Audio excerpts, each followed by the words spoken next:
This now concludes the O&A Variety Hour. Stay tuned for the Opie and Anthony Show, spreading across America. It's the O&A virus.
Radio bad boys, Opie and Anthony, are about to make their return to the airwaves. Opie and Anthony were pulled from the airwaves 2 years ago after a sex stunt at St. Patrick's Cathedral. Opie and Anthony are back, so why won't the FCC be able to touch them this time? The duo has signed with XM Satellite Radio. Their contract with Infinity expired back in May, but the no-compete portion is up until October. No arrests have been made. Police are still investigating.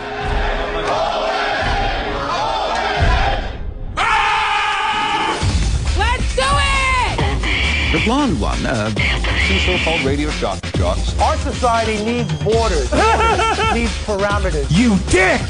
They get their jollies by saying, let's keep pushing the envelope. They were doing what they were paid to do.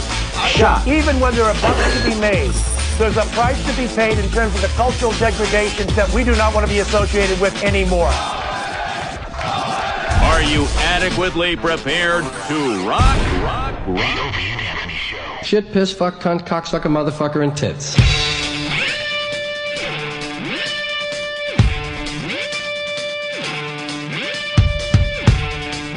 Uh-oh.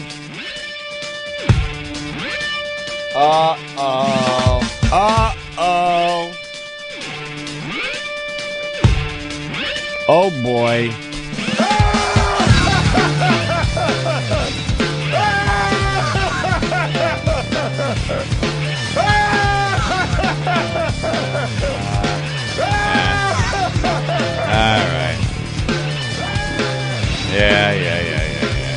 Yeah. This is the Opie and Anthony Show. Thanks for checking us out. We're on XM Satellite Radio, the greatest satellite radio company in the world. No one comes second. Or no close. One comes close.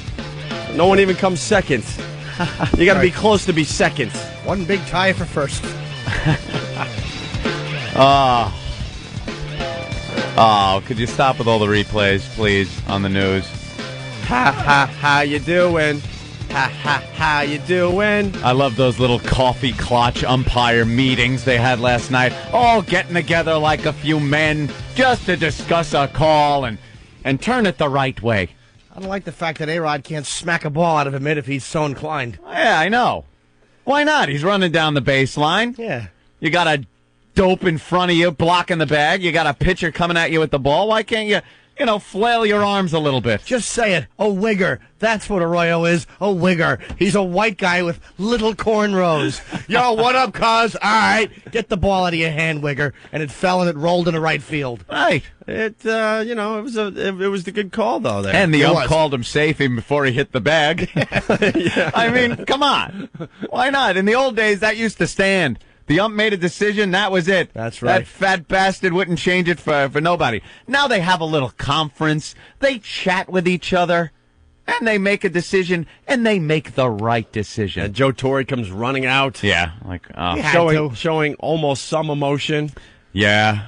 But you know what? We go to Game 7, boys. Yes, we do. Good. We go to Game 7. Good. You know why? Because it's a Yankee-Sox series. And it just always happens this way. Everyone, all the Yankee fans, including me, expected the sweep after they took 3.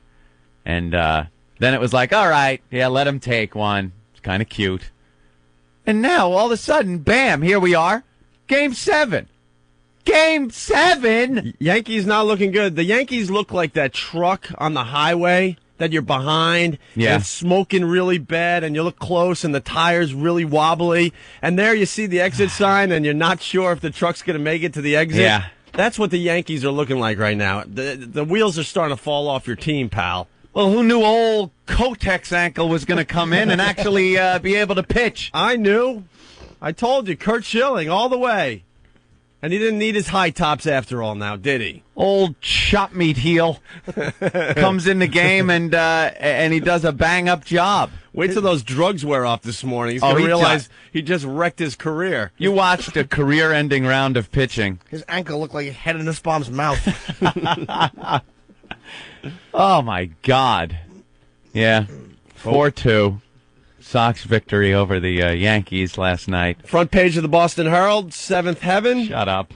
And what is the Post saying? The Post has a big picture of the Bambino there with, put me in. Put me in, coach. I'm ready. You can't. He's dead. He's dead, and the maggots are eating away the remaining tissue of his body. It's done. It's only going to hurt more tonight. Well, that's the Yankee fans. Yeah. That's what you guys That's said what we're yesterday. holding on to. Is the fact that if the Yankees now win in the 7th game, the disappointment will be so devastating that it will have been worth losing the past 3 games. Yeah. But you can't take anything away from the Sox. They come back after dropping 3 games, and they take 3. It's amazing. It's amazing. I don't know what happened to the Yankee bats. They can't capitalize when they get people on base, and that's a problem. What was up with all the cops?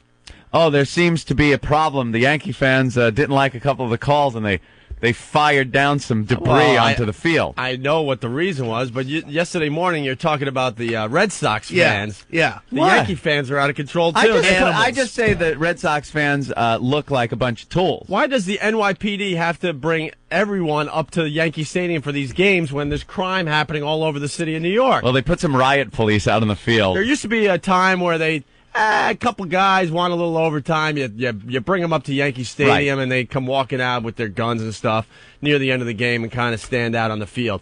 Now there's like hundreds of NYPD guys up there for the games. Well, they put them just outside the foul line for when the Sox were up. And then when the Yankees got up to bat, they they took him off the field. Stop ruining our fun. I like the old days when, let's say the Yankees clinched last night. Let the fans get on the field, man. Let him get on the field and tear it up? I used to love that crap, man. It's amazing what they used to let the fans do. I used to love that. Go ahead. You'd run out on the field and rip up the grass and the mound and take the bases. They used to let you take your seat home back in the day. Back in the old days. People would show up at the game with little, mayonnaise jars because they want a piece of the field. Yeah. They would come out and they would rip up the dirt and stuff from the mound, put it in their little mayonnaise jar so they could show their friends for the next 20 years. Now you'd be shot and wrestled to the ground and taken off the field. Wade Boggs pretty much punches an NYPD cop to take over his horse and ride around the outfield. He's riding around the field on a horse. Those were the good old days, man. Yeah. That father and son ruined it for everyone. Where was that, in Cleveland or wherever? Oh, jumping out and beating the crap out of it. Yeah. Yeah, beating the hell out of the first base coach. Yeah, well, no, they started taking control of that a while ago. I don't know when, but barbarian Yankee fans last night throwing stuff. They were a little upset with a couple of the calls. Oh, come on. The A-Rod call was totally legit. A-Rod, I believe, was just running to first base. He was running, flailing his arms a little bit. The umpires were stoned or something to see that first home run by Bellhorn, that was totally a home run, and they're trying to say... I think it hit the wall. Yeah, it did. 2 feet I over saw the wall. replay. Yeah. I still think it hit that wall. And if the wind takes it, doesn't count anyway. Yeah. It was so bad. They were just firing debris down on the field, and they had to bring the riot police out. And how do they put the cops on the field like that? The cops are in play at that point. I don't understand. It was that big. Did you see the big pumpkin-headed cop guy that came out? Yeah, the guy in charge. He's pointing everywhere, and his little cop hat could barely fit on top of that huge pumpkin-like head. And he was making the decision. I want riot cops out on this field. Get them out, both baselines. Well, because the umpires are such faggots. Hey, there's 50,000 people throwing batteries at us. Did you get somebody out there to protect you pussy. Used to be big, thick Coke bottles flying down on the field. They had to take it. They're wearing the equipment. Ever since that guy grabbed his chest and spoiled opening day in Cincinnati a few years ago, the umpires are all of a sudden sensitive. Yeah. Now they're a little sensitive. Yeah, and I noticed they learned their lesson. They're all nice and fit. Yeah, Jesus. I know. They really are. They're fatter than ever. Getting back to destroying the field, I just remember something. When I was living in Buffalo, and the Bills had their nice run of losing 4 Super Bowls in a row. Yep. But, they would win the AFC Championship, right? I was at one of these games when they won the AFC Championship, and the fans come on the field like they used to do, okay? They ripped the goalpost out of the ground. Oh, yeah. Animals. Have you ever seen this video? They ripped it out, and like little ants carrying like a grasshopper. That's the only way I can explain it. They lifted the goalpost all the way up to the top of the stadium and hoisted it over the top of the stadium like ants. And threw it over. And now it's on the other side, and people are trying to rip it apart. They were able to rip it into like 3 sections, the huge goalpost. Animals. And then they're walking down the road back, to their cars and stuff with the goalposts as you're leaving the stadium. And basically it was like the last guy that was holding on was going to get to take this thing home. I'm sure there's pieces of it up in someone's apartment in not even Buffalo. That. To this day, there's pieces of that goalpost in all the, the gin mills around the stadium. Oh, really? Oh, yeah. Yeah. Oh, yeah. But, those were the good old days. When it started with a few guys just jumping on it and shaking it and stuff, and then they bring more guys up top until the weight collapsed the thing. Not anymore, man. You cannot even... They kick people out now. You've seen them go for the ball. They go for a foul ball, and they accidentally fall over onto the field. They remove them from the stadium. Yeah, even if it's accidental. Accidentally. You're on the field, get out. Yeah. Might even be arrested. I'm still surprised nobody's fallen out of the Green Monster in Fenway. Oh, that'll happen someday. Some drunk falls Sully or... Oh, Sully. Yeah. All right, let's O'Reilly or some patty will fall off of that thing. Let's quickly go to the phones and say hi to Mike in Jersey. Hey, Mike. Hey, O&A, how's it going? Real good, man. Hey, long time. So good to hear you guys again. It's good to be Isn't back. it, though? What needs to be tonight, must-see television. Fox needs to put a camera in Steinbrenner's box. The meltdown cam.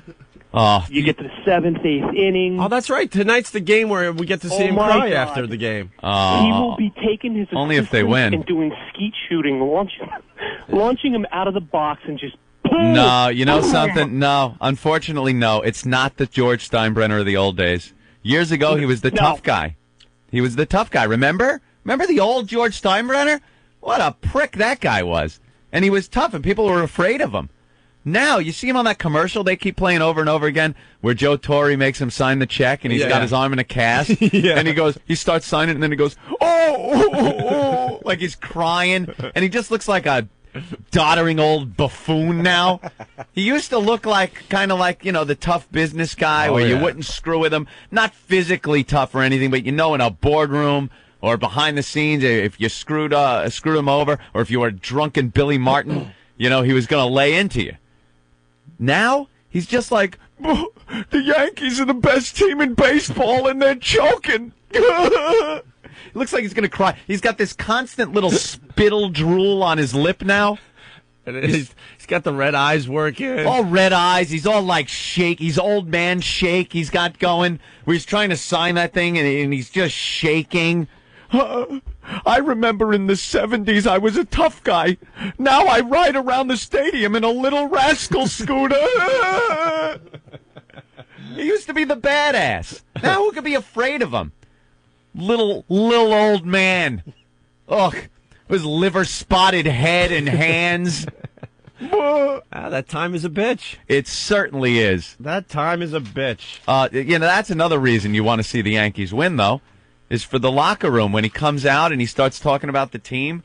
This is one of the best teams in baseball, and I gotta say, Joe Torre is one of the greatest, man. Joe Torre. Honestly, I'm rooting for the Sox all the way. Yeah. But I wouldn't mind if the Yankees win, because that is always a lot of fun to check out in the locker room. He used to be in the locker room, and he'd be like, this is the Yankee team that always pulls it out. It's amazing. It's just what New York's all about, and it's what this team is all about. We're so happy to have them. And everybody, come here. And I fully expected this, and blah, blah, blah, blah, blah, my team, blah, blah, blah, blah, blah. Now he just comes shaking in. I gotta say, I'm so proud of these kids.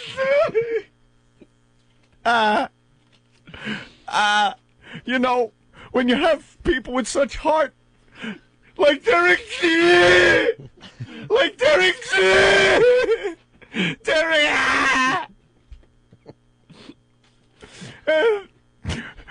When we bring aboard someone like A-Rod, who just plays with such heart. It's the best team in It's so true. Now we'd like to award the trophy. What the hell happened to him? What happened? He's like whining, crying old fool. Blubbering ass. Blubbering buffoon. I liked it better when he was sticking his boot up Martin's ass. Oh, please. He'd punch out Billy Martin, no problem. Mariano Rivera, I just wanted to give condolences.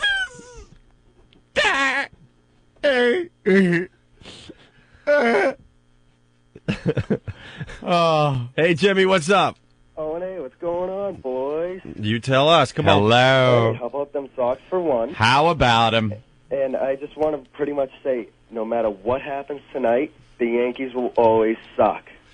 Well, that's not very fair, sir. That really isn't. Well, he's speaking the truth. It's like I'm rooting for the Yankees, but I'm kind of like a Sox fan too. So, I'm not a Sox fan, but you cannot be a Yankee fan and just go, yeah, well, the Sox blow. See, you Sox fans are always Yankees suck. They could win all the championships in the world. They could kick the Sox ass year after year after year, but it's Yankees suck. I, as a Yankee fan, can look at what the Sox did over the past few games and go, wow, that's pretty impressive. They pulled it together, and you got to respect a team that does that. But you Sox fans are such fucking pricks and asswipes and so jealous. Down. Let's calm No, I'm not down. going to calm down because it's guys like this that ruin it. We were having a nice discussion. I'm talking about how the Sox come back. They deserve the respect.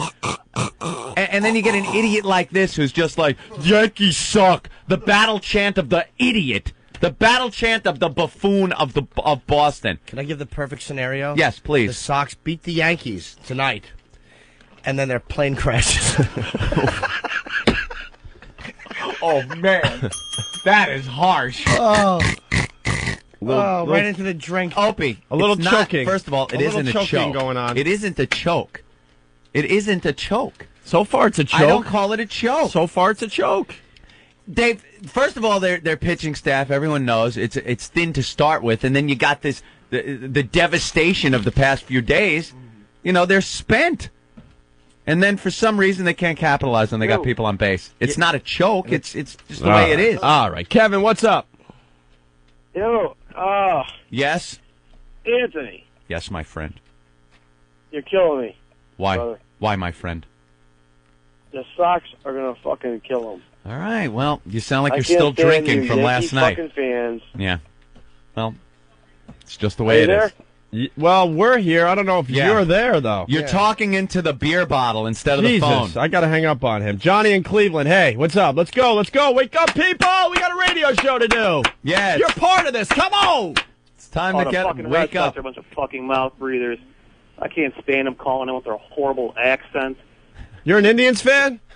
Oh yeah, I mean, Oof. you know, our team sucks too. I mean, I ain't gonna lie about that. But God, I want to see that expression on their face of 50,000 horrible Red Sox fans all looking like their dog just got shot in the face. Well, that would be good if they were playing in Fenway tonight. All right. Listen, Well, they're gonna show them. we're going to let the listeners have another cup of coffee and wake up.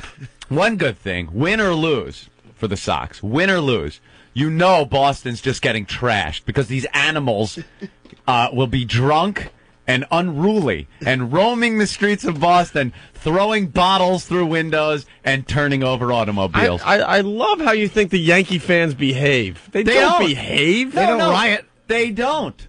But yeah, they don't riot because They don't riot because they have nowhere to go after the game's over except to get back into the crowd to get back to their cars. They can't riot in the Bronx. No, because are you insane? They're outclassed. They're in the Beirut. fans are completally outclassed. They know how to riot. You in don't the think the Bronx. Bronx wants the Yankee fans to riot to make improvements in the neighborhood? See a bunch of That old gag.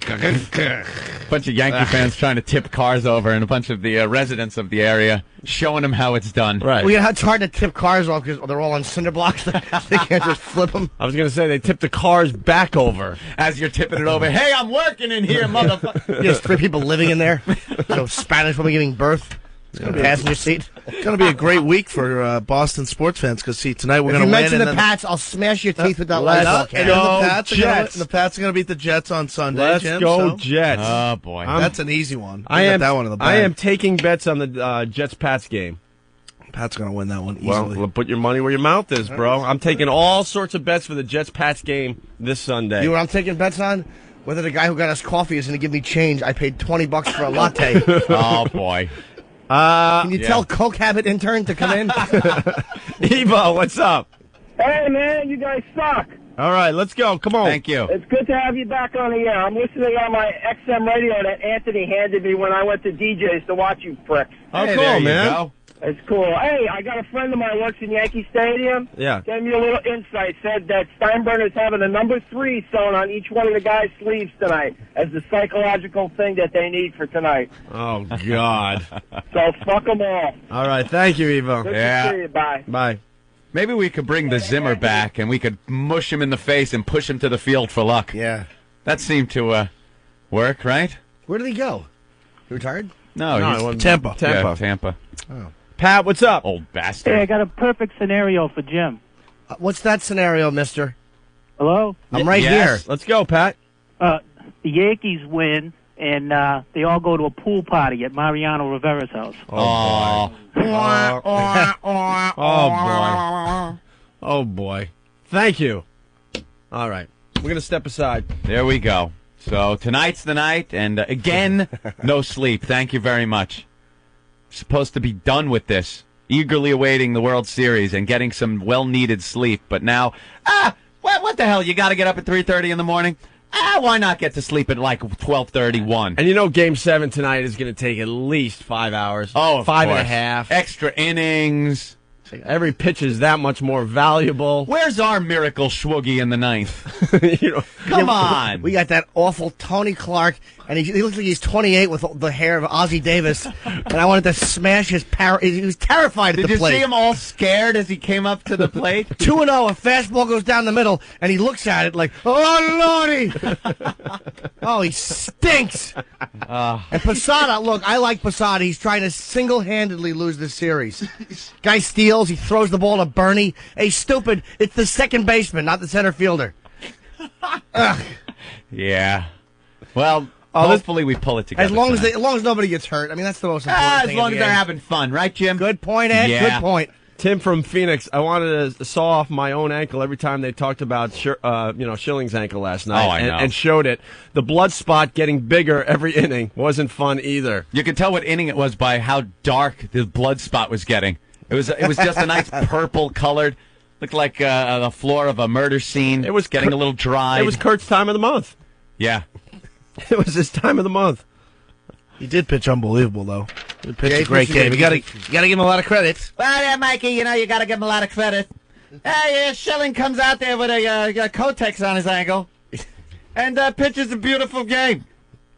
Beautiful. You spitting ass. Another one I can't stand. I like him, but to me, it's an unlistenable show because of Francesa.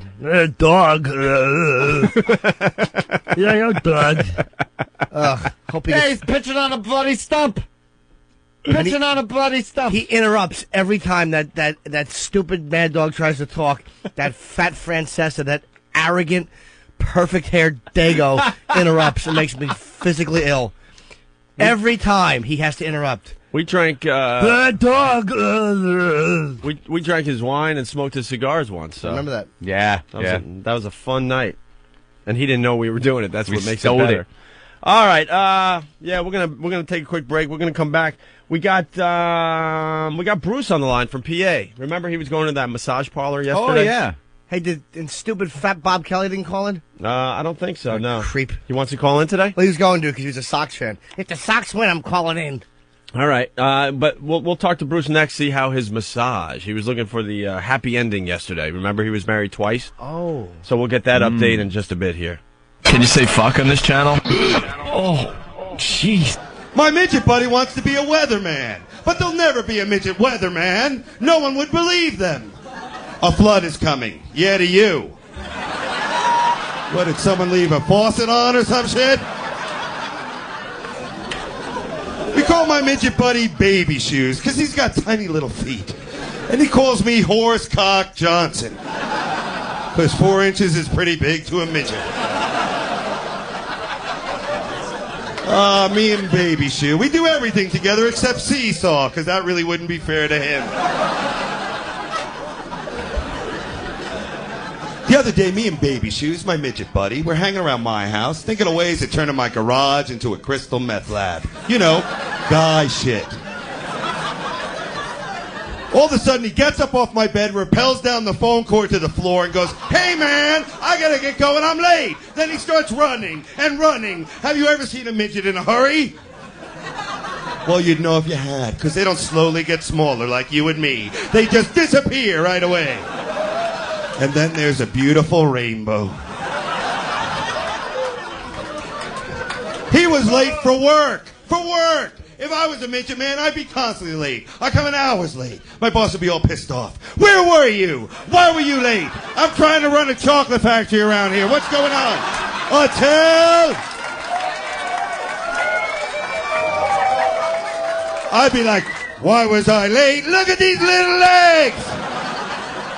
There was a puddle. I had to swim it, fucker!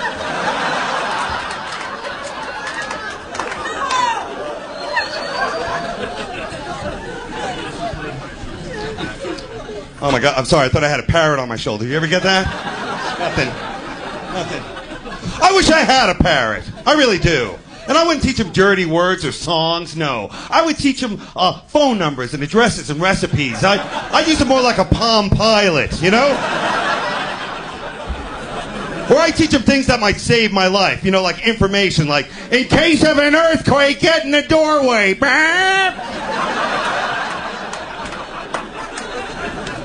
No one has freckles on their ass. Use a condom. Thank you, Parrot. Here's a grape.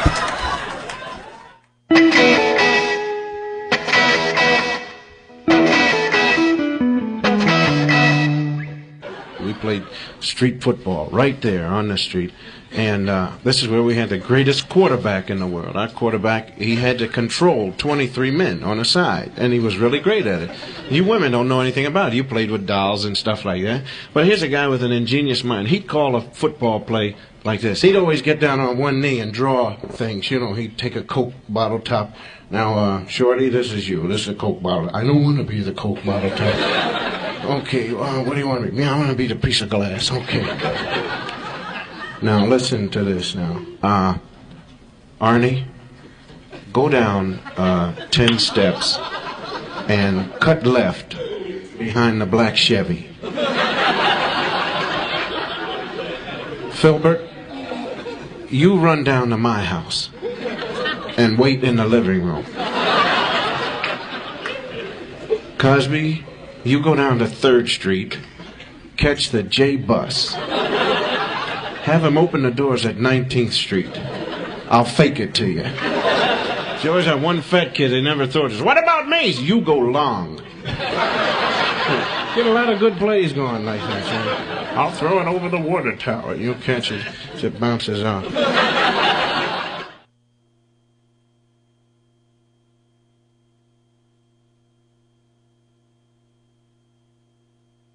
How do you propose we get an entire nation to sit through a massive dick joke?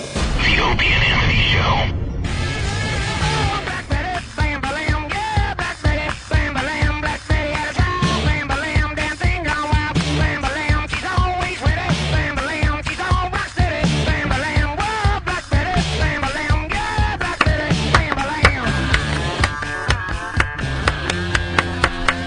Boing, boing. You're checking out the O&A virus spreading across America. If you're doing your part, thank you very much. Thank you. This is the XM Nation, Anthony. XM Nation. We're part of the XM Nation. It's growing every single day. XM Nation. Yes, spreading. You just wait to see what XM satellite radio does next. Holy S. Making a very, very, very, very smart business move. Oh, yes, but we can't talk about almost every single day. It's only in the newspapers, on Drudge, every news organization, every website, CNN. Well, there's going to be but we can't talk about There's going to be a big press conference today. Big announcement. Talking about Major League Baseball. What? What?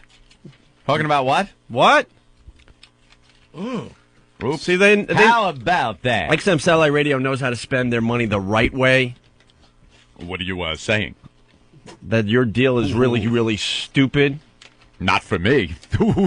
Not for you is right, but you're going to take down the whole company. You know that, right? And I'm giving half to Allison. Allison. Taking half my money. But you don't care because it's all about you anyway, right? That's right. You idiot. That's right, Opie. He could have been here at XM Satellite Radio, but, you know, but he thinks he's going to turn around that mess that is the little doggy. The little doggy. Yeah, because you're so much more important than the system itself, you idiot. Let me calculate how many sea breezes I can get with that much money. Oh, they got deals in the works. I wish I could talk about it. Oh, man. You just sit back and watch what XM Satellite Radio does in the next few weeks. What about that other thing? You just watch. What about that other thing? That thing? The thing. Oh, yeah, that thing's coming. You take care of that thing? Yeah, that thing's coming. Because I talked to the guy. Yeah. And I heard about the thing. Yeah. Oh, that's going to be big. See, we're smart. We could have went to the little doggy place. We had our choice.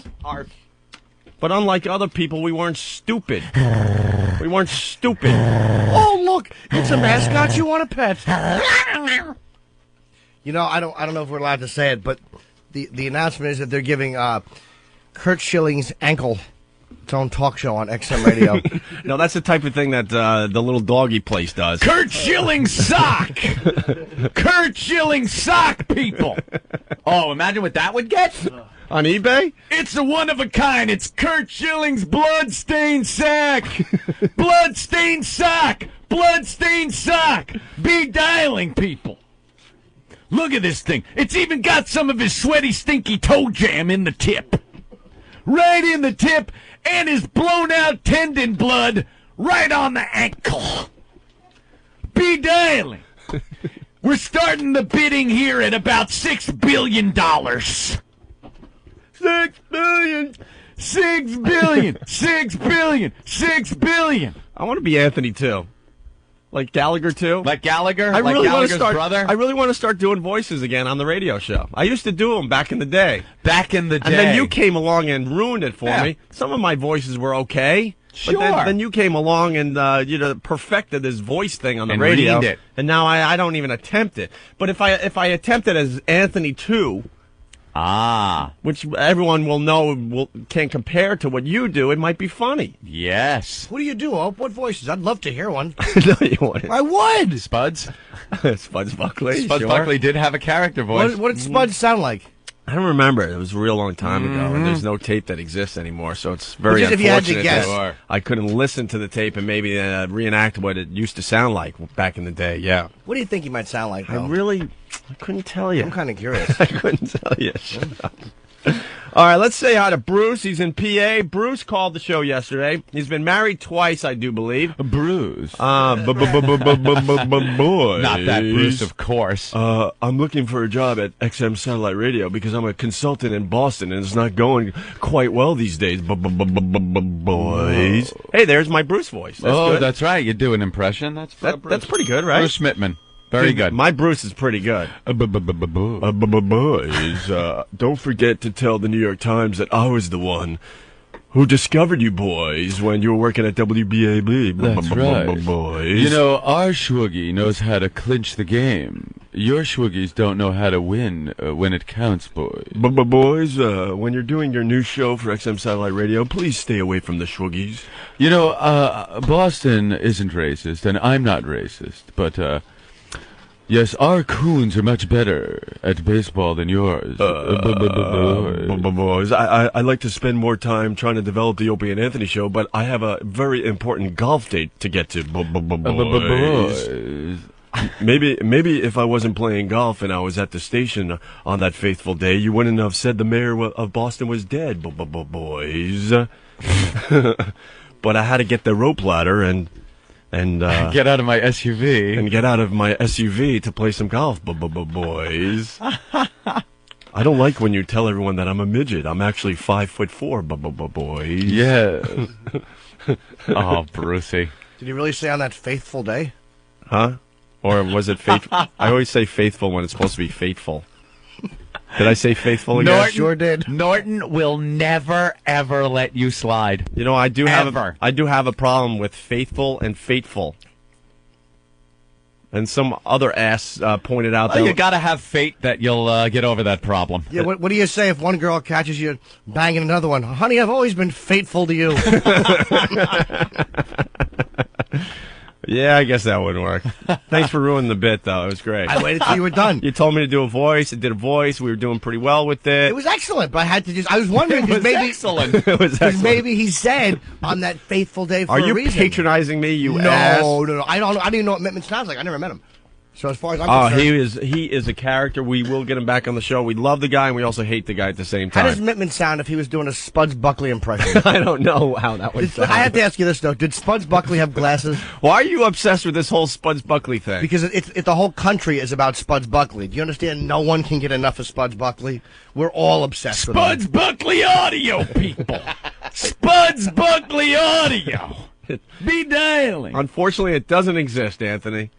Did he have glasses? Yeah, that was before my laser eye surgery, sure. Order now, get Jason Jambi's tumor. Jason Jambi's tumor, people. Jason Jambi's tumor. We don't even know where the hell it came from. No one will tell us. No one's telling us where the tumor came from. But be dialing, it could be yours. It could be yours. The tumor. We got Joe Torre's snot. Joe Torre's big booger snot. And it's got a hair in it. Look, people, let me show the camera. Get the camera over here. Look at the hair. The nose hair coming out of this Joe Torre booger. It's a Joe Torre booger snot. And you're going to get a McGuire rookie card included. Actually, we're going to wipe the booger on the rookie card and send it off to you. Ordered on FlexPay. Only $10 a week for 862 weeks. Love that guy. Where'd he go? Oh, he's now announcing wrestling. Oh, remember? Yeah. We had him on the show, actually. All right, so Bruce was married twice, I do believe, and boy. And he called the show yesterday. He was getting some advice on massage parlors. He wanted to find one where they give him the happy ending, and we said to go to an Asian one, didn't we? I don't remember, but again, I'm not big on the Asian ones, but they do happy endings. All right, Bruce, what's going on? Hey, guys, good morning. I just I want to thank little Jimmy Norton for giving me the inspiration. I went home and I called the parlor last night, and they said no appointments necessary. All right, hold on. What was the name of the parlor? Because some of these places have great names. After Hours. After Hours. Sounds legit. Oh, yeah. After Hours and no appointment necessary? Oh, yeah. That's good for sports injuries. So, yeah. I emptied my wallet to make sure I only brought some cash with me, and here's a tip for everyone. Bring some 10s because they don't have change of a 20. You know what I mean? If it's 50, it's hard to hand 3 20s over and expect her to give you back 10. Yeah, change. There's no change there. All right, so walk us through it. You drive up to After Hours. You probably park in the back so no one sees your car, right? Well, I kind of back in and go underneath a tree, yeah. So, I look for the darkest entrance in, of course.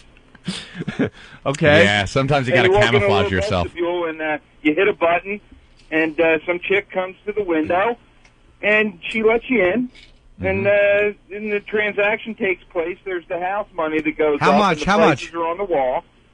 Prices are on the wall? It was $40 for a half an hour.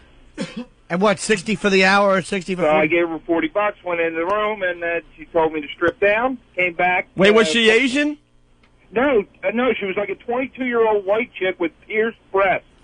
She was cute, a college student. Was she Something cute? seriously wrong there. All right, she was a college student. She was white. She had pierced nips. What do you mean something's wrong, Yep. sir? That's everything that's right. Oiled me down a little bit. All right. Flipped me over, and apparently in Pennsylvania you can get massaged anywhere you put their hands. Wait, what? What's the rule? I love these rules and laws that they have. But you have to put their hands there. You had to grab her hand and put it on your schwanz. And that makes it legal? Apparently. Gotta love PA, man. They make up their own rules as they go along. And she said, well, I got to get up for school in the morning. Just making it all hotter and hotter. Walked out embarrassed. Wait, so did you get a real massage, or it was just all about the jerking? No, it was a little bit of a rub down, but no real firmness from the hands. You know what I mean? All right, so you're laying there. Deep tissue massage, Opie. It wasn't a recce massage. You're laying there looking all awkward and stuff. Obviously. Oh. Yeah. And what? Did she take her top off? Yeah, she did. That was part of the price. But how did that come about? That was. She goes, you ever been here before? I said, no. She goes, well, here are my prices. $40 for my top off. $80 to be naked, and then $150, and you can massage me. $150, you could touch her? Yeah. Can you do her for $150? I don't know if you could do her, but you could touch her. All right, so she takes her top off. Did she have a nice set? They were young and perky and pierced. And pierced. Pierced, man. Was she a good-looking woman? She was an attractive young girl. Yes. All right, so okay, now she's topless. You're completely naked, laying on your back. I was laying on my stomach first. All right. Wow. For the regular massage, right? Yeah. Don't just stare at it. Eat it. All right. So how did she make the move that it was time to do the happy ending? She said flip over, and she says, why don't you move that towel or get there? And then she was done rubbing. She says, would you like me to massage anywhere else? And I said, yeah. She says, well, put my hand there. Oh, man. So I helped her out. That is really funny. Do you put it on on your shoulder? Yeah. But a little pain here. Yeah, I can imagine. A little pain right there on my shoulder. Mr. Awkward Guy. Yeah, the back of my knee. You idiot. That's amazing. You got to take it. That's kind of awkward. Yeah, it's not sexy like that. No. You should have curled her hand into a fist and put it by your I can only bum. hear Opie's mic. Could you massage this, please? Say that again? I can only hear Opie's mic. Oh, great. Is that the problem? I knew we'd have one problem today. That's when I was on hold. I could hear the whole show. That's today's problem. You can only hear my mic. Great. Wait, you can't hear me, sir? So the interaction going on between the guys. And you can't hear me, not sir? happening. I'll have to listen for that later. And we all know I'm a bore, so this is going to be great. Oh, come on now. Jesus. Right, well, I'll punch out then. So No, this is too good, though. So, okay. Originally, I called the service, and I got a call back, and they said that we have 3 grades of ladies. It's $150, $1.75, and $200 to come to the house, and then you tip them whatever you see fit. You know, then they have their own grade. What do you get for $200? You get the good-looking girl. can we get the guy in here to fix the phones? Sorry. Hello? The phones aren't working. Everyone's just staring at us. Jesus Christ. mic doesn't work on the phone, so I'll continue to yell. For all the people that just turned on their XM satellite radios overnight, thank you. What you're hearing here is more growing pains on the new Opie and Anthony show. All right. Any other questions for Bruce? I'll just move the mic around the room because this is how radio should be. Jim? One mic. I'm not too... How many girls were there to choose from, sir? She was the only one. She answered the door and came to the window and then moved me right back to the parlor, shall we say. So when she was giving you the happy ending, did she look all sexy or did she look very, very disgusted? Is she a good actress is what I'm trying to find out I here. think she was a pretty good actress, yes. Really? Did she use anything to help you along? Baby oil? Yeah, baby oil. Yeah. And, for the 150, I could massage her the same way, she said. All right, hold on. Whoa, Anthony has wait a a question. Wait, you could then have her put your hand in her lap and massage her vagina? Yes, that's what she told me. And you're paying $150 for this? Yes, but I only brought 120 because I didn't want to lose all my money. Ah, that's and I'm smart. going back. Only bring as much as you're willing to spend. All right, so your baby batter went flying on your belly and she wiped it off and you were out of there? That was about it? She cleans up? That was about it. Opie, would you ask him she cleans up for you? She cleaned it up for you? No, I basically was given the towel. Oh, they just throw you a towel? That should be 150. What do you want? That should be included in the price that they wipe it up. Then you got that degrading time that you have to lay there and clean up your own spunk. What is she doing while you're cleaning up? Yeah, I felt like Jimmy Norton. What is she doing while you're cleaning up? Oh, put her clothes back on. Wait. Oh. Now, Jimmy wants in. Hold on a sec. afterwards, did you leave right away, or did you at least get the joy of watching her make the sign of the cross and cry a little bit? I don't know. I couldn't see the tears of my own eyes. All right, so you paid the $40 to the house, and then how much did you leave in the room there? $60. Wow, look at you. $60. And Hey, listen, now I know how much I got to bring, and I don't need to spend any more. It was a good learning experience. And this was your first experience at a massage parlor? Yeah, but there's been some streetwalkers in the past. So. Do you think you'll go back to this place? Tuesdays to Thursday nights. Wow. Is that when she works? Yes. What's her name, or you don't want to say? I don't want to say. I don't know. Is she hot? Yeah, she was hot. Yeah. Her name was the Bob. The stripper name was Alexis. All right, very good. So then you were happy with your experience? You paid the little tip on the bed, and then what? And then you just walked out? Until I, got home and had a shower. Of course. Of course. All right.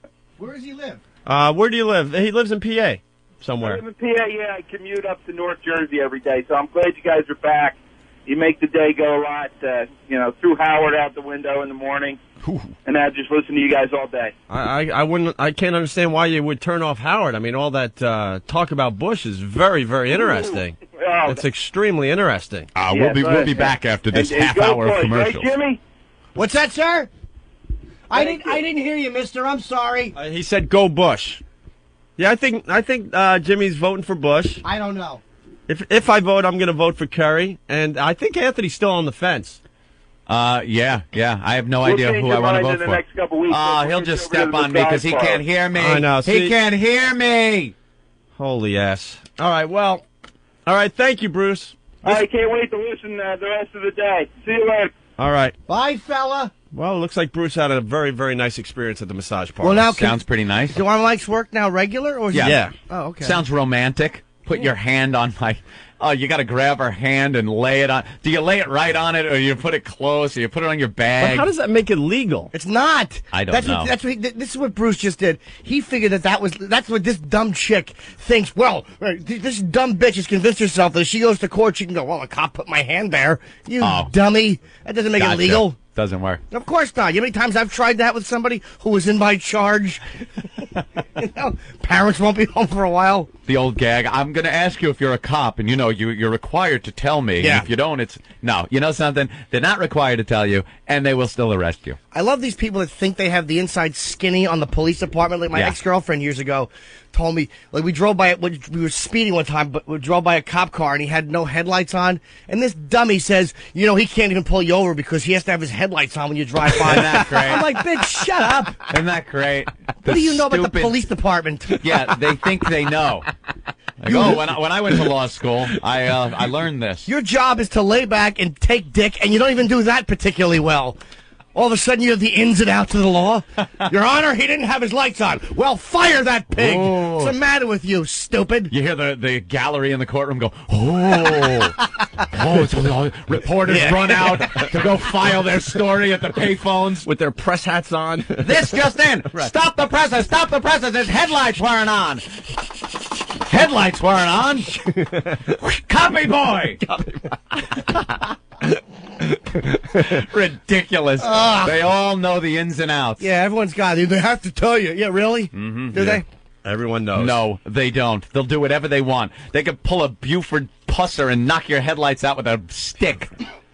Doesn't matter. All right, well, there's a lot of great phones, but we can't go to them, so I guess we're going to have to take a break and hopefully fix the phones. We'll take a break. I see the repair team is right behind Opie, ready to come in like a NASCAR pit crew.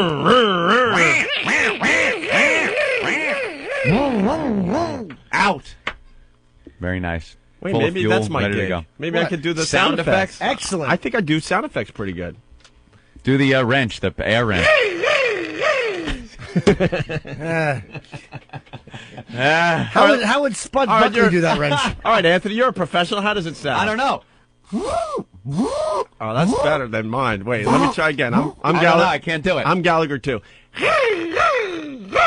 That sounds like the drill dough. The drill dough. Yeah. All right, well, the pit crew's coming in to try to fix today's problems, Anthony. Also, we got to warn people that we're going to, quote, a break. We can't call them commercial breaks. They're a break, and I guess that's when your eardrums are blown out because they still haven't figured out how to keep the levels completely even on this radio show. Yeah. It's only been 2.5 weeks, so I'm going to warn you to turn down the volume now so you don't lose your hearing. Actually, no, it'll be after Fag Talk because that's coming from New York. Uh-huh. Does this make sense to anybody? Yeah, and then so right you can keep after your Fag volume Talk. where it is. Listen to Fag Talk. Right after Fag Talk is when you want to turn down your volume a little bit so you don't blow out your eardrums and bust your windows, okay? Very nice of you. It's amazing that a professional radio show has to tell people to turn down the volume so they don't hurt themselves. Well, it's better to go to Washington. There's no reason to do it all here. Better to bounce back and forth. That's the way it should be. Right. Easier. They're busy doing press conferences in New York today. Really? Oh, yeah. No commissioner. Here's Fag Talk. This program funded by the British Arts Foundation.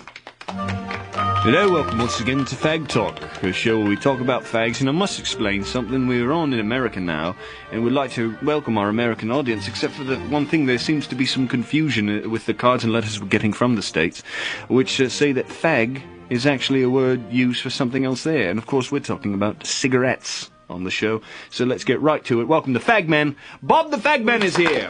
Right. And welcome on the show. You've brought some lovely fags. Let's see what you've got. Some great fags this week. This one right here is from Russia. grab the butt of that fag right there. Okay, I've got the butt right here. I'm grabbing the butt of this fag. Slide that fag right in your mouth. Right, I mean, slide the fag right in my mouth. Now I've got the fag. Suck on that fag. Mmm. That's a great fag. I love this one. Now take a look at this fag right here. It's much bigger than all the other fags. That's a big fag, you know? It's a very large fag. It's a firm fag. It's Let me feel that. Oh, I like the way that feels. It's just like to fondle this fag right in my fingers you can here. fondle that fag for days. And it's a big one. It's big and it's hard. If you want to go to a different way, you could go with a small fag. Oh, look at that little That's fag. a tiny little fag. It's a Look great at you, fag. little fag. Come here. Oh, yeah. I like the taste of that one, and I like sucking on that fag. So those are 3 for today. That's wonderful. Thank you so much for being here. Bob, the fag man's been on the show. Join us again next time when Bob and I visit a fag party. Nothing but fags and drinks. It's going to be wonderful. All fags, all the time, right here on Fag Talk. Bye-bye. Flower shop? Yeah, hello? Is this flower shop? It is. Yeah, this is Spoony Love from up above. I want to send some flowers to somebody. 2 dozen red roses. Okay, and on the card that we're going to attach to the roses, what would you like? Oh, y'all got the cards and all that. Okay, let me see what I want. Okay. Now, it's the small card. You know, that little enclosure card? You might have to put 2 in there because I got some things I want to say to her. Okay, what would you like? Yo, baby, I love you. Okay. I love you more than you know. Okay. But you did me wrong. Give 1 dude to BJ, shame on you. Okay. Give 2 dudes a BJ, shame on me. Okay. If you think I can't get to you, you wrong. Uh-huh. You ain't nothing but a stupid hoe. You've always been a stupid hoe, and you will always be a hoe. Got that? Mm-hmm. Love always, your teddy bear. Spoony. Spoony? Yeah. Could you read that back to me, please? Oh, I got it right. Could you read it? I know, but I just want to make sure. Could you read it back to me? No. Could you read that back to me, please? No, let me see if I can even write this. You might have to come in and write it. What was, okay? what was wrong? The whole message. The whole or the whole? The whole message? When I call her hoe and stuff? Yeah. Could we change the word hoe then? You know another word for hoe? No, all of it. Do you know another word for hoe that we could use? We can't put sexual messages on there. Hoe is sexual? What would you say? I mean, what would you suggest? I would just say, I'm sorry. She gave 2 of my cousins BJs Well, on Thanksgiving Day. I just went and put a card. Right, on Thanksgiving Day at my mother's house. She gave them both BJs, and I was in the closet. Because I ain't believe it. I love my woman, you know what I'm saying? I loved her, you know? And I saw it for myself. She was doing both of them at the same time. On her knees. Gagging and everything, yo. I can put I love you. Could we change BJs to smoking the sausage or something? Blowing the pole? I can't do anything like that. What do you call a BJ? We can't do that. We just can't do it. Have you ever took part in that? Have you ever been a part of that? You've never given no one a BJ? No. What? I just can't do it. I call her really on Thanksgiving. me. Please, could you just read it back? I can't talk to you no more.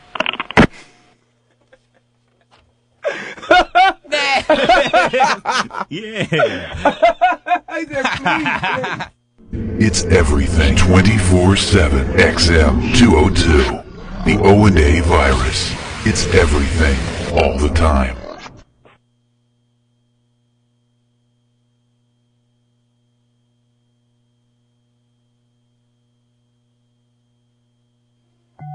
It was Whip 'em Out Wednesday, so I flashed some guy on the Long Island Expressway. He was involved in a 7-car pileup. There was blood and carnage everywhere. But my tits looked great. Please, wow responsibly. A public service announcement of the Opie Anthony Show.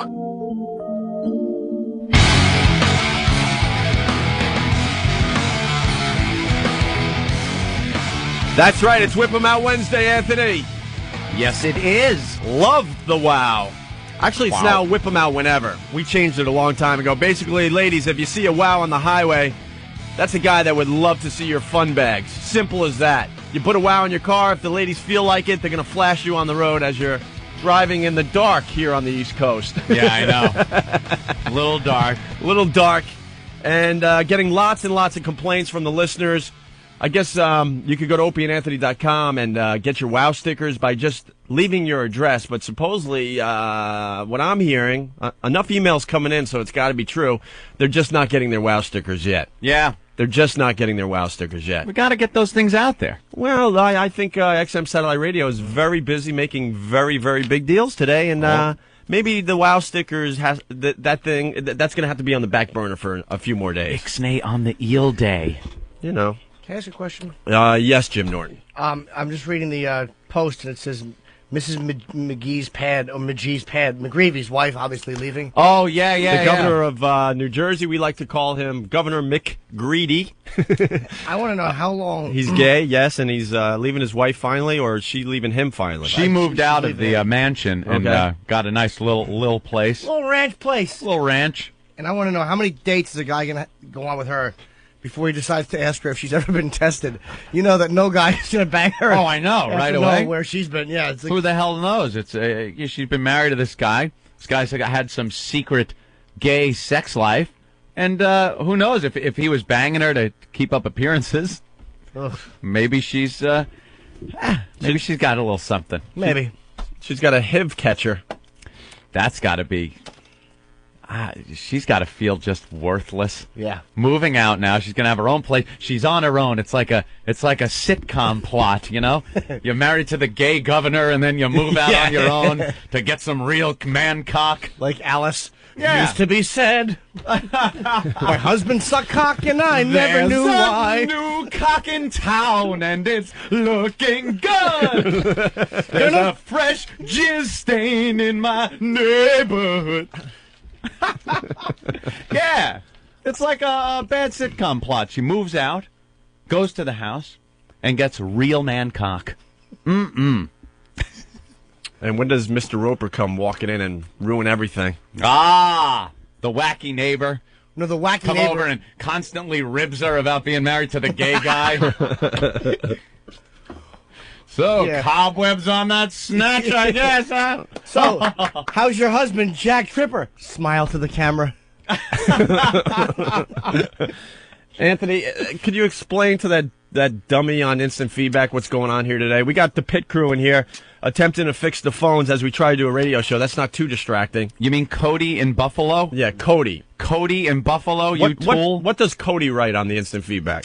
Commenting on the segment we just got through with when we were talking on the phone with a gentleman from Pennsylvania that had gone to a whorehouse, Opie, and your mic is the only one he heard over the phone because mine and Jimmy's doesn't work over the phone. None of the calls can hear it. So we were yelling into your microphone. This is the only mic that the listeners could hear. And Cody from Buffalo says, we hear you guys fine on the radio. It's just over the phone. Now you guys just sound retarded yelling.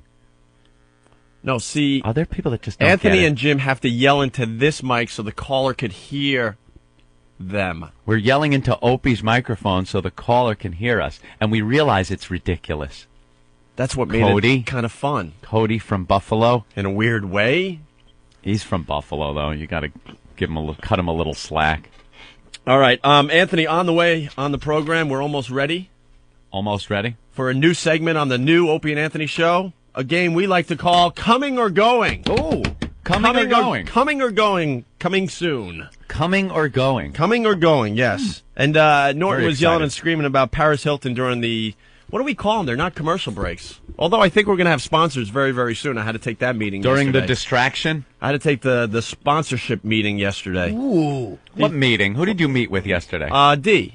You know You D. met with him? Well, not, the phone thing. Oh, a phone call. Okay. Our phones ring all day long. Anthony's the smart one that turns his off so they get me. And then we try to conference you and, whoops, I don't know where he is. We can't get him on the phone. That's right. You're a smart man. I was snoozing. You got to take your little naps if you're going to make it through the game. I know what's going on. A lot of sponsors want to come on the Opie and Anthony show, and we love our sponsors. Of course we do. Everyone knows that from the old show. But all these sponsors, they need to be suckled. Suckled? They need to be suckled. They need us to coddled. They need us to take out Jim Norton's big man boobs, and they need to suckle a little bit. They need to feel like they're part of the team, part of the Opie and Anthony show. Yeah. Like there was a time in radio where, wow, this is a really hot, popular radio show. I'm going to advertise with the Opie and Anthony show. That's how it used to work in the old days. But now they need the relationships. They need to come in and hang out a little bit. And we have to schmooze with them. It's like a couple of dates first before they go all the way? Pretty much. Pretty much we're starting our dating process with the sponsorship. We have to hold hands first? Pretty much. And go then, to a movie? And then eventually they suckle off Norton's man boobs. Sorry, but... That's all right. I used to have man boobs, but I've been going to the gym, and I so it wouldn't... sure can tell you have been. It wouldn't work as... It's obvious in that sweater. Shut up, I know this. Broad chest. Maybe I shouldn't have freaking dried this sweater, huh? Jesus. Anyway, so what do you got on Paris Hilton? Nothing. I thought you were yelling and screaming about Paris I love Hilton. her. No, just that her friend is saying that she said that the nigger all the time. Right. Or she said the N-word. You know, we can't say that word in the English language. Even when quoting N-word. somebody. She uses the N-word. That's what, yeah. Is that a surprise to anybody? She's whiter than white. And hanging out with her whiter than white friends, that word gets ballied around a little bit. That's what shocks Hollywood. It's not the fact that she's being used and skewered by two mules. It's the fact that she says nigger every once in a while, and her family's worth $400 million. Well, the problem is she got caught. I mean, everyone uses the N-word. Absolutely. Everyone uses the N-word. Somebody cuts you off, or they're really old, just yelling out the car window. She just got caught. That's the problem. I think it's basic human nature to, especially if you're angry, to just go for the obvious. This morning, driving in, which I was documenting a little bit of on my camcorder, my drive-in. Oh, that's really smart. Well, yeah, I know. I was thinking that, too, as I'm going. It's like, oh, geez, maybe I shouldn't document this. But I'm kind of an angry driver. And kind of? Kind of, yeah. Oh. So maybe I could isolate a few clips. But can't you run audio in your car? I used to love when you and I drove in together. And that's what the camera does. Oh, so you got audio on there? It's got a microphone. What do you think? It's got a hand crank on the side, and everything comes out in black and white in fast motion when I play it back? But, I mean, you got actual audio from this morning's commute in? Is there anything worth playing on the air? I think when this chink wouldn't move over, and I only use that term because he upset me. And that's what I was talking about. You go for the obvious thing. You can't look at somebody that just cut you off and decide, you didn't go to college, guy, or hey, you not quite as intelligent as the other guy. Well, yeah, you can actually if you're going along the same things. Oh, that's what I'm saying. You go for the obvious, and you're angry with them, so you're not going to try to be politically correct. You're alone in your car, and you use bad language. You use racist terminology sometimes. If you see a Puerto Rican cut you off and you yell, hey, you didn't go to college, guy, you might not be right, but you might. Hey, knock up another one, guy. That's right. So hey, drop another baby girl. So what happened this morning?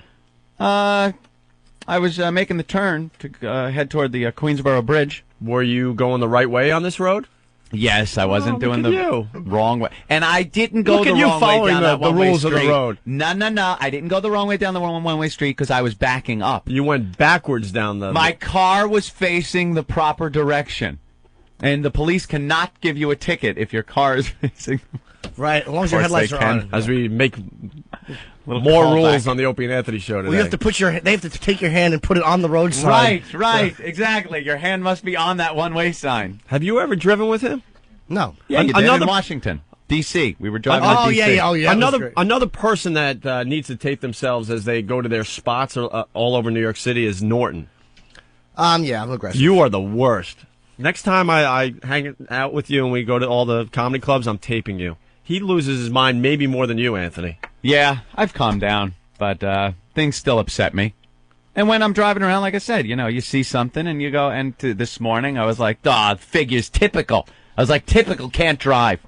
Because Asians typically in the stereotype cannot drive. They stink! This guy, we make the turn. It's one of those turns where it's two lanes that are turning left.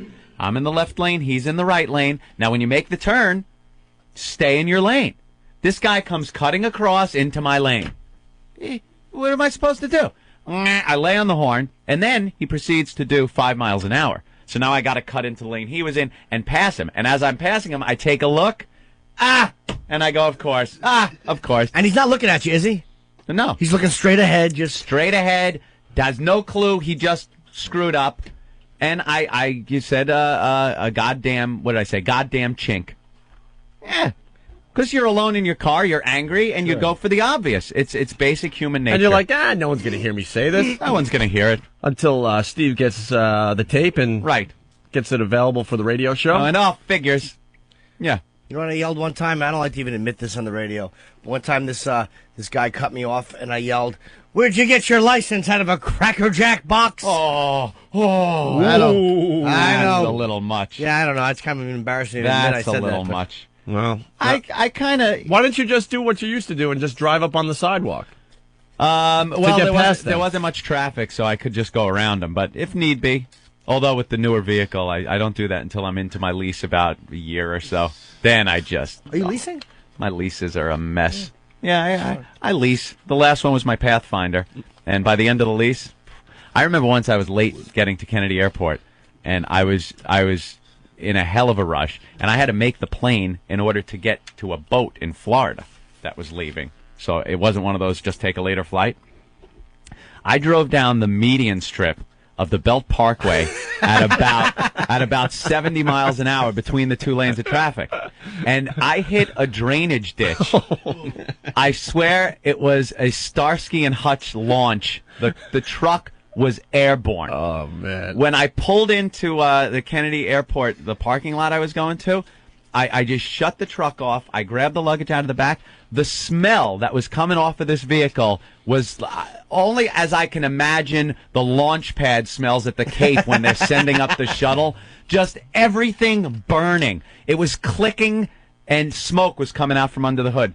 And I just left it there. That's hilarious. And then you return these leases, and they sell them like, hey. Yeah, like they're brand new cars. Gently basically. used. I just throw it through the car wash. We could resell this one. I was going like a... I know he's not lying. madman. I used to see Anthony do the craziest crap in New York City. I will use sidewalks all the time. I will get up on a sidewalk and drive on the sidewalk. You beep? Yeah, if there's people in the way, sure. But when you're in traffic, you just honk? Only if someone's screwing up. If I'm just in dead stop traffic, and I've gotten better with this, I'll kind of, I'll kind of deal with it. Like, what are you going to do? Good point, Anthony. What are you going to do? But if I see an out, I'll take it. Even the illegal ones. Shoulders, medians, no one's safe, Opie. All right. I would love to go to the phones, but we like to call it growing pains on the Opie and Anthony show. As we put this whole radio program back together, we are the true underdogs. We're in the underdog position, and, man, they're not making it any easier around here. No. We're attempting the biggest comeback in radio history. We need everything to work. It's hard enough to try to get back on top without the equipment not working on a daily basis. At least the problems seem to be one at a time. When we first started a couple of weeks ago, the problems were all clustered, and we'd have a bunch of things. So we're getting closer to having everything working every single day. Yeah. But we're not allowed to, we're allowed to, but it's not really going to help us to bitch every day. Have you been told not to bitch? Nah, they hint that, you want them on your side. I can't even remember the last XM person I spoke with. You're outside of this place. I don't accept the calls. Did you give them a wrong cell phone number? They call. I turn my cell phone off. Dude, they call all day long. I have someone that calls all day long, but he's called Frenchie. Oh, God. Yesterday, I get home. I'm figuring I'm going to take my snooze so I can wake up later. It's a very fine line. You can't sleep too long because then you won't be able to get to sleep at night.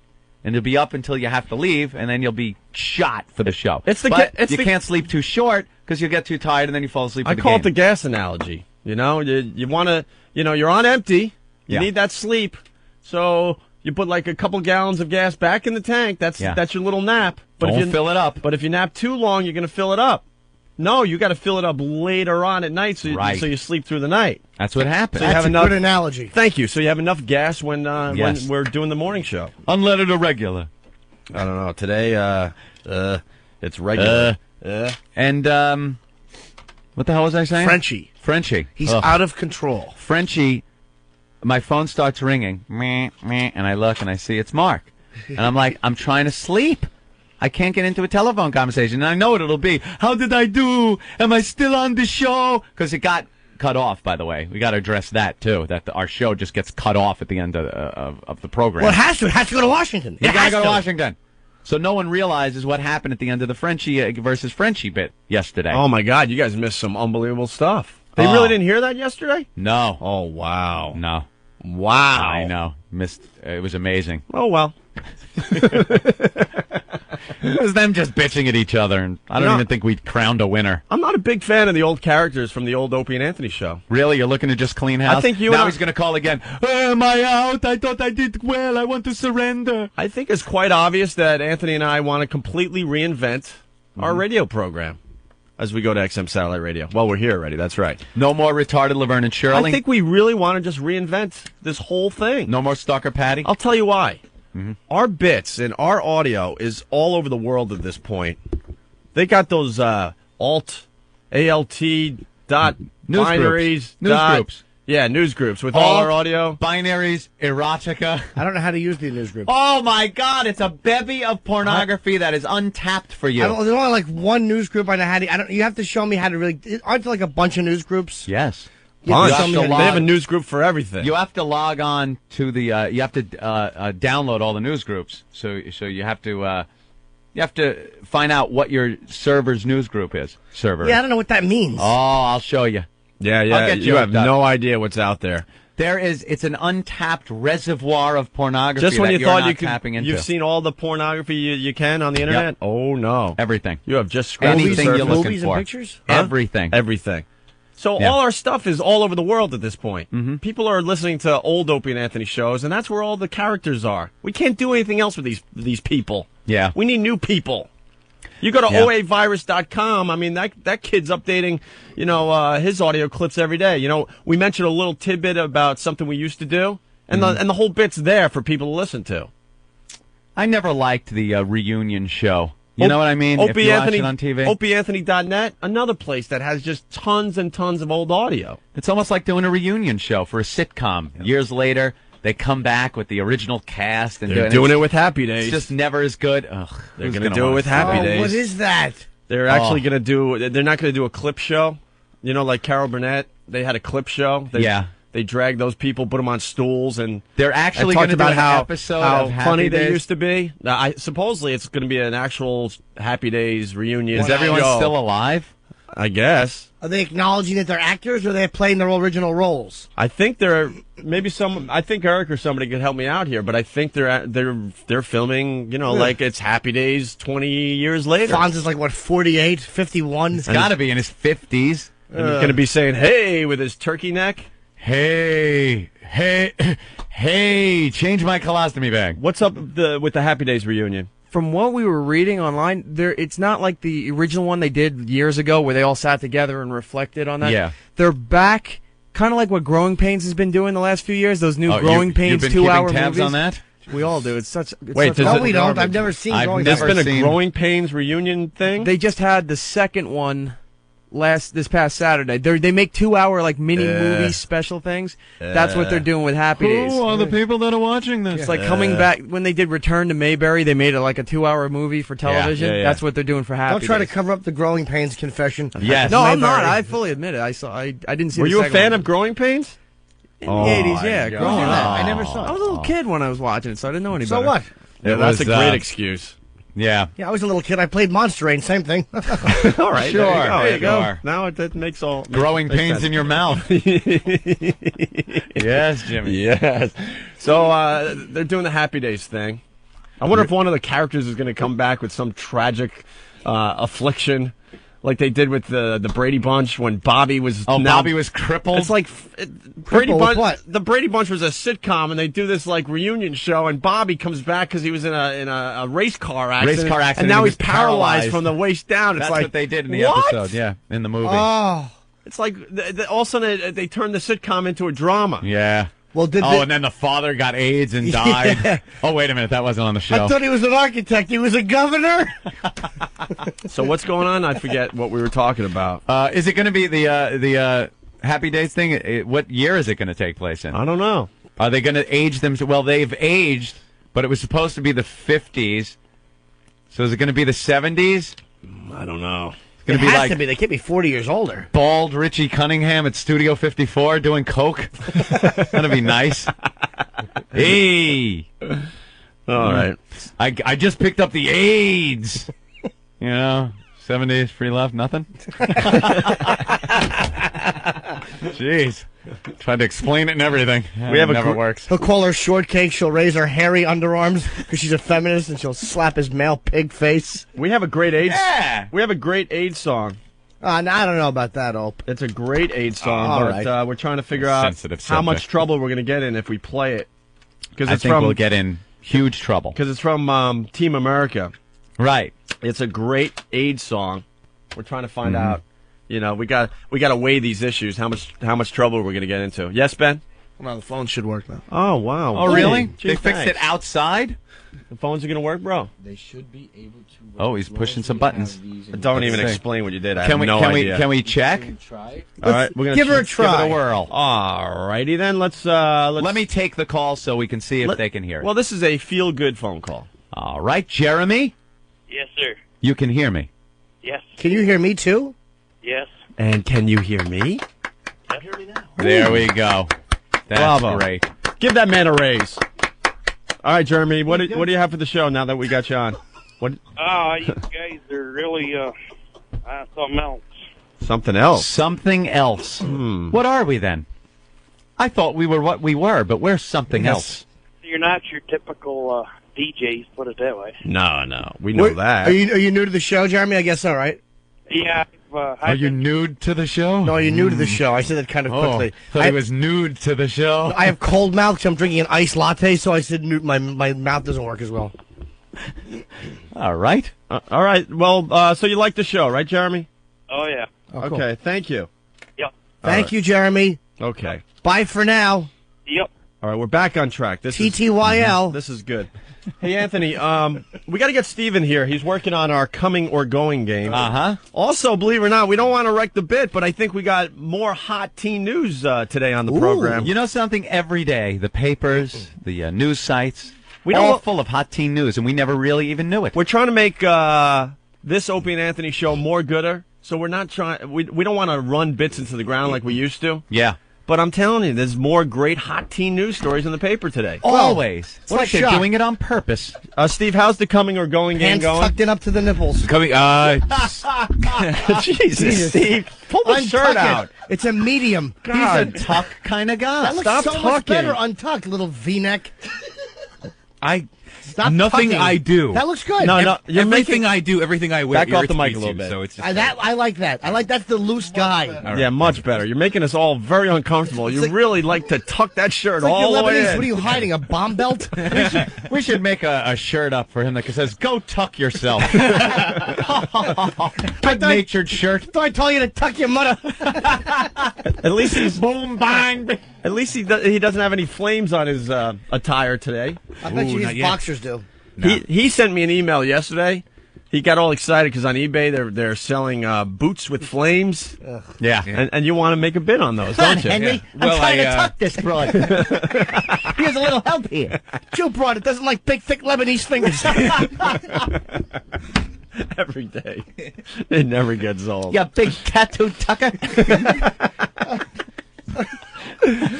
All right, so how's the coming or going game going?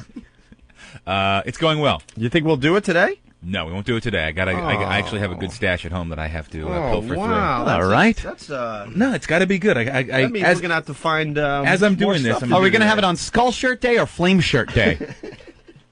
Flame Shirt Day. But you know what? Even Skull and Flame Shirt Day are roll up the edge of the shirt sleeve and iron it day. Is there any reason? Is there any reason? I wish people in Radio Land could see the fact that this sociopath he's wearing a black T-shirt and he rolls up the part of the edge of the black sleeve and then irons it so there's like a little a cuff. That's to show off those big biceps. Look at that size it. I get bigger than your spent tucking months to head. get my arms tattooed. Why not show them off? I know, but you only do it a quarter inch. Just get a tank top. Show off the arm. He probably measures it with a tape You know why? measure. Because I walk in here with a Perfect. tank top, and it's more ammunition. For I you wouldn't to make take. fun of your tank top. That's true. Yeah, right. You know the course pressure not. now every day. He probably wakes up and looks at the shirts and goes, "No, I can't even." No, I it's know not I'm even gonna that. catch up You with know this what? one. If I cared enough what Jim thought, do you realize the irony in me taking wardrobe criticism from you? Good. Now you gotta here give we him go. credit for that one. I can't even argue with it. I'm Yes. an awful dresser. Yes. But I'm acknowledging I'm an awful dresser. But see, yeah, With Norton's that in not mind- trying though. He doesn't care. It seems like you got something going on I've here. got a where look going. You're, but I you're really don't trying care for what a Jim look. thinks of my You look. really I are trying really- for a look. look. I don't care what Jim But thinks of how my does it look. feel that when you pull into a gas station, people run? I don't even know what that meant, but that's okay. Because there's flames. I got it. Yeah, of course you did. I carried the 2. I did the math problem. That was good. All right. Just wait until you see the boots. That's all I got. Are you really going to get the boots? I already got them. You Not got the the ones I flame showed boots? you last night. They didn't have those on my You size. got to come into work with the flaming boots. Yeah, they are. When are they're you being- moving to Chelsea, by the way? They're shipped in from. He needs a from England. roadster. He's the kind of guy that would drive a roadster with the flames on Yeah, it. I Like would. the look is perfect to get out of that. We got to get him on American Chopper. Yeah. You're something like perfect that. for American Chopper. He's the type of guy you see holding hands with another guy, but not like in like one of those hardcore male fist clubs. Oh, like wow. The type of guys I didn't see that coming. The type of guys that like shake hands like this. How you doing? And then like kiss deep in the middle of the street. Ooh. I'm not knocking him. I'm just saying that those. You ever see those guys? Like those are the gay guys that you know. Yeah, Anthony and I see those guys all. Yeah, what? yeah. Where the fuck did you don't get know. that I don't from? You never understand saw the the reference. guys, the leather bar guys. Only in that movie that Pacino was in, Cruising. Oh, that was yeah. He wears the yellow handkerchief. Yeah. No, I just like watching. You'd never get a laugh when we'd come out of BCN, when we'd be broadcasting at BCN at the Oh, right, Ramrod. the Ramrod's across Yeah, the the street. That Ramrod. type of guy. Yeah. Hey, thank God the Ramrod was there. I'm sure Pereno loved that when he was working at BCN. Hey, he was right across the street. Of course, they're a little too old for my liking. Any PlayStation takers here? Gotta love him. All right. So the reason we brought Steve in. Sorry, Steve. Steve got Okay, this you don't have to apologize. this George Bush song, which is pretty amazing. Yeah. I don't have it in. I mean, I have the song, but I don't have what you wrote down. So, It's right, what's this thing all about there, I just Steve? picked it up. Someone sent me an anonymous email with this. Here it is. No, go ahead. You just say This it. remix of Sunday Bloody Sunday, U2 Sunday Bloody Sunday. But whoever remixed it found audio from George Bush and perfectly synced it up to the lyrics. Every lyric of the song It's spoken by is George spoken Bush. by George Bush. Yeah, they cut up a bunch of his speeches. Yeah, I mean, this is just as someone who has done something like this before. That takes months. A to lot put of that time. together. Yeah. Because you've got to farm through hours and hours and hours of speech audio. Just get one word at a time. To get one word at a time. Found the exact lyrics of Sunday Bloody Sunday, and it's George Bush kind of doing, I don't know, kind of like a spoken word or something. But there's a few times where the melody actually, the tone of his voice matches the melody of the song. yeah. So But I don't know if it matters or not, but I actually was trying to do the same thing, but I was trying to do. here we go. Jesus. I can't even do it. Look at you. Jesus. Laughing. I suck. I was going to say Hitler doing supercalifragilistic. Jesus. What the hell did I get myself into? Oh, why did I laugh through it like a rookie? Because right that's very funny. Oh. Hey, we got to get those eBay items, by the way. oh yeah, okay. We'll do that after the George Bush song. But seriously, take a listen to this, man. Somebody put a lot of work into this. 2 for Tuesday. It's George Bush kind of speaking Sunday Bloody Sunday, and kind of it almost sounds like a sing along. Here it is. There's been a lot of talk about this next song. This song is not a rebel song. This song is Sunday, Bloody Sunday.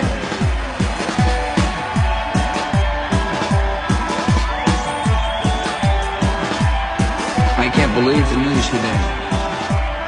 Can't close my eyes and make it go away. How long? How long must we sing this song? How long? Too long. For too long. Tonight? We can be as one. Tonight. Broken bottles under children's feet. Bodies strewn across the damn streets. But I won't heed the battle call. It puts my back up against the wall. Sunday, Bloody Sunday. Sunday, Bloody Sunday. Sunday, Bloody Sunday. Sunday, Bloody Sunday. Let's roll.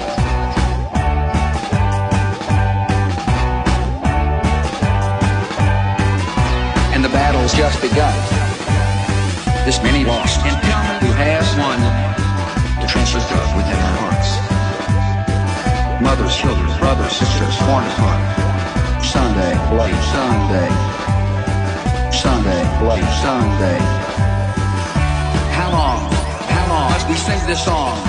How long? Too long, for too long. Tonight, we can be as one. Tonight, tonight, tonight. Sunday, bloody Sunday. Sunday, bloody Sunday. Let's roll it. Anyone who wants more details on my agenda can find them online. The web address is not very imaginative, but it's easy to remember. Park.com. Wipe the tears from your eyes. Wipe your tears away. Wipe your tears away. Wipe your tears away. Wipe your bloodshot eyes. Sunday, bloody Sunday. Sunday, bloody Sunday. Sunday, bloody Sunday. Sunday, bloody Sunday. Let's roll.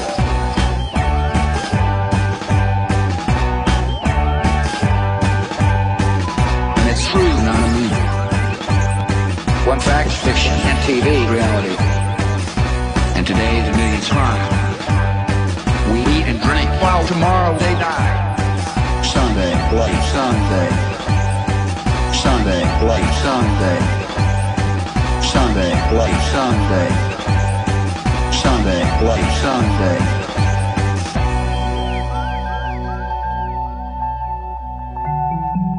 So I was in the grocery store, and there was this stock boy stacking melons. So I figured, hey, I'll show him some real melons. Well, when I flashed him, he lost his balance, and the entire stack of melons came crashing down on him. He was suffocated under 2 tons of melons. But my melons are... I was listening to some rap music this afternoon. Not that I had a choice. It was coming out of a Jeep 4 miles away. Yeah, could you turn that crap up? I still have one eyeball left in the socket. It's good music. It has a message. Kill Whitey! And white people are dancing to it. I love this song. It mentions my name twice.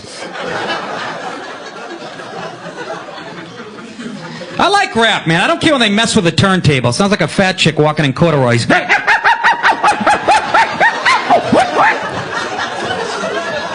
Please welcome MC Chafe.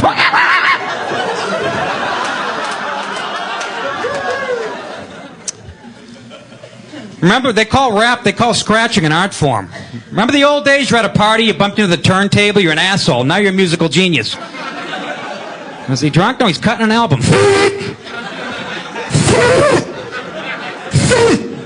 Get away from the turntable, Bill. Fuck you, I'm good. Give me a contract.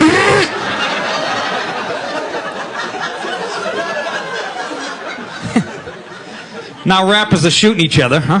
Finally. If we could just get the country and western people to join in, it'll be a perfect world. I'd hate to see Billy Ray Cyrus take a cap in the achy breaky ass, huh? That would suck.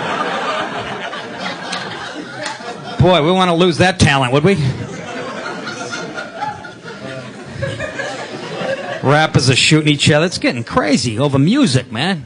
Remember the old days of shooting? Cops used to look through mug photos. Now they look through the R&B section at Tower Records. So, I need a vacation. Obviously, I'm a tad stressed, and,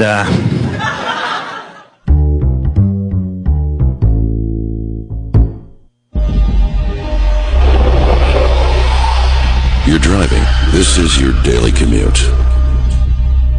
You tune in your XM radio. You pay little attention, if any, to the road. You are approaching the Chesapeake Bay Bridge. Suddenly, for no apparent reason, you pull the wheel strongly to the right. Your car is pole vaulted into the air. Gravity takes a hold and you head to the water. The impact is like concrete. Then you slowly submerge. Feeling the cold presence of wetness, oxygen is slowly purged from your vehicle. And for a moment you think to yourself, man, my XM radio sounds so good. Man.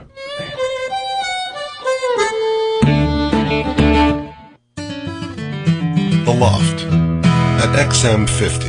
The Loft is based around the beauty of songwriting and acoustic-based rock. I don't want to go up town, baby. Look at all the people like cows in a herd. Well, I like birds. The Loft at XM50. You know the door is always open, so stop by and visit us at The Loft at XM50. When disaster's at your door, XM's Emergency Alert is on your XM radio 24/7 on Channel 247. Floods, hurricanes, tornadoes, snowstorms, and natural disasters are all a part of life. You need information now. XM delivers 24/7 on Channel 247. XM's Emergency Alert Channel. Information now.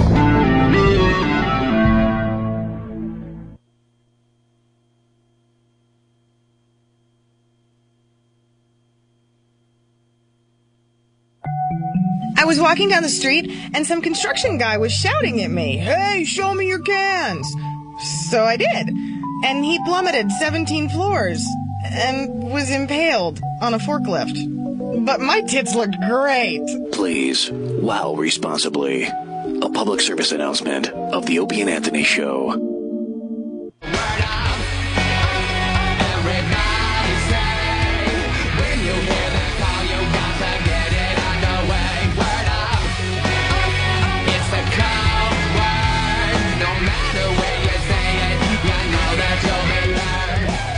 This is the Opie and Anthony Show. Thanks for checking us out today. Greatly appreciate it. People are very, very confused out there. Confused? This is the Opie and Anthony channel. We're making adjustments every day. And we moved around the replay schedule. And I think this one is going to stay for a while. I think it makes more sense where pretty much if you're on the East Coast, you hear Opie and Anthony from 6 a.m. to 10 a.m. live. Then we go right into the replay, 10 a.m. to 2 p.m. This is all on the East Coast. And then 2 p.m. to 6 p.m. It seems to make more sense as far as, the commuters out there, okay? Huh? When? What? Well, people want to know because they thought there was a mess up. No, this is going to be the replay schedule for a while. And then what they do after that, I have no idea. Honestly, I have no idea. We're taking it one step at a time. Let's say hi to Ben in Arizona. Hey, Ben. Hey, I just wanted to say it's good having you guys back on the radio again. And I was just curious. Yesterday I was listening to Frenchie vs. Frenchie on the radio, and all of a sudden you guys got cut out by Washington. What the hell's up with that? Yeah, we're still working on that. There's like some kind of master computer down in Washington, and we can't go past 10 yet. And we're going to work on that and make sure we end our show when we feel like ending it. You missed a lot of great stuff, unfortunately, because we just said screw it and we just kept doing the radio show.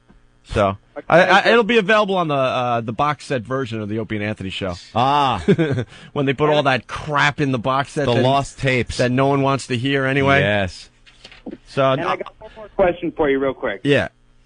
I originally learned about you guys through some bits that I heard online of Frank Caliendo doing the John Madden impression. Right. I want to know if he's going to be back on, man. He got me started doing the whole John Madden thing. Now I do it everywhere. Oh, you do John Madden, do you? Oh, well, boy. he's the guy that, when here, boom, tough act international, get rid of it. So Ben, you do John Madden? Evil. That was a good Dr. Evil. Now do let's hear John Madden. Well, he's the guy that when he puts his contacts in, he can see better. I'll get you, Austin Powers. Ben, when do we get to hear the John Madden? Oh, yeah. I got owned. No. But Ben does imitations. If sometimes you close your eyes, you would think it was the actual person. No, I can see how a girl could fall for you, Ben. Thank you. Yeah, I kind of didn't enjoy that, but thank you. I'm sorry. No, it's all right, Ben. It's fine. Frank Caliendo will probably be back on the show when he realizes that we're back on the radio. People still don't know we're doing a radio show yet. It's going to take some time. I think for this team to win, they need to score some touchdowns. One more, and then Scotty don't. What is this guy talking about in Philly? Ellis, what's up? Hey, what happened to the freedoms that you guys said you were going to have? I know you just said you're going to try and get a little more of the show running, past schedule, but getting clipped just really blows. The what? getting cut at the end of the. Oh yeah. We know that blows. No, we understand that. We just explained it. Like this is a work in progress. I mean, I'm a long-time fan of you guys, and it's just ridiculous that everything you guys said in the ungagged kind of isn't happening with. What do you mean? Run it your way. No, that's not true at all. What are you, crazy? This is a work in progress. Every day, we're improving things. We could come in here and discuss whatever we want on a daily basis, and we do. The technical glitches, where in the interview that you heard did we say anything? There won't be any technical glitches. Well, that being said, I mean, you guys are great, and I'm really glad to have you back. It's just kind of annoying when you guys just kind of get limited by Washington, that's all. Well, it's growing pains. We're working this out. XM Satellite Radio, we are the pioneers. We are the first big, huge radio show that was hired by XM Satellite Radio. We invented it. That's right, That's right. It was us that invented it, and they're not used to this, so we're learning as we go along. I mean, we give these guys hell every day, but the fact is, the studio that Anthony and I are sitting in, they built in like 4 days. I would have done it first, but the government's after me, Robin, so I couldn't invent satellite radio, because I was... No, you're telling everyone that you're the innovator, though. You're telling everyone you're the first to go to XM. Yeah, but the truth of the matter is, I had to hide from the government, so I couldn't really invent it. I was on the grassy knoll. So now you're admitting that you're not inventing this? That someone did it before you? Well, not in public. I'm not admitting it, but behind the scenes, you're admitting that you were a little late, right? I was a little late. Yeah. Well, George Bush is after me, so of course he is. I don't have time to invent things like I used to, like walking. I invented that. 1 foot in front of the other. That was me. How much time are you going to spend on talking about Bush today on your show? People just want to know. How long is my show? 4 hours? 4 hours? Well, sort of. It's 4 hours, but it's probably about an hour and a half of actual material because the rest of the time is commercials. But, yeah, it's a 4-hour radio show. I'll spend the whole show trying to get George Bush thrown out of office. Oh, wow. I look forward to hearing that today. Again, and again, and again, and again. That's right, Robin. Yeah, real smart move by the doggy company. Hiring a guy that's going to be about 55 years old to take you guys out of the hole. Yeah, that's real good. Burr, burr. I like the little dog, though. It's such a cute little symbol to have for a company. I always used it when I played Monopoly. Yeah. The little dog. I wouldn't mind the dog. Maybe a little silver hat for your company. I want the thimble. Oh, I want to be the thimble. Wait till you see what XM Satellite Radio does next. What are they going to do next, Opie? Oh, there's a big announcement today, and then there's a couple more right around the corner, I do believe. The thing with the guy? See, we're smart. We picked the right company. We had a choice. We could have went to the dog company. We said, Do you know how many months I walked by Madison Square Garden and saw that Sirius ad and wondered, what the fuck does that mean? Before, what is that? It was just Sirius. Turn regular radio off. That? It's a dog. No, who the? See, there was AM radio, then there was FM radio. Now there's XM radio. Absolutely. Makes a lot more sense than just throwing a dog logo on TV and saying, "Hey, look what we're doing." What? Dog winking? I see one dog eye. I just hate it. All right. Oh yeah. So you're not going to dinner tonight? No, dude. Come on. Look, this is a whole new lifestyle. Help me out, man. No, I'm sorry. I do apologize. I feel bad because I know how exciting Bob dinners are. I know how the thrill-a-minute, action-packed they are. Our agent is flying in from L.A. And my arms are killing me. He's working on some big deals for you and I, Anthony. Yeah. Has to fly in, and we have to do our dinner. No. We do dinner with our agent once every 3 months. I'm drawing a line in the sand, and you're blowing Opie. this one off. He's in the air right now, flying in just so he could take you and I to dinner tonight. Fantastic, and I won't be there. You know something? It's a complete change of lifestyle. He cannot come flying in, winging into New York, and make a dinner appointment, little dinner date. If he wanted to come for lunch, and maybe after the show at noon, we go grab a little bite or something, that's fine and dandy. But I'm not going to hang out and wait until he flies in at 5 and then has to check in at the hotel that we're paying for. Oh, yeah, Bob. How about you stay at a more expensive hotel? Why don't you go to the St. Regis and have your suits ironed while we wait? You know? Why don't you go to the St. Regis? Yeah, I did notice that he upgraded his life a little bit. He's since, like, since, "Hi since guys, taking it's us on Bob. as clients." Hi guys, it's Bob. You want to meet me at the hotel? Okay, Bob. Where are you staying? I'm staying at the gold-encrusted palatial hotel down at what? Remember where each room is made of everything is entirely made of gold? Remember when we were in Boston? We met him at a airport restaurant. Yeah. It was a little stupid buffet place. The food was awful. Because the pitch was coming. We're not paying him 10% yet. He had his wrinkled suit on, Uh-huh. and we said, "All right, we'll go with this guy." Mm-hmm. Now look, he doesn't Yeah. have wrinkled suits anymore, and he's not No. taking us to little Chinese buffet places. Now he's doing very well. And we're thinking, hey, this is kind of cool. Get a nice meal from the agent. Wait a minute. Yeah. There's a reason why we're getting nice meals from we're the agent. footing the bill. Because in the end, we're footing the bill. But he is a super agent, and he makes some great deals, and that's why we pay him. But to have to go out to dinner, lunch, all right, I'd suck it up and let's go to lunch, because then I could get done with the show, hang out for a little while around here, have some fun, chat with the guys, and then at noon we go out and have some lunch. I'm not going to sit around until he gets in at 5. His plane lands at 5? Yes. Yeah. So dinner is until 7:38 at the earliest. Oh, I can't do that.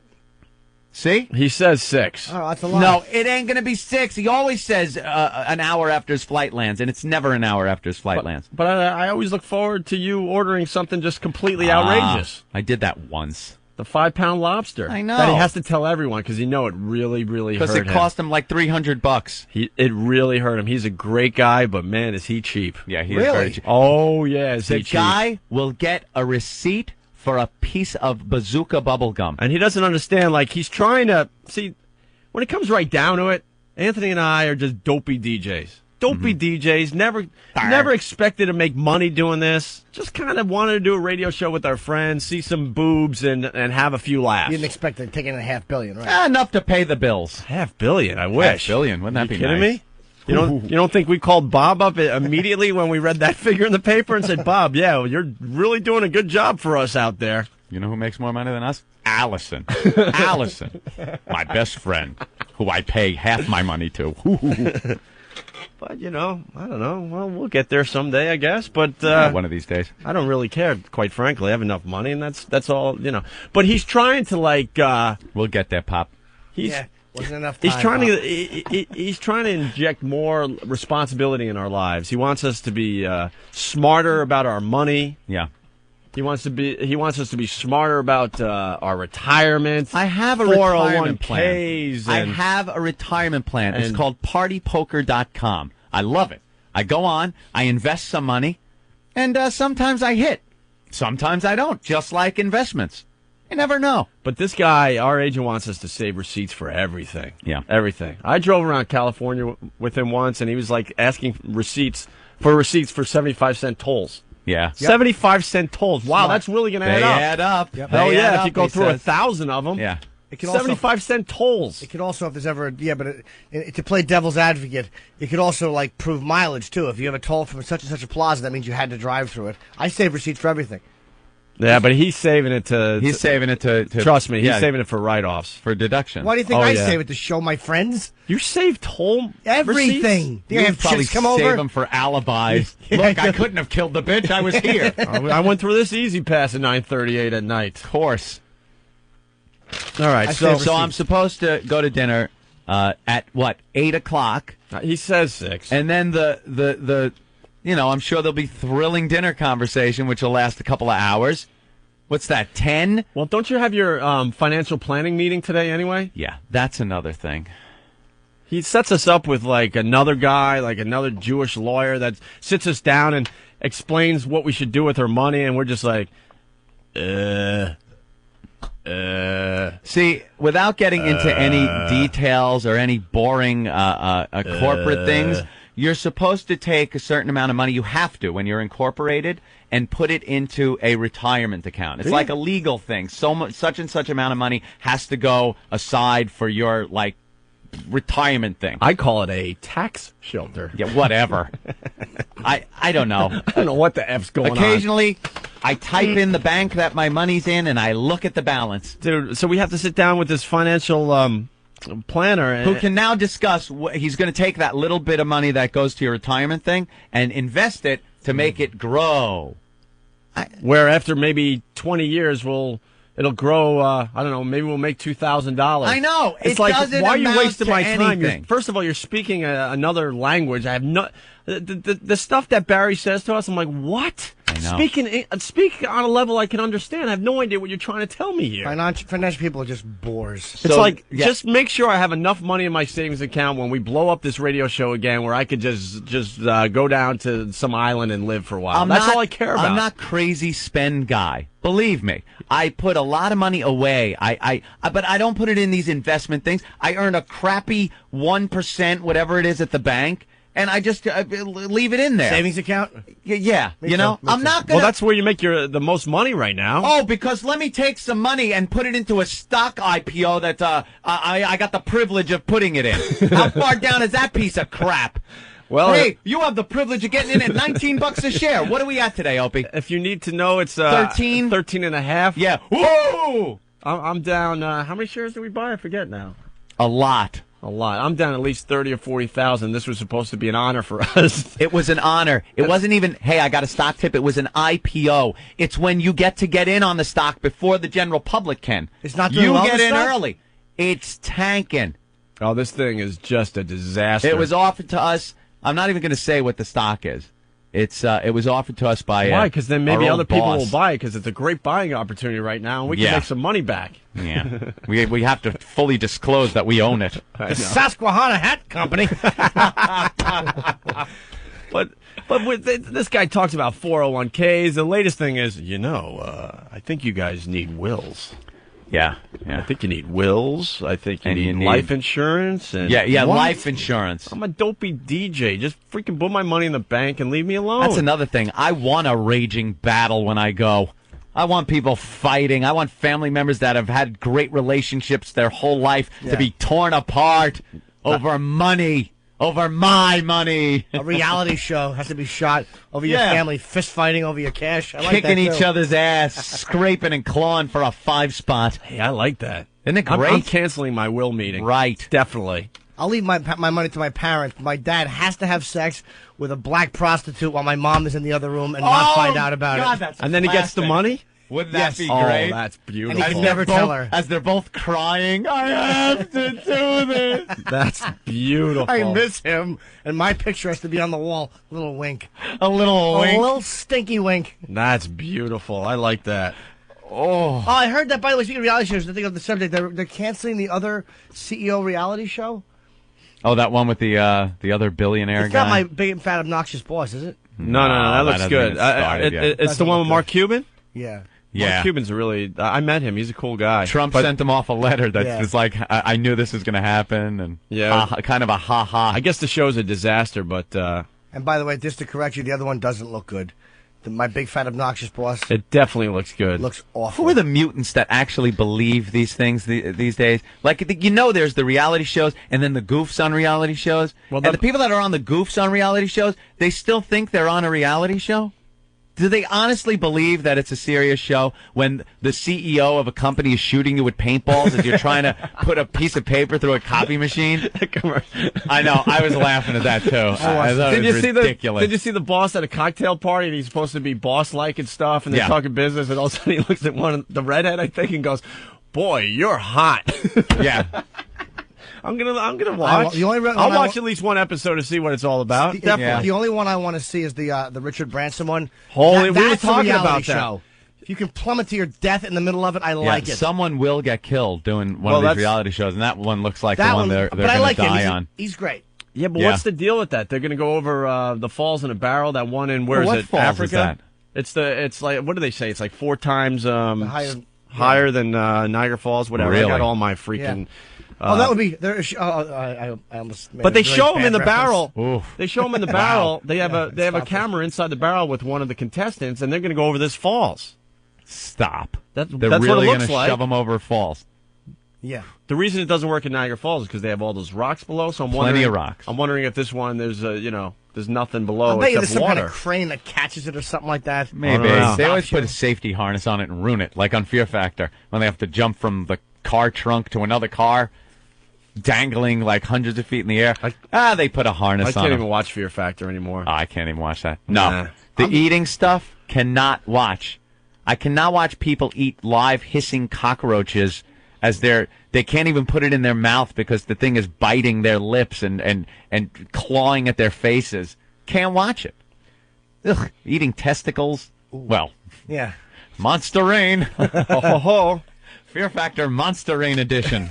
I'm so afraid of heights. I was reading, there's a French guy who dresses up in a Spider-Man costume. Oh, yeah, I nice saw and that. snug, so his uncut, awful member shows. Yes. And he climbs buildings. Without rope. Yeah. It's all with his bare hands and little dirty French feet. And I'm looking at these pictures. George Willig lives. Yeah. No, George Willig and the other guy, Spider Dan, used equipment. This guy is hands and chalk on his hands, and that's it. And he climbed the Sears Tower.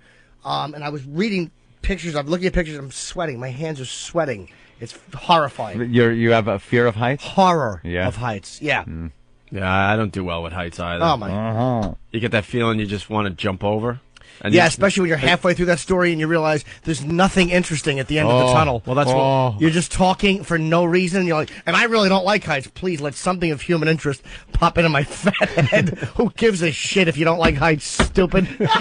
God, what a goalless nothing I was. Your eyes were spinning like a slot machine. You were trying to come up with something. Well, I knew that the concept of watching this guy was really frightening to me, but I'm like, why would a radio audience care about that? That's something you tell someone on an 8-hour car ride. I think people that are scared of heights got something out of that. Yeah, both of them. Even they think it's boring. Because, I mean, you know, actually a guy did do this at Columbus Circle, that new building. The Time Warner buildings? The Time Warner building. It's it goes up about, what is it, about 5 or 6 stories? Well, no, there's an area where it goes up 5 or 6 stories, and you could look out, you know, over the lobby or whatever, and it's just a glass wall that I swear it's barely above your waist. Yeah, it looks like you could hip check someone walking and send them right over. Well, a guy decided, you know, buy it because that's the latest craze here in New York City is jumping from They heights. love jumping. And a guy jumped during lunch and splattered on the 5 stories. Oh, yeah. Yeah, 5 on or the 6. inside of the building? Yeah, he jumped on the inside. Oh, what a mess. Remember when we played the gag on Earl? Yeah. Yeah, right from there. Oh, inside the Time Warner buildings, like those gigantic, two gigantic in Columbus Square,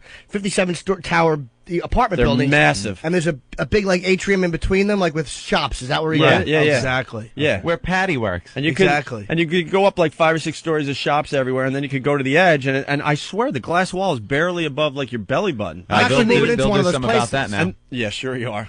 I couldn't even stand there. I didn't even like it when we were down there. We played a joke on Earl. We had Earl come in, and we were trying to But you tell don't have him enough, there. you know, I don't know. It's Wait, too what low. was the joke? You guys Freaky. all wore white hoods and chased them? Oh. No, but I couldn't even stand next to the edge. I was too freaked out. Yeah. They'll put low. something up now Yeah. that somebody's killed themselves there. I know. He ruined it for everyone. Yeah. School bus into a house in Staten Island. Very good. There's more accidents in the morning. I've noticed that. Well, we got a plane crash today and a school bus accident. This is like... Don't worry, moms. Looks like everyone's okay. By the way, they won't put up protectors. They never did in the Marriott on Broadway, and people have been, there's 50 stories or 45 stories indoors, and people have been jumping inside of there for years. Thinning the herd. Yeah. Let them I'm jump. not a big fan of heights, but when I was working in construction, I used to have to do some stupid stuff on ladders. And one time I had a big extension ladder up against a building. I'm climbing up it, and they always told you, when you climb up, take either vice grips and fasten the ladder to the building, or a rope and tie it off to a stack on top of the building or something. It was a windy day. Get climbing up there, the wind hit the side of the ladder, and it starts falling. And you're about almost 40 feet in the air, and this thing starts tipping over sideways. No way. I go to straighten it out. Yeah. I finally catch it, straightens out. The latch that holds the extension part of the ladder wasn't fastened. It goes... chikung, chikung, chikung, and I'm riding the thing down as it's snapping, hits the edge of the roof, and now there's no more roof. Slides down the building. I fall into the hedges. Fall right into the hedges. And this used to happen a lot. Like if people are in construction, they've had ladder mishaps all the time. It's frightening. All right. And nothing else. Well, no, I mean... Were you sweating, Jim? Because I was. Was during that story? No, I definitely understand the fear of falling off a ladder. Thank God you weren't walking under one. That could be bad luck. I have a fear of spiders, everybody. Do you really? There's a great movie about that called Arachnophobia. Remember that one where the big spiders were attacking people? You remember that? Yeah, that was really good. All right, we got some more items up on eBay. Oh, we do. Items up for bid? Yeah, you put Opie and Anthony into eBay.com and some funny things are All starting right, to pop up. who's putting these up? They're great. I mean, there's a lot of our old shows and stuff that people are selling, and they're even selling our new shows here on XM Satellite Radio. But this guy put up an item for bid. It's Opie and Anthony, of course. Opie's Week 1 sickly underwear artwork. What's the bid up to? Oh, the starting bid, 1 cent. 1 cent. You are bidding on artistic interpretation of Opie's Week 1 jockeys for the opening bid of 1 cent. Are you a true fan of Opie and Anthony? If you are, this is the one item you cannot do without. Be the first of your Tool friends to own this one-of-a-kind piece of obscure reference memorabilia. This masterful work of art was done to commemorate a very sickly Opie's underwear from Week 1's broadcast on XM Radio. Own this artistic rendition of a pair of boxer briefs that were worn by a sick, feverish person and hadn't been changed in a week. That's not true. Every day I was making new artwork. Hand-drawn by renowned local New Jersey artist Pablo Pick-My-Ass, suitable for framing on a refrigerator with magnets. Mediums used, paper, marker, barbecue sauce. Testimonials. It looked like a used shoe shine rag, says Opie. It stinks and I don't like it, Lil Jimmy says. Opie, you're the talented one. Dave Dickless Douglas. That's not what he said. Mary Kate's the prude, Ashley's the goer. That's Anthony Cumia. And Bruce, our old boss, just says, boys. And Ben, he. And is that about it for this one? Yeah. Okay, then it's all the official stuff to get on eBay. But there it is, the artist rendition of my sickly underwear. Artist rendition. That's pretty funny. Lovely. And then there's another item up for bid, Ant? Yes. Which one is that? I don't think I have it in front of me. The Opie and Anthony Monster Rain raincoat. Oh, really? Yeah. Raincoat with .0005 mils of Monster Rain on each coat.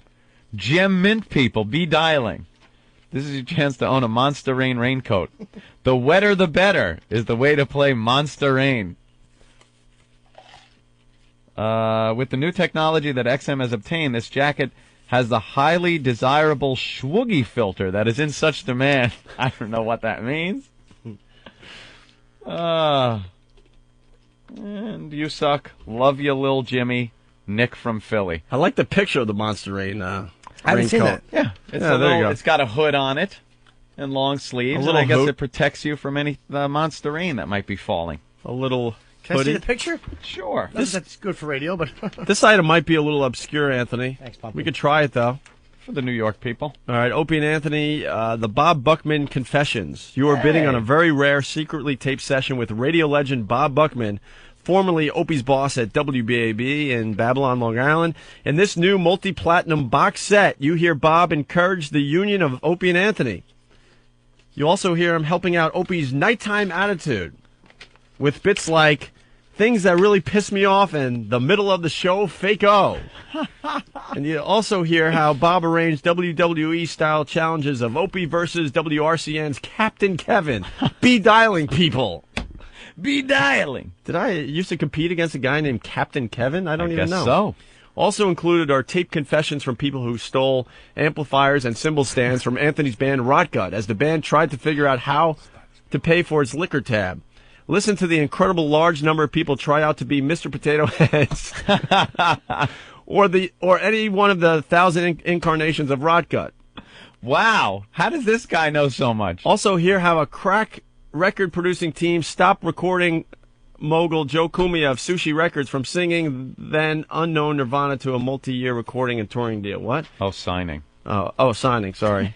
Buy now and receive bonus recordings of now Middle Country Road Jiffy Lube manager Leslie Gold openly and freely speaking about how Opie got her fired from WNEW and how it was originally her idea for WNEW to use a double dong as an antenna. What? Listen to how O&A progressed from the barnacle-infested tender trap to the lush couches of Scores. Hoo. We never went to Scores. Never. Privilege is the strip club of choice for the Opie and Anthony show. Yes. I'll still go to the Long Island Dives, like all the right, tender trap. That one started out good, but lost energy. Yeah, lost energy. Sorry about that. We need I think we need a strip club that's closely associated with this radio program, if I may. All right. Of course you. You got an think that. idea? No, I just wanted to throw that out there. Just talk to Earl. For what? Earl goes to Privilege like every night. Exactly. It does him no good. He goes in there with a lonely idiot with a black trench coat. Just sits there and sulks like a creep in the corner. Hey. Guy's a 35-year-old virgin. He's the only guy with cash that will creep out a stripper. I'd rather not have money than take his and just look at him. I think he just watches, or does he get the lap dances? Oh, he gets lap dances. Oh, he does? Lap dance, please? Oh, okay. How exciting that's got to be for a girl. Hey, who's this? Stupid black cap on his head. Who's this? Because they didn't put your name down. Hey guys, this is Brad. What's happening? Hi, Brad. What do you got, Brad? Just real quick, I got to let you know, I've been a big fan when you guys were on NEW. I actually had Sirius, and when I went to the press conference in New York, I switched over to XM the next day. I just want to let you know that. There you go. Oh, thank you, sir. Thank you. You made a fine choice. I also I want to compliment Jimmy Norton on his Susquehanna Hat Company reference. Thank you very much. Very good. Growing up in Canada watching SCTV, not a lot of people understand that reference. Is that what it's from, Jimmy? No, it's Abbott and Costello, you little angel. Okay, well, hold on. Well, then, because Martin Short, they used to do skits, and Martin Short would be Jamie Farr, and that was his thing. They did a whole skit on the Susquehanna Hat Company, but now I feel like an ass. So I should just I'm say sure that. they used it from Abbott and Costello is where it's from. They kept, every time the guy heard the word Susquehanna Hat Company, every time someone heard the word Susquehanna Hat Company, they would break the hat and cry and cause a big to-do.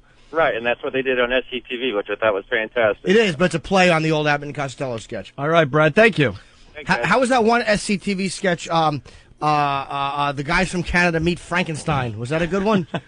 Jesus, they shamelessly ripped off Abbott and Costello, those Canucks, those thieving Canadians. We're big fans of the obscure references on the Opie and Anthony show. I like that bit they do. Who's on first, eh? I like that one. We won't do any more. Who's crossing the blue line? Eh? You could hang up on everybody. Hang up on everyone over there.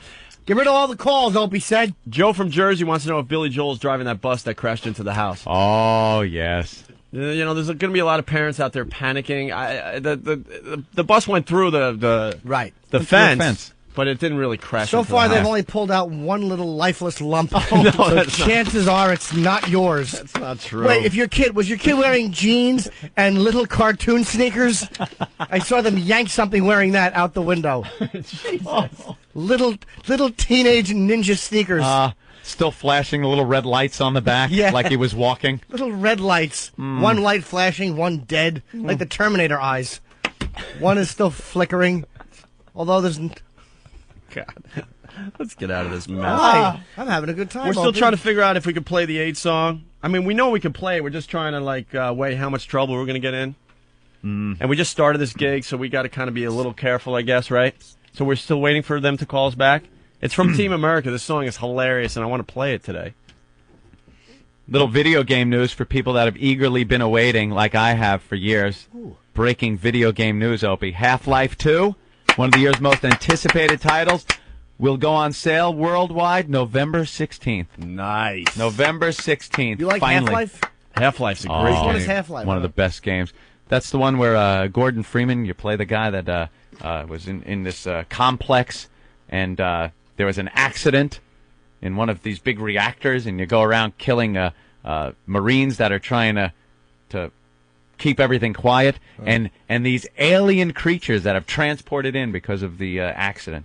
Great game. One of the first real story-based first-person shooters with really great graphics and it was supposed to be out about a year ago, but some 18-year-old kid stole the code, game code. Stole the game code, broke in, hacked into and then threw it all over the internet, kind of. So they had to pretty much redo the whole game. What's that? When he stole the code, what does that do to the release of the game? What would happen? In this case, it stopped it. They couldn't release the game. Why?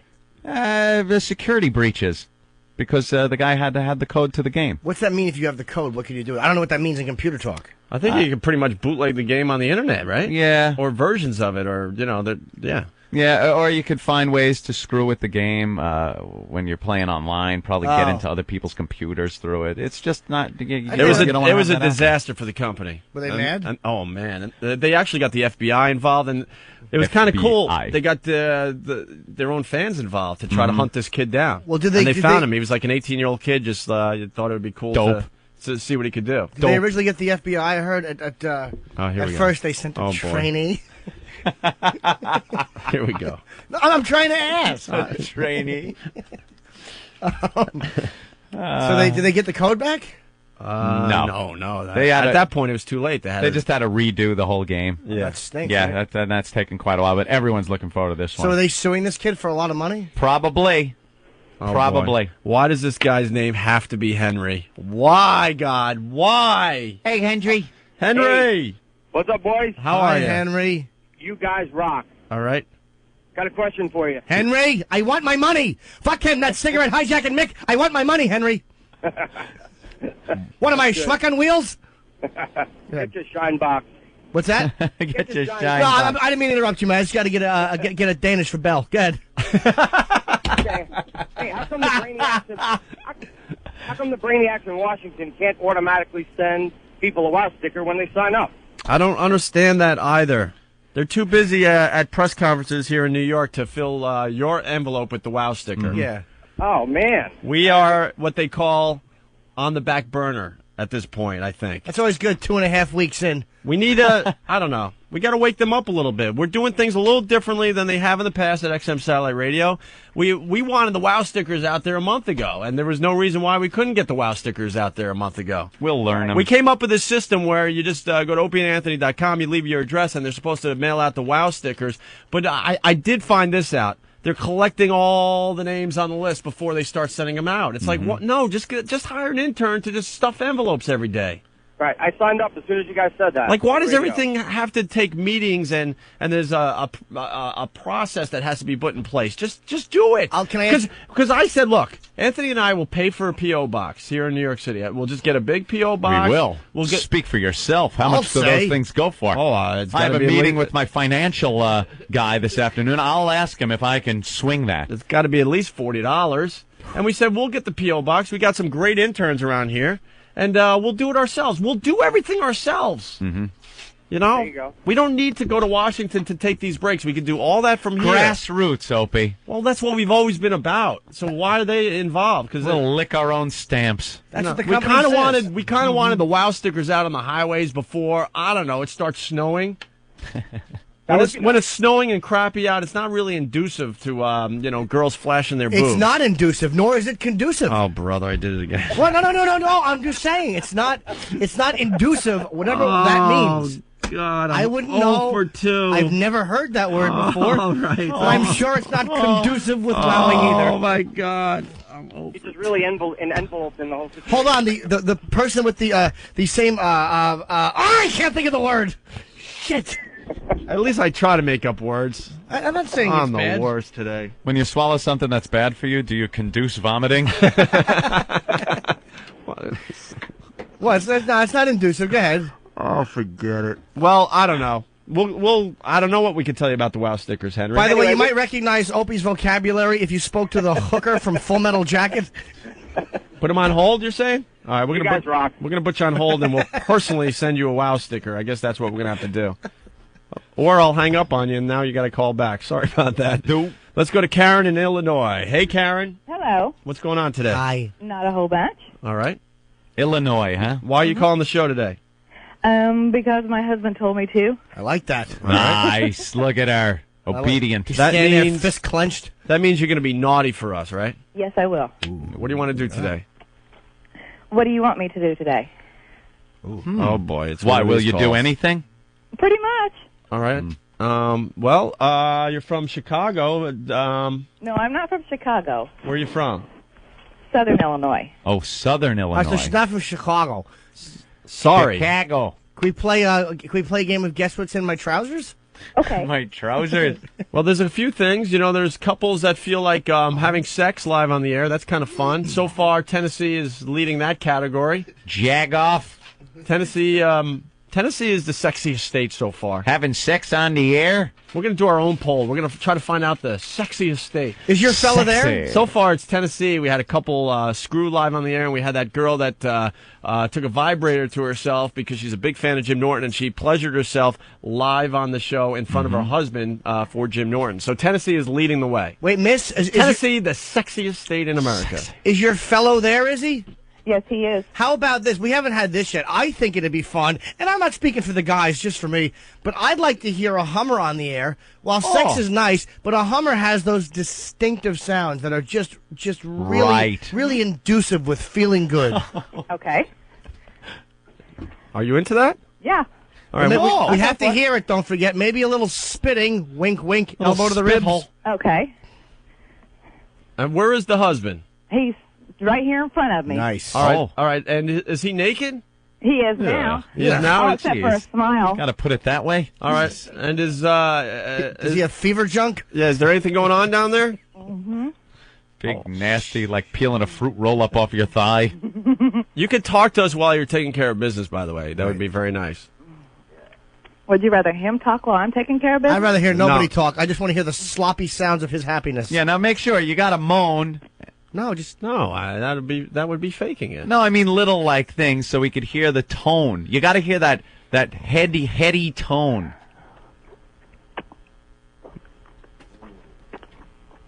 Ooh. Wow, look at these guys go at it. Please gag on it. You're looking for the gag, right? Yeah. Oh, yeah.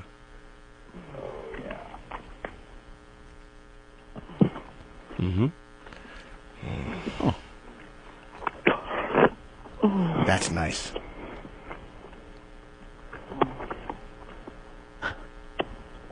Do you want me to completely finish? Is he there? Is he Sure, close? go ahead. Is he close? Mm-hmm. Yeah, go ahead. Yeah, let's give it the old college try, all right? Mm-hmm. Let's listen in. Let's listen in, yeah. Oh.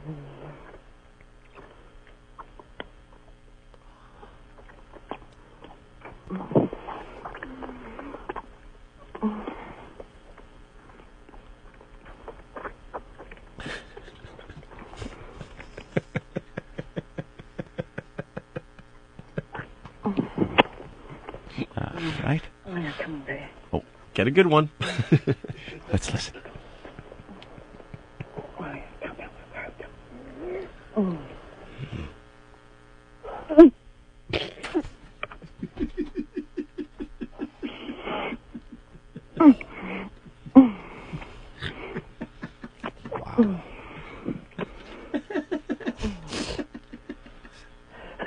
Horse gag. Wow. Best shot in the mouth since our Bud Dwyer. I got to be honest, I'm packing almost full. I know. We see. That was very hot. Your part I loved in the middle when you went. I love that Elephant Man slobber. That's what an oral. You're a lucky man, sir. She's a good girl. Wow. You married? Are you guys still going at it, sort of? No, she just got a drink. I like that. He sent her right out of the room as soon as she was done. Here, go rinse your mouth out. Beat it. Very good, guys. Thank you very much. Wow, and Illinois coming through. Yes. Quite literally. Yeah. Making a run for the sexiest state in America. That's a pretty sexy state now. I'll say. I like that better than the sex sound. To me, that's real. All right, well, we got to make a decision here. Better than what we've heard from Tennessee? Yeah, that was pretty good. Yeah. Really? Especially because there's a little uncomfortability. It was done to completion. Uh-huh. You heard the completion in her throat. Yeah. I'm not ready to give them the crown, though. Maybe Really? the listeners could, the ones that have had XM Satellite Radio a little longer, Wow. and have heard what Tennessee has given us. Yeah. What do you think? Who should be voted sexiest state in America? Sexy. Is it Tennessee or Chicago? Well, Illinois, whatever. Chicago would be a city, and Illinois would be a state. That's all right. We know what you meant. All right. All right. Thanks, guys. Bye, nice people. All right. Oh, that was really... Oh, she wanted to do something else. I just heard, can I do some more or something like that? Dante. Yeah. Hi. What's up? Hey, what's up, man? Hey, listen, I remember you guys back from the old days, and you guys are effing hysterical. I just learned something that I could sport wood and crack up at the same time. That was hot, wasn't it? Oh, my God, man. Chicago's got my vote, I tell you. Yeah, Illinois. really was sexy. It blew away. Illinois. Chicago is not a state. Yeah. I'm sorry, Illinois. They actually just did that in the Cook County Assessor's Office. Norton, you rock, man. Don't ever leave. Thanks, fella. Thank you, Dante. Be good. One more here. What is the instant feedback saying? Let's see. Is the state of Chicago beating out Tennessee? This one says, all of a sudden I'm a Cubs fan. Are you fucking kidding me? Goddamn, I love XM. That should be done every day on the air. Illinois, much more gooder. Illinois is in the lead. Gargle, make sure to gargle. Dude, we're standing in a parking lot handing out wow stickers with a boombox playing the sounds of a blowjob openly for everyone to hear. Ain't satellite radio great? Where's that? Is that the sticker stop in Philly that's happening today? I don't know. It's a whackbag person. I think that's the sticker stop that's happening in Philly today, And Anthony. then Joe saying, almost ready. Nice minute, man. And Dave from Jersey wants her hit across the head with the phone. You gotta love Jersey. Hit her on the head with the phone. Whoa, whoa, whoa. In Jersey?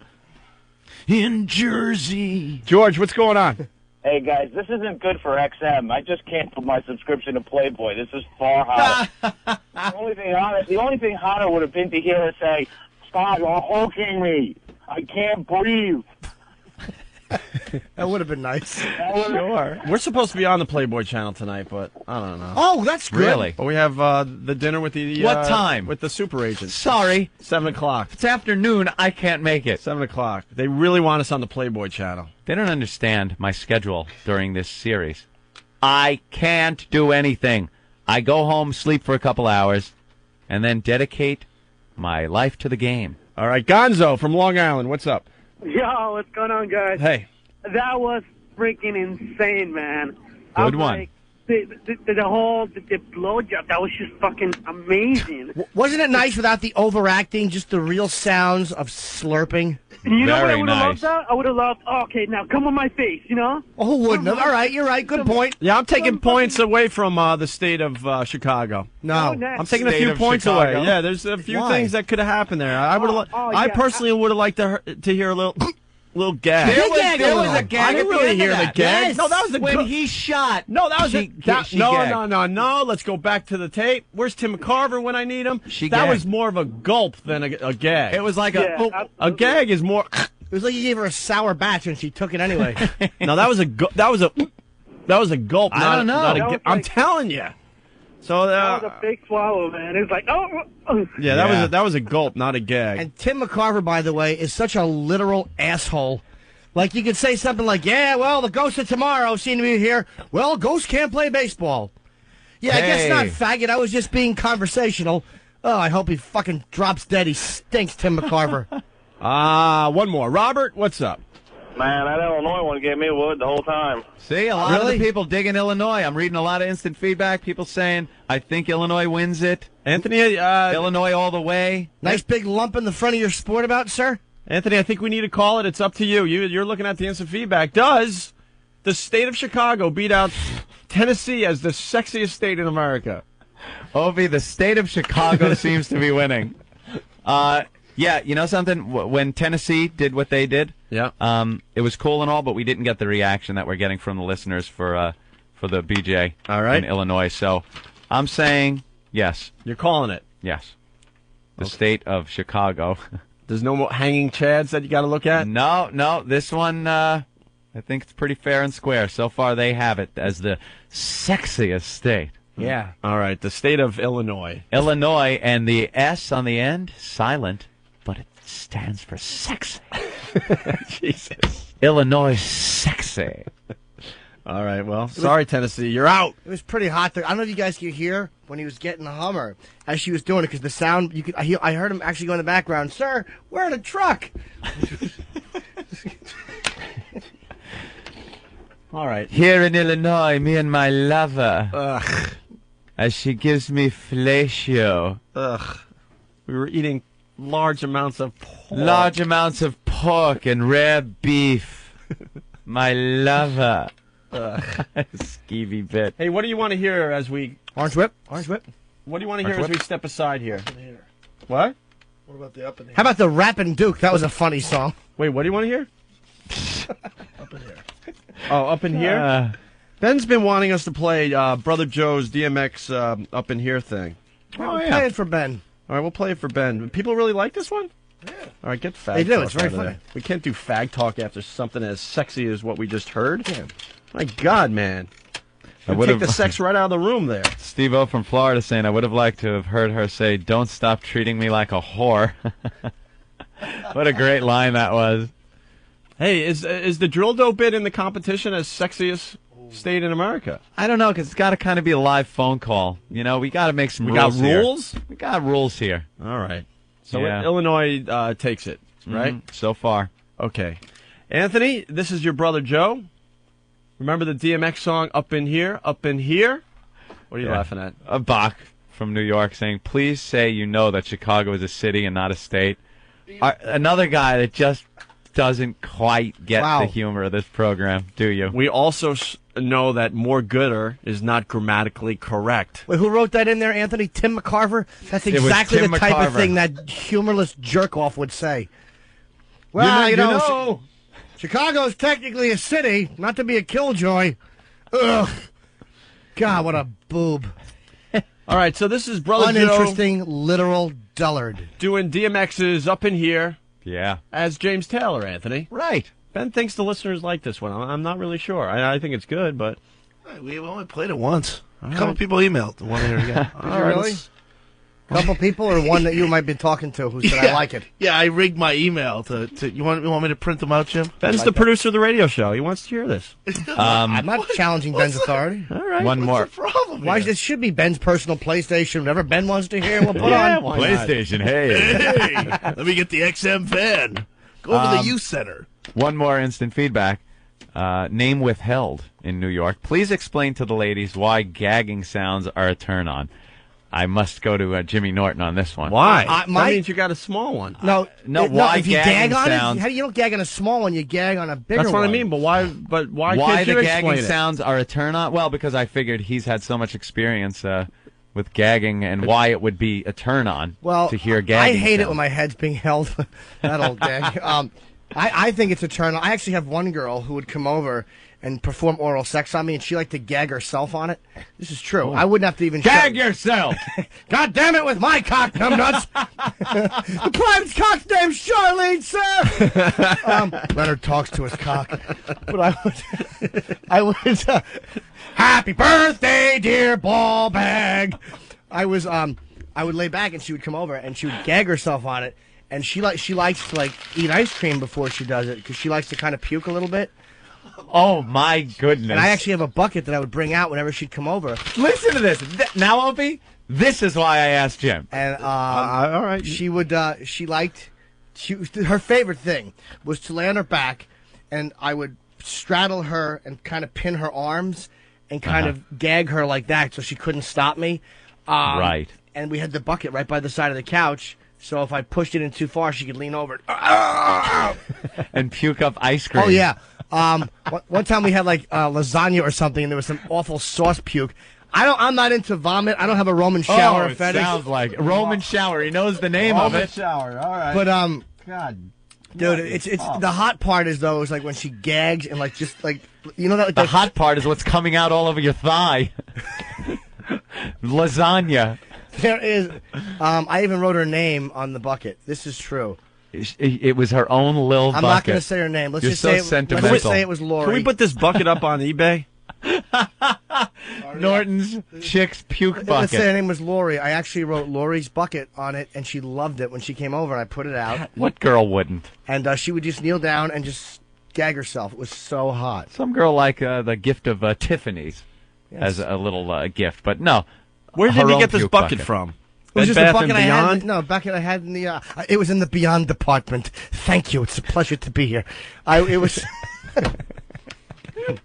I love Jay It London. was, I really do. It was in my closet, and I just pulled Yeah. it out because she would always gag herself, Yeah. and she kind of wanted me to get a garbage bag because she likes when I would hold her head, and really abuse her throat. Wow. Good girl. Wow. And the gag, to simply put it, please explain to the ladies why gagging sounds are a turn on. Because if they're gagging, it means they're giving a blowjob. Yeah. That's why it's hot. And And it it makes means you it's a- feel like you're bigger, and it Yes. makes you feel like she just can't get enough. I wonder if she's It needs to asking, be filled up more. is it the gagging when you're doing it, or why gagging sounds like over the phone like if they're doing it over the phone, is a turn on.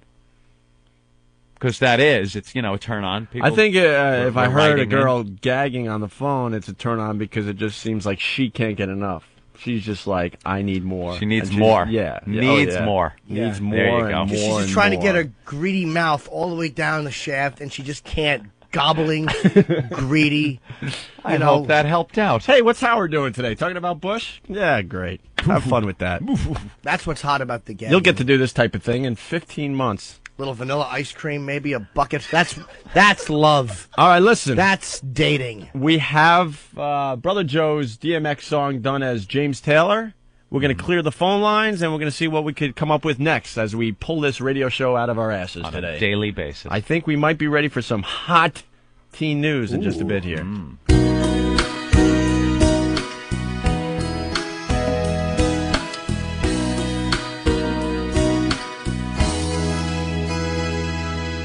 Y'all gonna make me lose my mind up in here, up in here.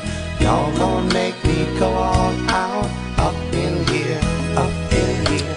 Y'all gonna make me act a fool up in here, up in here. Y'all gonna make me lose my cool up in here, up in here. If I gots to bring it to you cowards, then it's gonna be quick, alright. All you mans up in the jail before suck my dick, and all them other cats you run with get done with dumb quick. How the fuck you gonna cross the dog with some bum shit? Alright. There go the gun click, 911 shit, all over some dumb shit. Ain't that some shit? Y'all niggas remind me of a strip club. 'Cause every time you come around it's like what? I just gotta get my dick sucked. And I don't know who the fuck you think you talking to, but I'm not him. I eat slim, so watch what you do or you gon' find yourself buried next to someone else. And we all thought you loved yourself, but that couldn't have been the issue. Or maybe they just saying that now 'cause they miss you. Shit, a nigga tried to diss you. That's why you're laying on your back, looking at the roof of the church. Preacher telling the truth, and you know that it hurts. Yeah. Whoa, y'all gonna make me lose my mind up in here, up in here. Y'all gonna make me go all out up in here, up in here. Y'all gonna make me act a fool up in here, up in here. Y'all gonna make me lose my cool up in here, up in here. Whoa, whoa, whoa, whoa, whoa, up in here. Y'all gonna make me act a fool up in here, up in here, up in here, up in here. You make me lose my cool up in here. Lose my mind. Y'all gonna make me lose my mind. Y'all gonna make me up in here. Y'all gonna make me go all out. I had an uncle that went crazy. Crazy, man. Everybody's got a crazy uncle. He's usually your favorite uncle when you're a kid, too. You don't realize he's crazy till you're about 15. Like, no wonder Bobby was so much fun. He's out of his fucking mind. My Uncle Bobby lost his mind. You know what people do when they lose their mind? They start repeating shit that don't mean nothing. Every time you ask Bobby a question, he answered the same way. Bobby, what time is it? If you want to feel funky, feel free. And please don't spread that funk on me. What did that mean? I'll never know.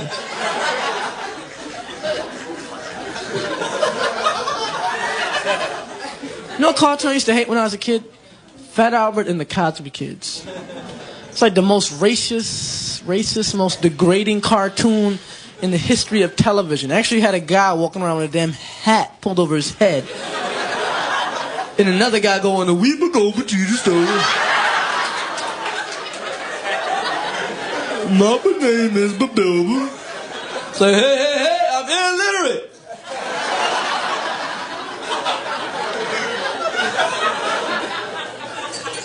Ignorant.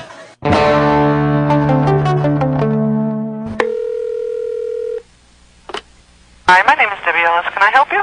Yes, I'm looking to fill a permanent position. Certainly. Now, what kind of position are you looking for? I'm looking to fill doggy style is the position. What is that? Doggy style. I beg your pardon? Doggy style. Which means? Which means, you know, in the rear.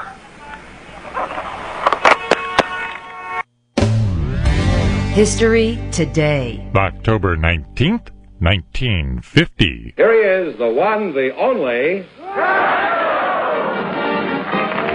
The TV show You Bet Your Life. What is the secret word tonight, Joe? Oh, I guess we have to ask the duck what it is. October 19th, 1984. This was an activity that the intelligence committees were fully aware of. CIA agents die in a plane crash in El Salvador. It was well within the scope of the activities that were permitted, and it was in furtherance of a legitimate American mission in El Salvador. The shark bait has such teeth, dear, and it shows. The number one song, October 19th, 1959. Could that someone be Mac the Knife? October 19th, History Today. It's the O&A virus. XM 202. XM News, talk, sports, and information. It's everything all the time.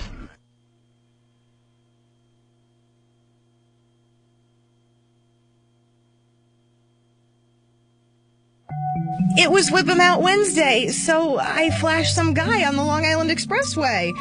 He was involved in a 7-car pileup. There was blood and carnage everywhere. But my tits looked great. Please, wow responsibly. A public service announcement of the Opie and Anthony Show.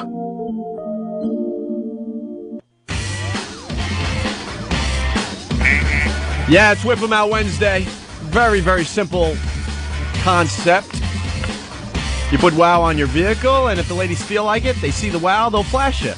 Sure. It's worked like a charm for like 7 or 8 years, and it continues with this brand new Opie and Anthony show on XM Satellite Radio.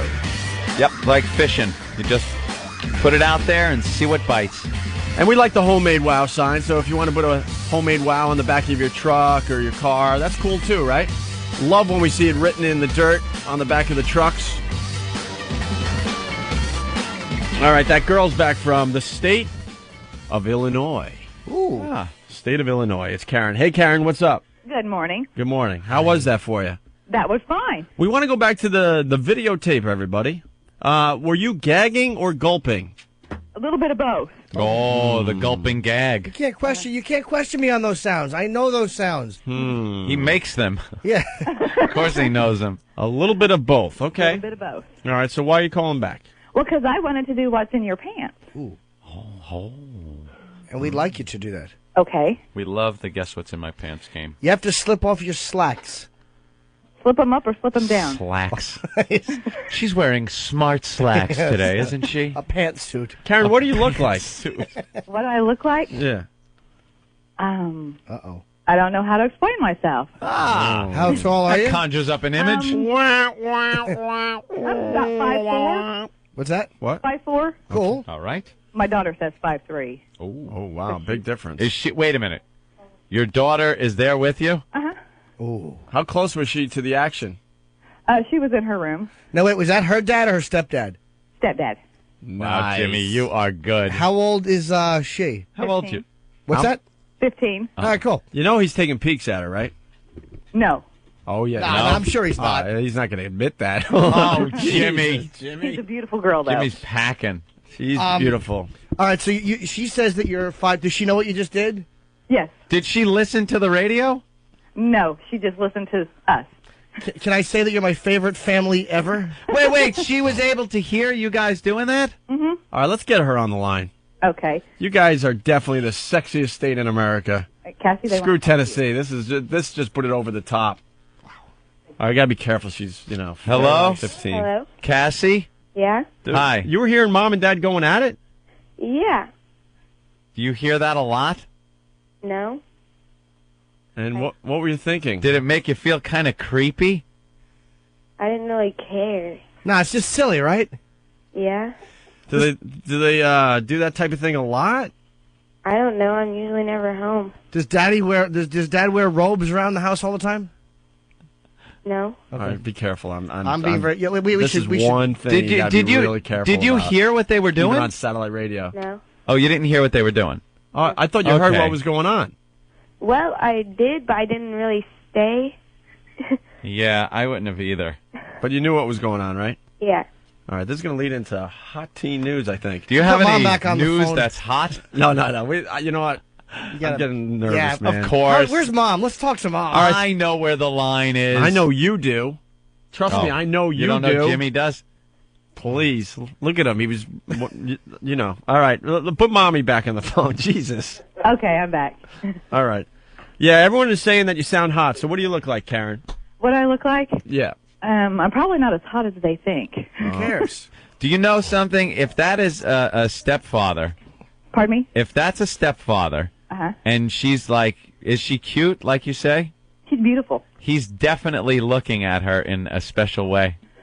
Well, I don't know really about that because no, it doesn't matter. No. See, he is. See, we're guys. This is he's looking. There's no way he isn't looking and going like, wow. Wow, I got a hot if she's, stepdaughter. if she's budding. It doesn't mean anything yeah. bad. Like he's not going to swan dive into her hamper, but sometimes you just take little peeks. Put the underwear on your head and dance around when you're alone in the house. That's pretty much what she does, though.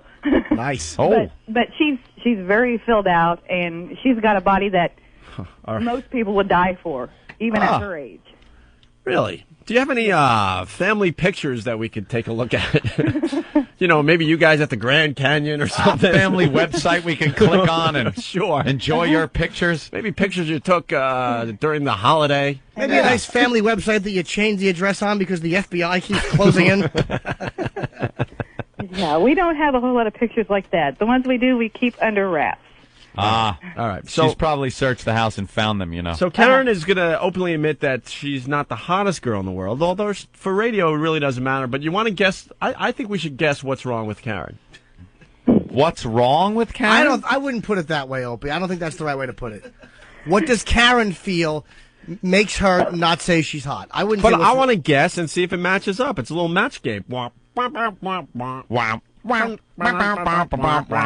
love Karen. No, we love Karen. It doesn't mean we can't have fun with her in this way. Good point. Good point. Okay. Well, I could guess, but it would ruin everyone else's How many kids guess. have you had, Karen? How many? Yeah. I have had 4. And how many different fathers? 1. They're all by the same one. All right, Okay. 4. What are they? Guys, girls, what? 3 boys and a girl. 3 boys and a girl. And how old are they? Yeah. 17 to 13. 17 down to 13? Okay. Wow, that's a busy couple years. It's obvious what's wrong. All right. So you're 5'3". I don't think you're overweight. I'm not going to say you're overweight. Just a little bit. I was gonna say that. I was gonna say yes. She's got a few pounds on her. I'm going to say what's wrong with Karen is that her body looks like there's a midget inside trying to punch her way out. Oh. No. Sheepers. What? Think about it. I don't get that. Yeah, you should get that. A midget inside trying to punch his or her way out. Sure, why not? What, some unsightly bulges here and there? There's all sorts of things going on. That's all right. She just drank mule juice on the air. I know. I like good girl. And she was the husband's a fine egg too. She was the silly goose to call back. All right, should have left this alone. I want to hear what's in my pants. Okay. All right, make sure you lift up that bunt. It's not that big. You don't have a bunt? No, I do not. All right. So we're gonna play guess what's in Karen's pants with Cassie. No? No. I might be able to talk her into it. Oh, too. Jesus! No. You know what? Trust me. Regardless of how incredibly hot that sounds. Wait till we're not from the planet Earth. It's and then we'll be able to illegal. play that. Highly When we illegal. move our radio show to a space shuttle, then we'll play that. Or we move bit. to the Middle East. They can start playing at 9, apparently, in that You know, awful part of the I'd world. like to make a comment right now. Yes. This is the answer to the question everyone asks. What is it that would get you thrown off of satellite radio? Right. Here it is. Here's the opportunity. We have the opportunity in our hands right now to screw this up again. Completely blow it up. To after blow it only up again. 2.5 weeks. To make the news again. To be out of work again. We have the opportunity right in our palms right now. And look at what we're doing. We're on a pond, and the ice is very thin. Very thin. And we're taking a little too many steps forward here. And regardless of how hot that phone rubbing on that fine wispy hair would sound, No can do. no can do. I think we need to just hang up on Karen. regardless of how tight that would sound, rubbing. Yeah. Should we hang up on Karen? Wow, are you rubbing that over the eyes of a Chinese woman?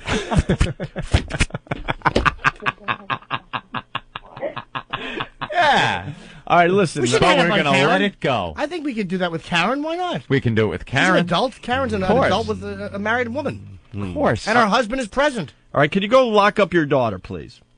I'll lock my door. Yeah, if she's in the room, don't even tell us, 'cause we don't want to know. All right. No, she's not here. All right, she's not there. You're in your room.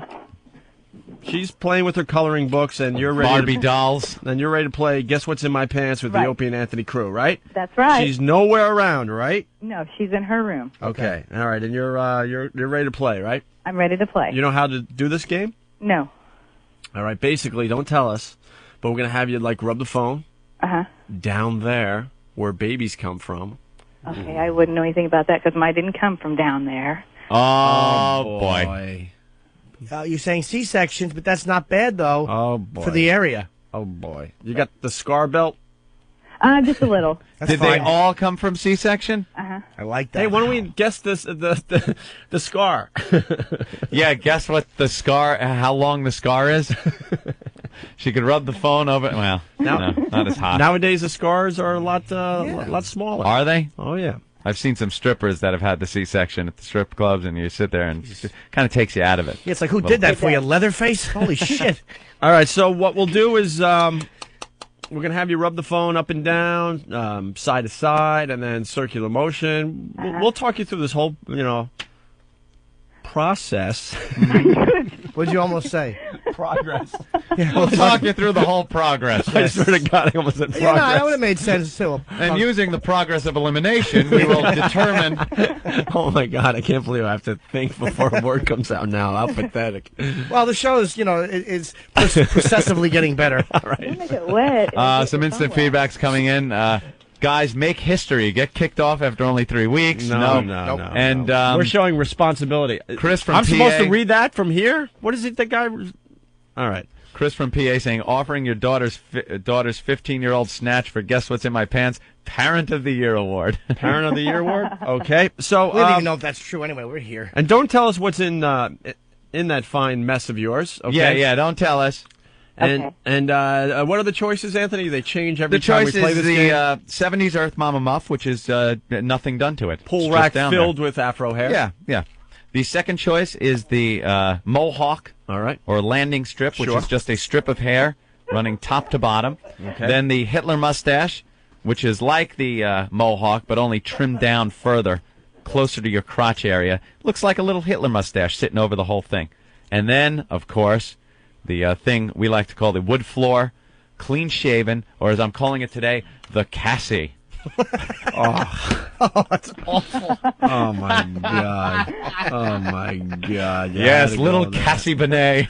Oh, you had to go there. Cassie Benet Ramsey. No. Well, just for the Parent of the Year award fella that gave me the award, Yeah.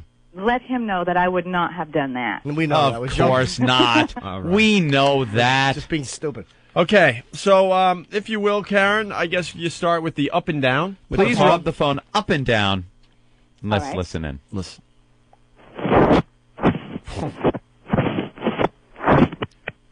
Where you going, nose to toes with that thing? Sounds like she's that enough? planing down a door. Didn't it? What the hell is going on? Let's hear that up and down one more time. I gotta hear that.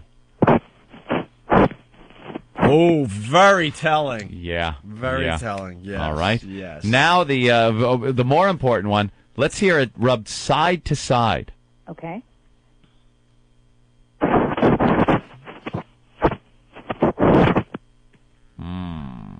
Okay.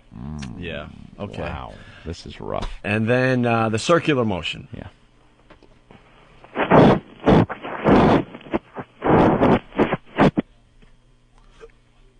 All right. Sounds like the Weather Channel when they go away to hurricane coverage and the guy's in the wind. You need to hear anything else? Once we guess, by the way, don't tell us if we get it right on the guess until the end. Yes. I think I need the what do you need? circular motion is never telling. I think I need the side to side. Side to side. All right. Please.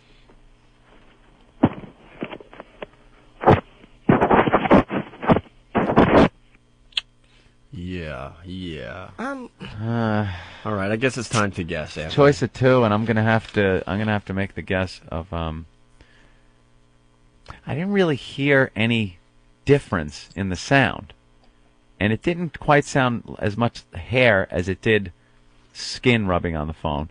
So I'm gonna say she's a little freaky, a little wild there in Illinois, and that it's a wood floor. Wood floor. That's what I'll say. A wood floor. Opie, your guess? Anthony, I agree with you, but because it's early in the morning, I'm telling you, this has to be a choice every time we play this game now. I'm going with the 5 o'clock shadow. You're going to go with 5 o'clock shadow. It's a wood floor, but it might be a couple days old. Okay. I'm going to go with an odd combination. I think it's a mohawk with or landing strip with a 5 o'clock shadow around it. Okay. Like she's shaved a mohawk, but let it grow in for Fester a couple of days. Fester a bit, if you will. Fester a bit. All right, Karen. Uh-huh. What is in your pants? The last guess was right. Oh, Jimmy Norton mohawk that is slightly growing in. Mm-hmm.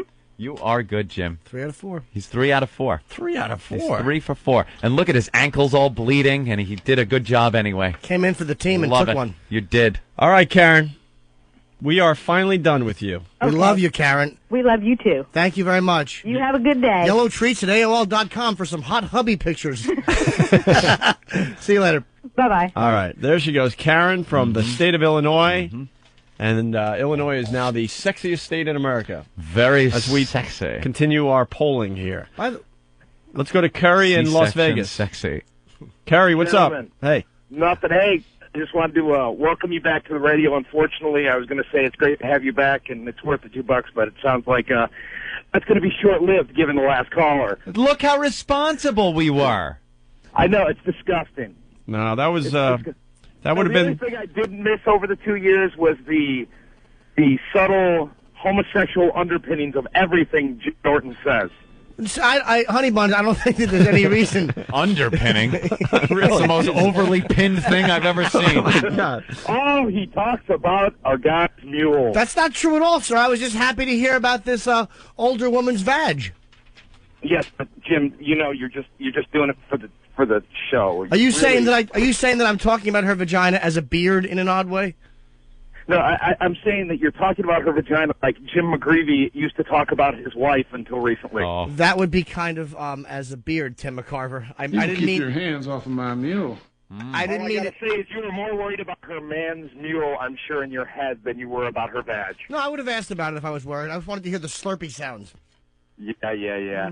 But hey, guys, welcome back. It's great to have you. I get the XM, And it's good to be back. I'm so glad You're so glad you spent the $2 on us.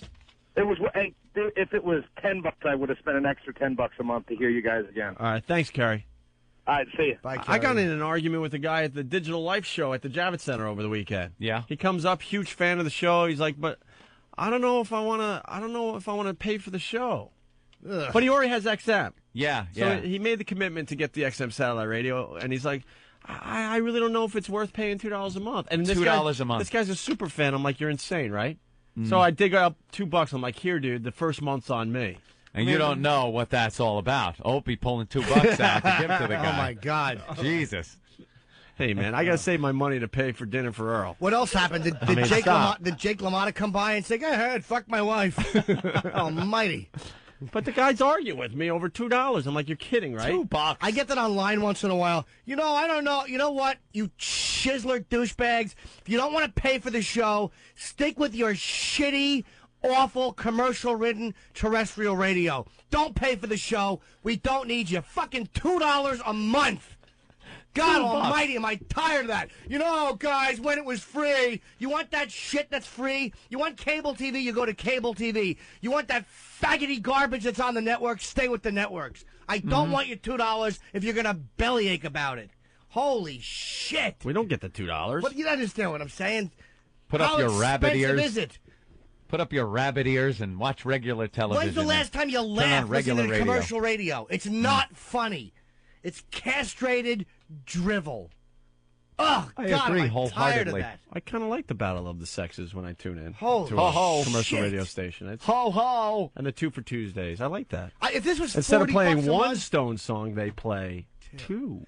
Dude, if this was $40 a month, all right, you got an argument. But what is it? It's 9 something plus $2. Actually, How it's much? $1.99. Holy shit! Because they're trying to make it sound cheaper. Right. $1.99. I don't like to pay for radio.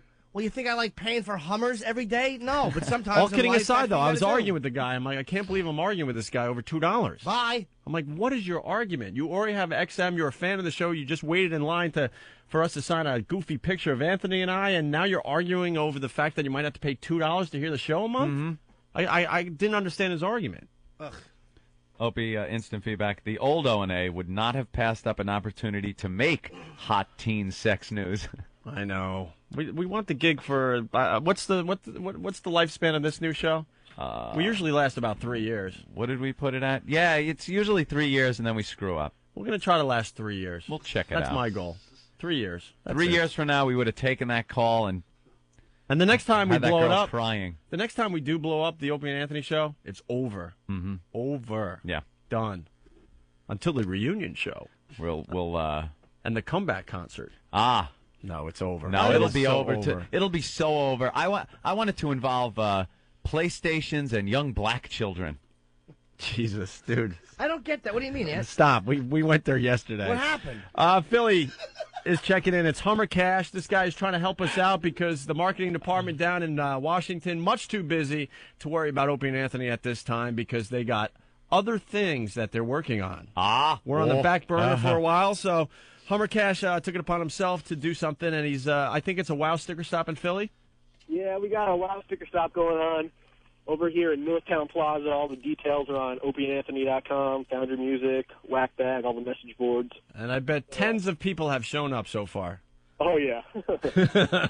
At least the kid's trying for us. He's handing out WOW stickers down there in Philly. All right. Yeah, I got a lot of angry emails saying that it's not the right place, so we're going to try to get a better spot next week. All right, cool. Thank you, Hummer Cash. Can I mention doing something? his part to spread the O&A virus? Yes, sure. Jimmy. That since we've been back on, we have not mentioned the passion of O&A. Oh yeah. No one asked me to do this. It's a show that we're all doing, and I'm just going to plug it once because it's almost sold out. Is it almost sold out? Yeah. That's why we didn't really promote it. I know, but still, just so people know, so that people don't say, why didn't you promote it? It's on November 13th. It's hosted by Opie and Anthony. Yes. At the Hammerstein Ballroom here in New York City, and it's with myself and Rich Voss and Jim Brewer. It's going to be a great good. show. It will sell out, too. It's part of the New York Comedy Festival, and they've almost like 3/4 sold without any type of promotion. Very so cool. That's the first mention it's getting on the show. Yeah, we were Ticketmaster. We were supposed to meet about that yesterday, and we blew it off. Well, it's the stupid Yankee Red Sox thing is messing up everything. I'm supposed to meet with finance guy Barry today at 5. Now that's what I was getting at earlier. We were supposed to have dinner with Bob. Now I'm supposed to meet with the finance guy at 5. I'm gonna be asleep. I'm going to be asleep at 5. Yeah, I got a thing. What do I do? I got a show tonight, actually, early 7 What o'clock. do I do? So you're on your own. I know what you're doing. You're gonna do. So why are you questioning it? You're I'm gonna go home and go to sleep and just blow it all off. Tell Bob I said hello. Oh, come on, dude. No. See, with you, it's not as bad because you're in the city, right? You're staying in the city, right? So I could feel a little better about not No, attending. it's still bad because it's a bore fest. Why don't you bring Earl with you? That'd be great. Oh, there you go. It's a bore fest, and I'm going to have to hear this tonight. I guarantee it. You know, I don't think it's really smart that you go after Mancow like that. You know, he really is a nice guy, and would really like to meet with you guys someday, and maybe you can work it out. And you know, I don't think it's really smart. Yeah, if he's giving me 10% of his money, he'd be a nice guy too. For us, though, no, scumbag. All right, we're gonna not even a scumbag. Scumbags are kind of interesting in their scumbag way. Right. He's just a nothing. Be a fun dinner tonight, though. Yeah, have fun. How was the flight? Sorry. Good. Please, no. Hey, guys, what's with those peanuts they give you? Yeah, that's great, Bob. How's your brother? Well, after he presided over Lotka's wedding, he starred in One Flew Over the Cuckoo's Nest. And I was mean, it's the sick to want to be alone. biology teacher on Fast Times at Ridgemont High. Oh, my God. I want to ask Bob's brother, why did you eat that eyeball when you were fishing in Cuckoo's Nest? Why did you do that? Oh, he's a sociopath and a kook. I like when he comes into the restaurant with Bob and goes, guys, I just switched to Sanka. Have a heart. I never made that connection. That's funny, though. Okay. Some more fag talk, and we'll return. This program funded by the British Arts Foundation. Hello and welcome to another edition of Fag Talk, the show where we talk about fags, or as they call them in America, cigarettes. Let's not waste any more time. Let's bring out our favorite fag man, Bob the Fag Man. Welcome, Bob. Thank you very much. Wonderful to be here. A terrific topic today on the show. Right. It's for people who use their fag. Right. They'll begin sucking. Right. And they'll suck a few times. Right. But they won't complete the job of sucking. Right. And they'll discard their fag. Right. In the middle of a good suck. And then what have they got? They've got nothing. Right, they've got a wasted fag is what they've got. Right. Right, well, you can look at your fag and say, am I done? Right. Have I completed the job I've begun? And what is completing the job? It's to suck your fag, right. Completely sucking it and sucking it all the way down to your fag's butt. Right. When you get down to the fag's butt, right. That's when you know the job's done. You've done it. You can't go any further. There's no more. Right, it's done. Time and time again I've seen it where the people suck on the fag a little, they throw it down on the ground, and then they stick their foot in the fag's butt. Half-sucked fags all lying about. Right, it's a shame. It's a shame. Well, so enjoy your fags, finish your fags, suck them to the butt. Right down to the butt. And join us again right here next time on Fag Talk. But we're out of time, but it's a terrific show. Right. Thank you so much. Thank you. So I was in the grocery store, and there was this stock boy stacking melons. So I figured, hey, I'll show him some real melons. Well, when I flashed him, he lost his balance, and the entire stack of melons came crashing down on him. He was suffocated under 2 tons of melons. But my melons are... Snorted cocaine for about 15 years with my dumb ass. I must have snorted up Peru. I could have bought Peru all the shit I snorted. Could have just gave him the money up front and had me a piece of property. I started off snorting little tiny pinches. Said, I know I ain't gonna get hooked. I don't know coke, you can't get hooked. My friends have been snorting 15 years, they ain't hooked.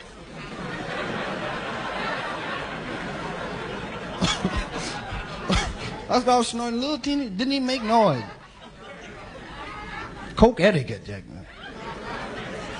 Pass the album, please. No more for me. 6 months later.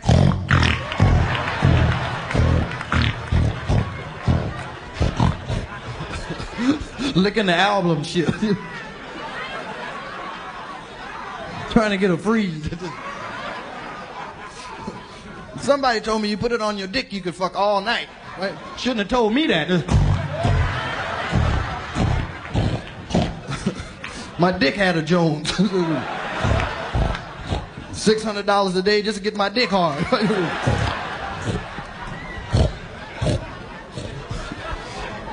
And you get weird sexual fantasies too when you be on coke. Just think of some weird, baby, I got a great idea. I want you to go out on the roof. I'm gonna run around the house 3 times. On the 3rd time, I want you to jump off on my face.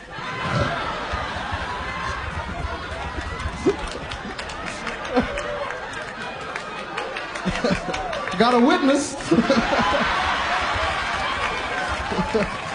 Them niggas point at each other.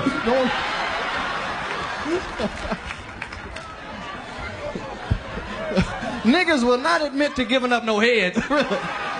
Not yet even. No, nah. Not the kid. No. Nah. Nah, I ain't no termite. Be lying their ass off. Right, and black women like head, but they won't kiss you afterward. Right? No, it's bad for your teeth. No, it's better to give than receive.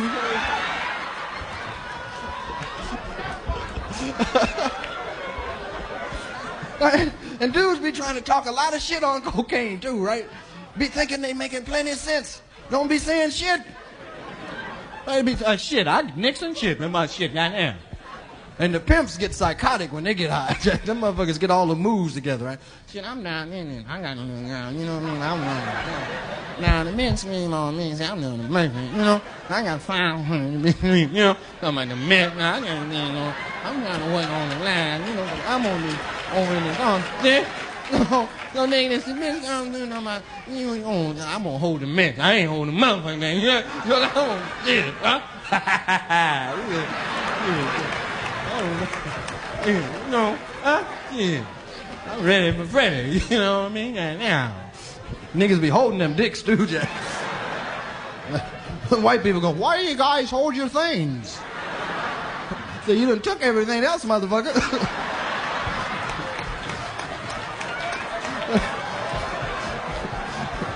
Nigga be checking. You can't tell nobody not to snort no coke, because motherfuckers gonna snort anyway. It took me a long time to learn. That shit'll kill you. Man, but the big booger came out of my nose, scared the shit out of me. That motherfucking black one this long. I said, God damn. Lord, please, I'll quit, please. Just let it stop.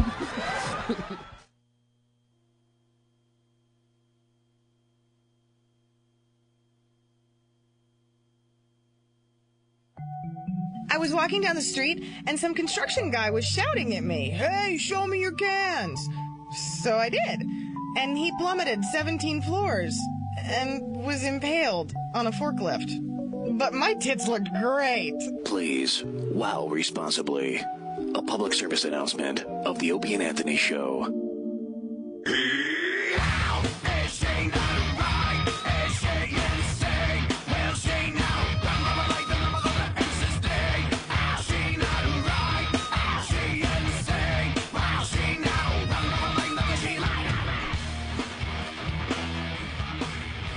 This is Aaron Sheik, the World Wrestling Federation champion.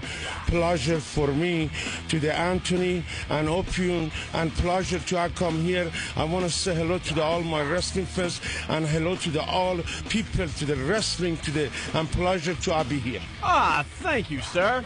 The Iron Sheik. It's the ONA virus spreading across America. XM Satellite Radio getting more gooder every day. Pleasure for us to be here. A huge announcement about to go down with XM Satellite Radio. We're trying to get one of the big guys from Washington on the show today to help us through the announcement. I hear we need 48 hours advance notice to get him on the phone. Look, we beat him up pretty badly in Washington, but this is the place to be. This XM Satellite Radio is just unbelievable. The Gonna deals make it there sound like this is the place to be. Isn't this great? But then again, I love my own brothers, but we beat each other up. So you know what I mean? That's There what you this go. is all about. Sure. Okay. All right. What's going on? Do we know what? Where are we? Huh? What the who the? I actually have to put this in here. Mm-hmm. You mean me? Old school. You're going old school with the CD? Yeah, you mean me? We should play that. You mean me? We're allowed to play that. That's old school O&A stuff. Scooby-Doo? Yeah, but Scooby-Doo. Yeah, maybe we'll play that into break. I don't even know where that... Oh, wow, okay. We had pretty much the last interview with the guy that did the voice of Scooby-Doo. Scooby-Doo and a lot of other cartoon voices. I actually love that bit. It's a little weird, but it's very uncomfortable, actually, to listen to. Why? Because he had Alzheimer's. He had at the time. Alzheimer's, and we didn't know. And Well, you know what? We'll talk a little while, and maybe we'll play it into break. I wouldn't mind that. Okay? I've never heard that. That was before my time. Yeah. You've never heard the Scooby-Doo guy? That was before the NEW days. I never heard it. It's like 8 years old. You know, Anthony and I didn't have our radio chops. But we had enough chops to get the bit done, and I think it would be good to listen to today, Anthony, right? Sure. What was going on at I need to stall here for a second. What was going on at Walmart? Oh, are they? Anytime Walmart's in the news, it's always about something they're banning, and they've banned Jon Stewart and Comedy Central's Daily Show. I have a book out, and they've banned it. It will not be sold at Walmart stores. What is it called? America the Book. Yeah. And they've banned it because there's pictures in there. You know, they do wacky, funny comedy about the news and subject matter like that. And they took these nude pictures of these nude bodies and put the heads of the Supreme Court justices on the body. I saw the page in the book. It's very, very funny. Like you would do with Photoshop or something, you know. They give some of the judges, like, infant penises. And what's her name? I guess we should know the names of those guys. Oh, Ruth Bader Ginsburg or Sandra Day O'Connor? Thank you. All right. There you go. They give them big 70s Earth Mama muffs. It's actually a very funny picture. Yeah. How about if they wrap it in hard plastic? Do they wrap the book? Will they sell it then if they wrap it so no one can Probably open not, it? because the content, that they don't sell that type of You know, content. unfortunately, America's losing this argument, but why is Kmart, deciding what... Walmart. Kmart, holy crap. Why is Walmart... Man, I'm having a really bad day. Oh, you're sleepy. I'm very sleepy. Why is Walmart deciding what we should buy? I don't get that. They would Unless say, it's we're like- just deciding what we would sell. They are. They have the right to do it. Yeah, it's and people so keep shopping pompous. there. So you dummies out there, I'm one of them. I like Walmart. They have everything. It's an amazing store. It really is. But, I mean, when these places get so big, it gets scary that then they decide... what we could shop for. I don't like that. It's not about them, though. Let me tell you something. Walmart's about making money. And what happens is these scumbag Christian groups and family right groups That's what it is. complain. And they're like, look, you have 400 stores. We'll boycott them if you sell inappropriate material. Could and you Walmart's see gonna those lose a lot of holy money. rollers boycotting Walmart? Where would they go? But I That's mean- like their life. I know, but they spend a lot of money in these places. Yeah. Walmart sells awful clothes. They wouldn't boycott them, though. They would never boycott them. If they tried to, and if they threatened to, and they cost them any business, They'd have withdrawals. So they wouldn't be able to stay out of Walmart. Anthony and I talked about this in a lot of the interviews we've done in the past 2 years. Name one boycott that really, really worked. Selma buses. What? Oh, Selma yeah. bus How boycott. many years ago was that? But he said name one. I'm talking about something, within the the last 10 years. Yeah, give us 10, 20 years. 20 years. These boycotts don't really work, and these corporations, they just get so scared when someone threatens to boycott. What boycotts have there? I don't know. Have there been any? I mean, it does probably cost them money that you There don't is see. constant threats of boycotts that go on now. People love it. They fire up letters to the FCC or wherever, and they write to the company and say, if you don't stop doing this, we're going to boycott your product. And the company usually buckles under. Usually. Always buckles under. And there's never a boycott. I would love to, for once, see them say, no, go screw yourself, and then see if a boycott ever materializes. Yeah, how long are people going to do it for? They're not. People are so self-centered that if it inconveniences them in any way whatsoever, they don't do it. They don't do it. They couldn't hold together a boycott. Just wouldn't work. They might boycott for an hour or two, but then they got bills to pay, and families to raise. These boycotts, they never last. Most products are not important enough to not boycott. Like what I'm saying is, if you boycott Coke, people will do that just because there's Pepsi. Like almost every product is replaceable. They won't. And I think that's why some They organizations, won't. like if Say Now organizes a boycott, and Right. I think they're revolting. But say they get 35,000 people in that. They have millions of people. Say they get 35 or 40,000 to boycott a product. It's a lot of money the company's losing. But see, here's the point: the Jon Stewart book is harmless. I agree. Do you honestly think that people are going to boycott Walmart because the book is being sold there? Of course not. No. That's what scares me. It's not even a product that's worth the time of day to boycott. Just put it But out they're there, deciding, it's well, I don't know, whatever. It's just a policy they have, which is revolting. I agree with you. I think And look, it stinks. I'm all for guns and stuff, but it's so hypocritical that you can buy whatever you want as far as your. Plenty of rounds of ammo and whatever guns you want, but the Jon Stewart book is the problem. I mean, it's so stupid. It really is stupid. They're family-oriented, They're making their own rules. They decide guns good. Jon Stewart's comedy book, skewing the political process is bad. Why? I know. Old people good, unions bad. We've seen how Walmart operates. Free to walk out anytime you want, bad. Lock employees in overnight, good. Come on, we know how they work. That's why they sell stuff cheap. I love it. This cannot be true. Johnny the Trucker. What's up, Johnny? Hey, what's going on, fellas? I'm sorry that we haven't talked to the truckers in the last couple of days, but we've been very busy. We know you're still out there spreading the ONA virus, so we appreciate that. That's right. We need a break from that good buddy shit. I know. I hear you. What's up, Johnny? Hey, man, you're talking about the religious right and everything with Walmart. I live in a small town in Pennsylvania, right outside of Scranton. They put an ordinance out in my town that they don't want Halloween and trick-or-treating to fall on a Sunday this year. So I don't know what kind of fines are going to be assessed for kids going out trick-or-treating on Sunday, but they say it's because it falls on a school night. Is it officially banned from your town? It's an ordinance saying they cannot trick-or-treat on Sunday. They're holding it on Saturday instead. That's the religious right. That's ridiculous. How about if you trick-or-treat in a church and you show up in a little altar boy outfit with knee pads? Will they accept that? I'll try that. Yeah, how does the religious Johnny. thing seep into our society where on Sunday the stores close, you can't get Buy anything, liquor. there's laws that you can't do this, that. How does that come into play? It's you know how awful it is. Like every year I dress up. Like this year I'm spray painting my body black and I'm putting on diapers and I'm going as Mark Parento's prom date.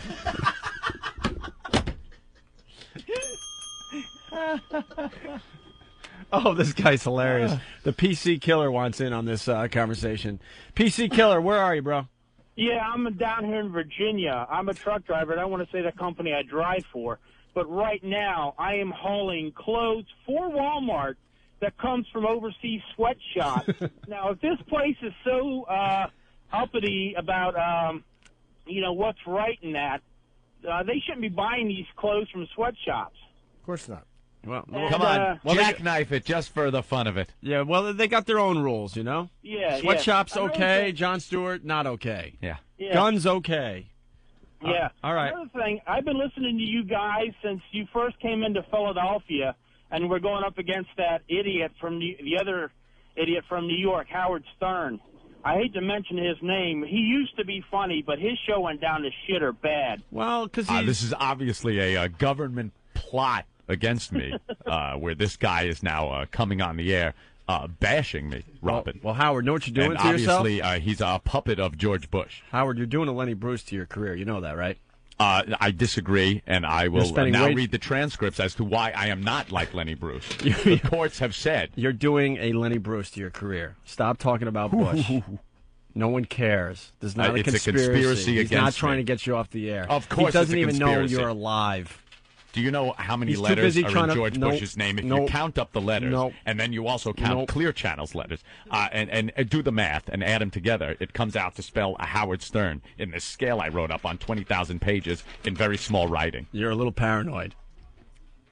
Even people that are paranoid have people following them sometimes. No, you're a little paranoid. I am not. They're after me, Robin. I swear. I saw George Bush in his presidential limo chasing my Escalade out to my Hamptons hangout. I saw him, Robin. I saw Air Force One following Chasing you me. to the Howard Batcave? The Batcave out in the Hamptons. I go out there, I slide down the bat pole, and a sea breeze is waiting for me when I land. No, actually, Boy Gary's mouth. Oh, that's so funny, Howard. No one notices I'm on the show because I'm black.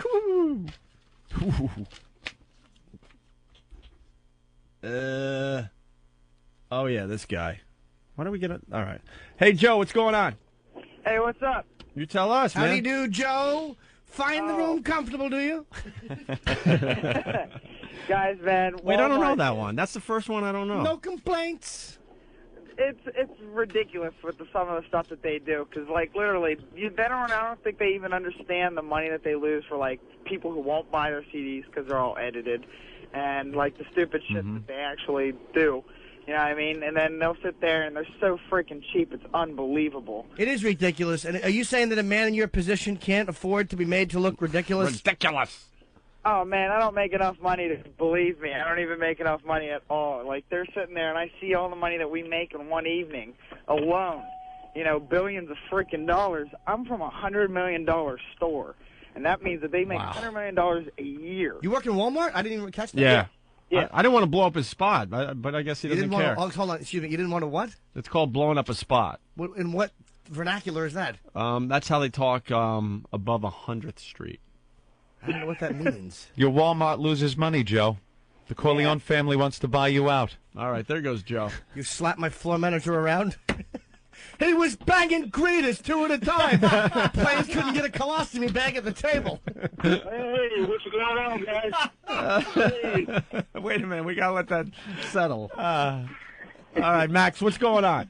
Hey, man, I'm the guy that wants to go into the shop and get him the goddamn cow catcher on the front of my truck. This guy in front of me, if you don't get out of the way, I'm going to give him a fucking Freightliner enema. Yeah, why don't you give him a little toot of the horn there, Max? Okay, hold on a sec. Yeah. Get the hell out of this old lady beside me.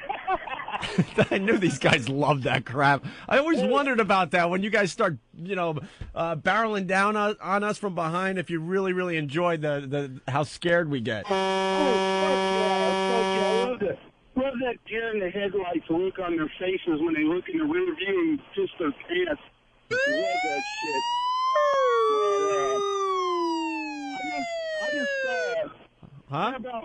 About 15 minutes ago, I just got wowed, man. I'm just calling to thank you guys. I told you, this WOW thing works. You got WOW written on the back of your ride? Yeah, I was bored waiting on my trailer to get loaded, so I wrote it in the dust in real big letters. On one side of the doors, I wrote, Opie and Anthony says, wow, whip them out Wednesday. And then on the other side, for all the dummies that don't know what that is, I wrote, show your tits real big. Awesome. That team of chicks showed them to me. I'm guessing probably about 34 Ds. Oh, very nice. Look at you. I was like, damn. It works. I had a quick question for you guys. Go ahead, Max. I was listening yesterday, and you was talking about all the jackasses at Infinity that was talking shit about you guys after all your deal, and you guys mentioned Lycus. Yeah. I used to run the board for him in Phoenix a long time ago, man. Tom Lycus.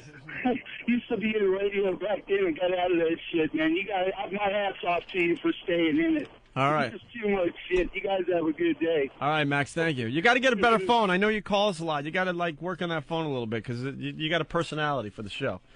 All right. We're going to take off. And Anthony's Hot Teen News. Wow, breaking news, Anthony. Oh, breaking hot teen news. Time once again for Hot Teen News on the Opie and Anthony program. This comes out of Olympia, Washington. Hot teen news. A 13-year-old Lacey boy who posted pictures of himself on the internet was charged with possessing and dealing in child pornography. Ouch. A Thurston County deputy prosecutor, John Skinder, said the boy was charged Friday with possessing and dealing in depictions of a minor engaged in explicit behavior. But it was his own pictures? He was released to his parents while the case is pending. If convicted, the little fella faces up to 60 days in juvenile detention. What? It's his own pictures. Yes. He decided to get naked, take pictures of himself, and put them up on the internet. And yes. Now, he got arrested. Who in this room is considering that hot teen news? Good point. A young boy. Yes, hot teen news, a young boy. Oh. Yes, young Will Robinson was arrested today for posting pictures of himself in the hydroponic garden naked. Oh, dear. Wow. You want the URL of the website, yes, Dr. please. Smith? I need hairless young boys. I like them so small and young and tender. I like their little testes to look like a clamshell. Wow! You like girls Wonderful. too, right? You like the girls? Yeah, girls, bitch. You like the girls or what? Huh? Yeah. Oh, stop, you're disgusting me. Young Penny roams about the Jupiter 2 in a little robe. I don't care. I yearn for you, little William. Robot, help me get him. Use those robot claws to pin his little arms back. Oh, dear. I'll gag on him, yes. Whoa! That's disgusting. Yes, oh, wow. Oh, dear. Hey, our timing's getting better on this show. Wow, the music only has 2 minutes to kick in. Very nice. Now that we're at the end of the bid, that's good. Yes. You could turn it off. I'm done. My God. And Anthony's Hot Tea News. That's right. It's a twofer today, Anthony. Hot teen news, yes. Staten Island teens lead way in booze and drugs. Go Staten Island. Staten Island, your booze and drugs leader for the teens out there. Staten Island high school kids are the most likely of any in the city to abuse drugs and alcohol, according to survey results released yesterday. The highest percentage of students who reported using marijuana, 21%, came from Staten Island. 21% use pot. Also, this just in, hot teen news, smoking isn't so cool anymore. What? Only 15% of the students reported they were current smokers, down from 18% in 2001. Aw, come on, kids. Smoking isn't so cool anymore. Nothing better than a slutty-looking teen chick smoking cigarettes. Because you know if they're smoking, probably like smoking pole, too. Yep. Just goes hand in hand. Oh. Yes, Opie? Opie and Anthony's Hot Teen News. Your hot teen news leader, the Opie and Anthony Show. Yes, the percentage of kids who didn't use a condom during sex declined slightly from 25 to 24% in Staten Island. Ooh. But the national figure was a scary 37%, increase in the risk of HIV infection and other sexually transmitted diseases, as well as the odds of unplanned pregnancy. Oh, that's not hot. And finally, in hot teen news, many students reported engaging in risky behavior before age 13. Risky behavior in what way? 1 in 3 had a drink. Oh, drinking. 1 in 3 had a beer. 13% smoked a cigarette, and 11% were sexually active, and 7% preteens used marijuana. 7% of preteens using the marijuana in Staten Island, Anthony. Wow. Go Staten Island. We got to break into our hot teen news segment to say hi to Eric Logan, making his first appearance on the Opie and Anthony Show. What the fuck? Hey, there you go. How you doing, Eric? Hey, guys. How are you? Very good. Logan. He's the big boss that is going to take care of all the problems that we're having on the Opie and Anthony Show. Every problem. I mean, and we pay extra close attention down here at the D.C. compound. Oh yeah, you do you? I noticed you guys were paying a lot of attention the last 2 days. Couldn't get one person on the phone in the last 2 days because you guys were too busy breaking a big deal, right? That's actually the truth. And I thought, how appropriate that Opie and Anthony get to have the official news deal. And I don't want to steal the thunder from you boys. And I know you've got the deal in front of you, and I think it's official in, 4 minutes or 3 minutes or whatever it is? Yes. Oh, do we have to wait till 9:30? Well, what time do you have now? You have 9:31. Liar. Do we really have to wait till 9:30? We gotta wait till. All right, we could do some filling here. We can do some stretching. We don't have any. What do we have filling. to do? Cool. You fill the time. We could talk about Anthony, talk about your hot pregnant wife. Jeez. Opie. What? Opie. What happened? It's funny. It's funny, Anthony. My wife said this. She said, which one is the one that has the fetish for the pregnant women? Oh, that would be Opie. That'd be. Opie, for some reason, loves the pregnant women. So let's hear about the hot pregnant wife. What do you want to know about her? How far along is she? She's due in 6 weeks. And, 6 weeks. 6 weeks, and we've been doing the baby class. And I'll tell you, I know neither one of you you have children that you probably either know of or claim. No. It's the most unbelievable thing in the world. I mean, just to watch this human transform, and you have this thing kicking you in the back when you're in the middle of the bed. Oh my God! You didn't, dude. You don't hang up on the president of programming. Jimmy cannot even take it. That's the greatest thing I've ever seen. He hung up on him. I can't believe you did that. Why would What you are do you, that? crazy? The Norton and Anthony show. Why did you hang up? Why did you do that?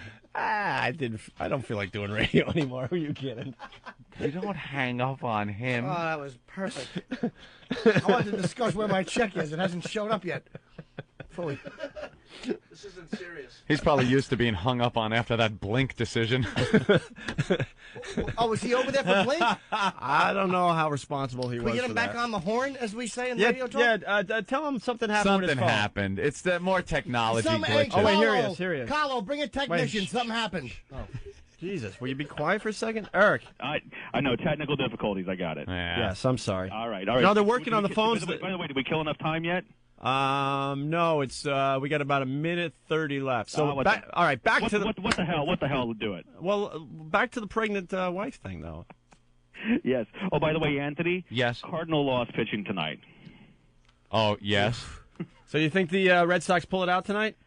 You know what? I was just. Oh, no, you didn't. No, I'm not going to be able to sit here. I am not going to be able to sit here while this goes on. Just showing who's the real boss. I'm cringing. I'm my cringing. I cannot take this. No, no. Hey, could someone get Eric Logan back on the phone? I don't know what happened to the phones. See, Is that him? These are the things All that right. need to be taken care of. Yeah. These are the things that Eric, need to be Jaime taken really care needs of. to come up here and take care of the phones. That was today's problem. We've been on having Opie that Anthony problem Show. all day. Yeah. All right, read the press release, Anthony. Go ahead. Opie, whoever. What press release? Oh, here. You want us to read this whole thing? The one that Carlise is bringing to you right now. No, I mean, this is great news for XM Satellite Radio, but it's too long. Could you just give us, like, the details? XM Satellite Radio is the official satellite radio network of Major League Baseball. We began broadcast in 2005. That's great. How huge There it is. that? It is That's the- how you spend your money if you're a satellite radio company. Right. This, the thing about it is with baseball, you have 2,400 games we're going to be broadcasting. You have, we're going to have all the baseball games, the playoffs, everything that that you could have. So if you're a displanted, Red Sox fan or Yankees fan, you're going to be able to hear them no matter where you are. And there's a lot of people that have like a team that they have allegiance to that they don't live near, but you're going to hear like 5 or 6 games a week. Whereas I don't want to mention any other stupid satellite companies that sign fucking football. Everybody's home watching football. Nobody rides around. Baseball you listen to in the car. Well, That's what you should put on the air. Well, football is not conducive. No, it's to radio. No, what not do you do? Get conducive. a bunch of guys with Baseball chips is in your very car? conducive to radio because it's been with radio since the beginning. Of course Right. it has. All right. You can listen to a ball game. The pitch, the hit, the out. Well, What do you here's listen to the on story. football? Well, he ran left. Was he in or out? We don't know. That fucking Sirius stinks on ice. XM knows how to spend their money. Norton, nice job. I agree. Thank you, Mr. Logan. I agree. Did you save a little money for our raises? Absolutely. A little bit? Raises. We still have a little left over. my Did God. you read the contract? What's that? I'm talking to Opie. Did he read the contract? There are pretty much no raises penciled in for us. I Opie. haven't signed my contract yet, but I have a check that's supposed to be arriving shortly, they say. No, this is great news. This is great news. And, here's the Straley always points out, we are carrying, we'll have tonight on ESPN on Channel 140. We have Game 7 of the ALCS. Mm-hmm. We'll also have the National League Championship Series and the World Series already.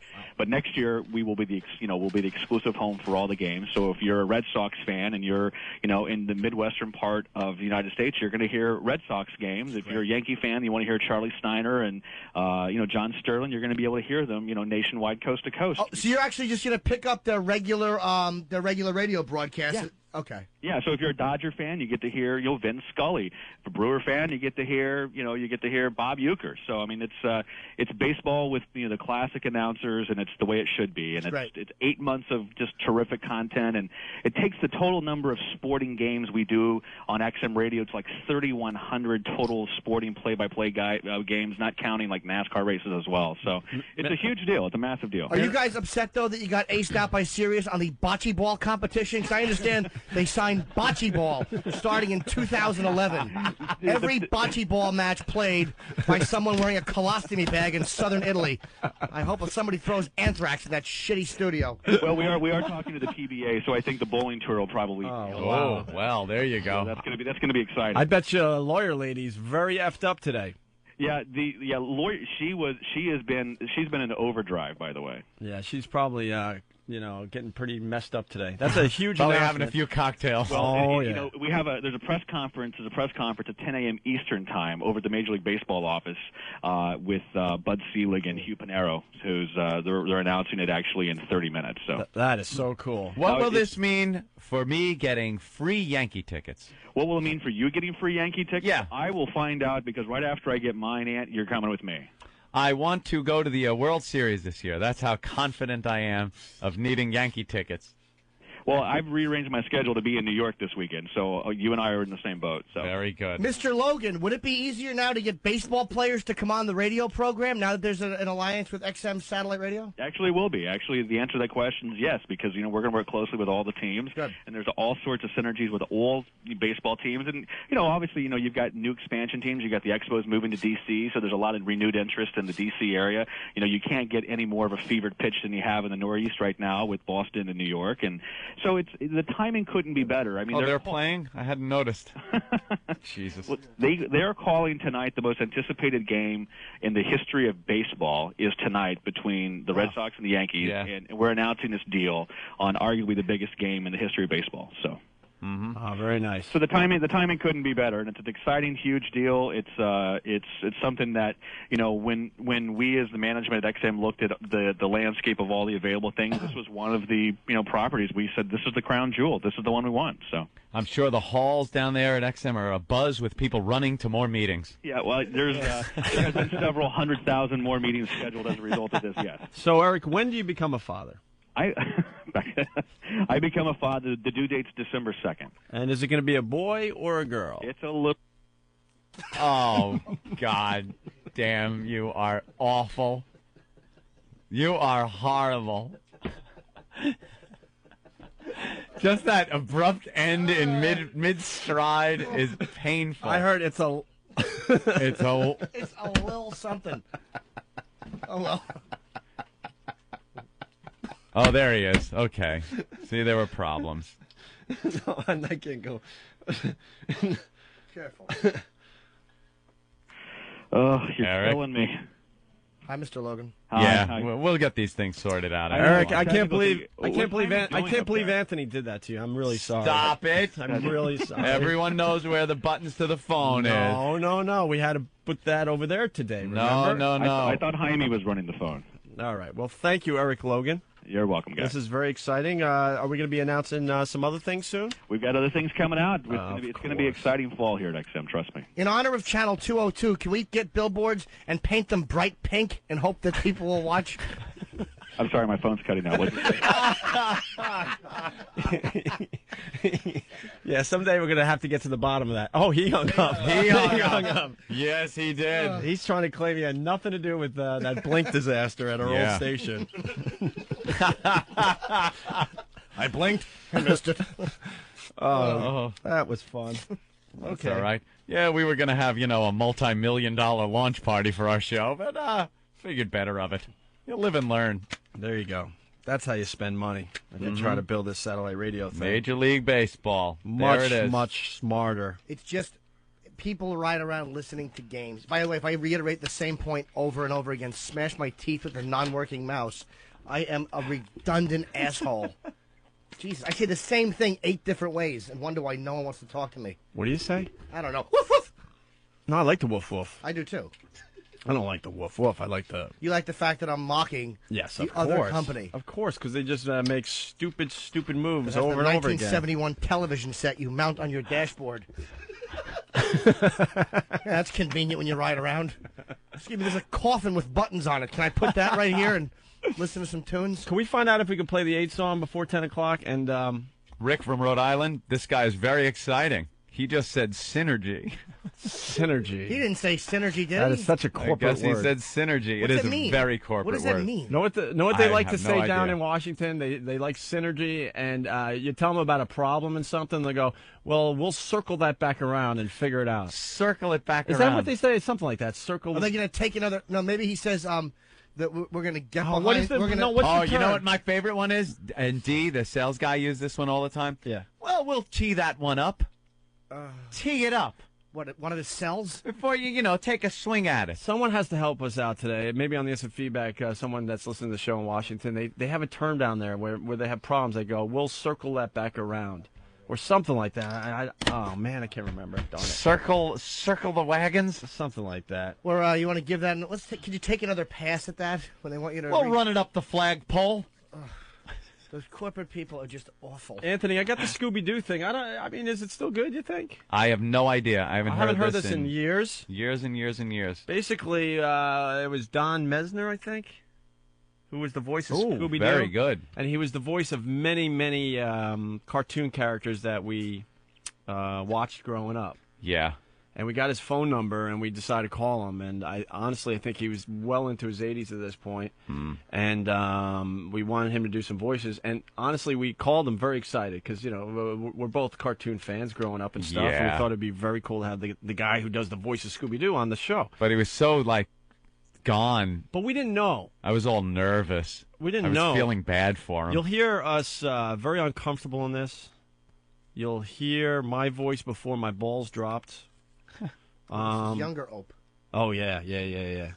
And hey, it's Opie. And it's it's cringe radio at its best, I think, Anthony. A little cringy. So check this out. We talked to the guy that did the voice of Scooby-Doo and other voices. Hello? Oh, damn, I think I lost. Hi, is this Scooby-Doo? Yes. How are you this afternoon? All right. Hey, Mr. Doo, me and my partner Opie, we have this stupid little contest. Yes. Where we bet a beer. Yes. Then we call up people and see if they're alive or dead. And you're obviously alive, so Opie won the beer because I thought you were dead. Yeah? The Scooby-Dooby-Doo. That's Scooby. Oh, my God. Hey, we're talking to Scooby-Doo. Yeah. How about some Scooby snacks? Hey, didn't you do the voice for Droopy Dog, too? Yes, I'm Droopy. I'm so happy. That is very good. How about Astro? Astro. Reverse words. All right. And one of my favorites, Ricochet Rabbit. Ricochet Rabbit. Bing, bing, bing. And Boo Boo. Uh-huh. Hi. My pal Yogi isn't here, but he's probably he better not be picking up any picnic baskets. Picnic baskets, as he calls them. Oh, boy. Hey, Boo Boo Bear, it sounds like you've been hitting a bottle. Ranger Smith. Oh, yeah, Ranger Smith. And all these voices live inside your head? Oh, yes, indeed. Papa Smurf. Oh, man. Hey, did you do any voices on the Flintstones? Bam, bam, bam. Oh, oh, well. Well, that's fantastic. You still do them really good. Mm-hmm. Even after all those years, that's great. Yeah. Hi, you mean me? Yeah, you. Oh, my God. Well, Mr. Scooby-Doo, you won me a beer. You're obviously alive. Barely. Shut up, dude. So Anthony owes me a beer. Oh, I think I owe you half a beer. A little more Scooby? Yeah. Scooby-Dooby-Doo. Well, Scooby, thanks for spending a few minutes with us this afternoon. What? Excuse me? Thanks for spending a few minutes with us this afternoon. What am I doing this afternoon? No, thanks for spending a few minutes with us this afternoon. Oh. All righty? All right. Have a great day. Okay. All right. Bye. Okay. Things do kind of change after you get married, though. Like, we first got married, we used to sleep like spoons. Just right there, man. Now we sleep like brother and sister. Get on your side. She's got to have her wall of pillows built between us, Berlin goddamn wall. I just crawl over and check if we're going to have sex every once in a while. Do you want to have sex? No? Okay, just checking.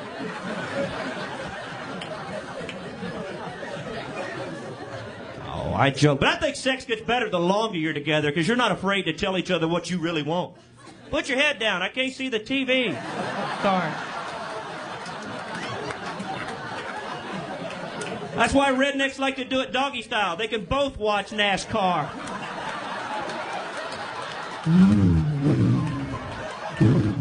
Give me a pork rind, sweetie.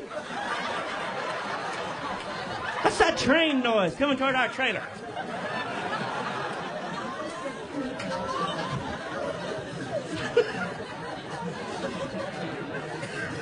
I like being married, though. I think men need to be married. I think women are actually the other half of our brain. That's why God meant us to be a couple. Men come up with goofy ideas. A woman will think about that idea, tell you no, and save your life. That's why married men live longer than single men, because we've got somebody that'll tell our ass no. When's the last time you heard about a married man dying in a bungee jumping accident? Run that past your wife. Baby, I'm going to jump off a bridge with a rubber band tied to my foot.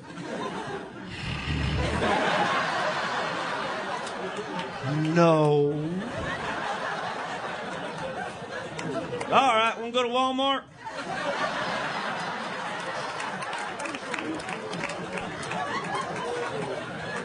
That's a big day for a married man. I'm going to Walmart. My wife will see me get excited. Don't you buy anything while we're in here. Don't you buy anything. I got the list. No, I'm not buying anything. I'm just going to watch you shop. I live through you. She'll ask me, do you want to push the cart? Oh, I live for it. That's all I get to do is push the cart and keep an eye on her purse.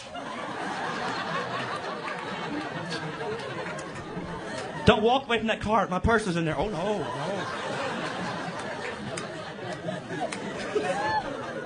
One time I forgot and walked away. I saw something I wanted to look at. Boy, she snapped. Where's my purse? Oh, goddamn it, I'm sorry. I didn't mean to have a life of my own.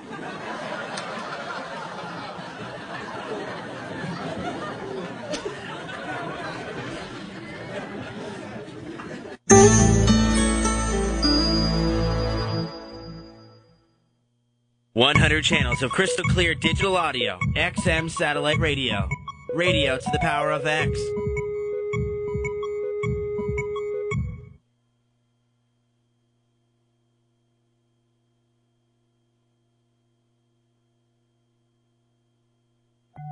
It was Whip 'em Out Wednesday, so I flashed some guy on the Long Island Expressway. He was involved in a 7-car pileup. There was blood and carnage everywhere. But my tits looked great. Please, wow responsibly. A public service announcement of the Opie and Anthony Show.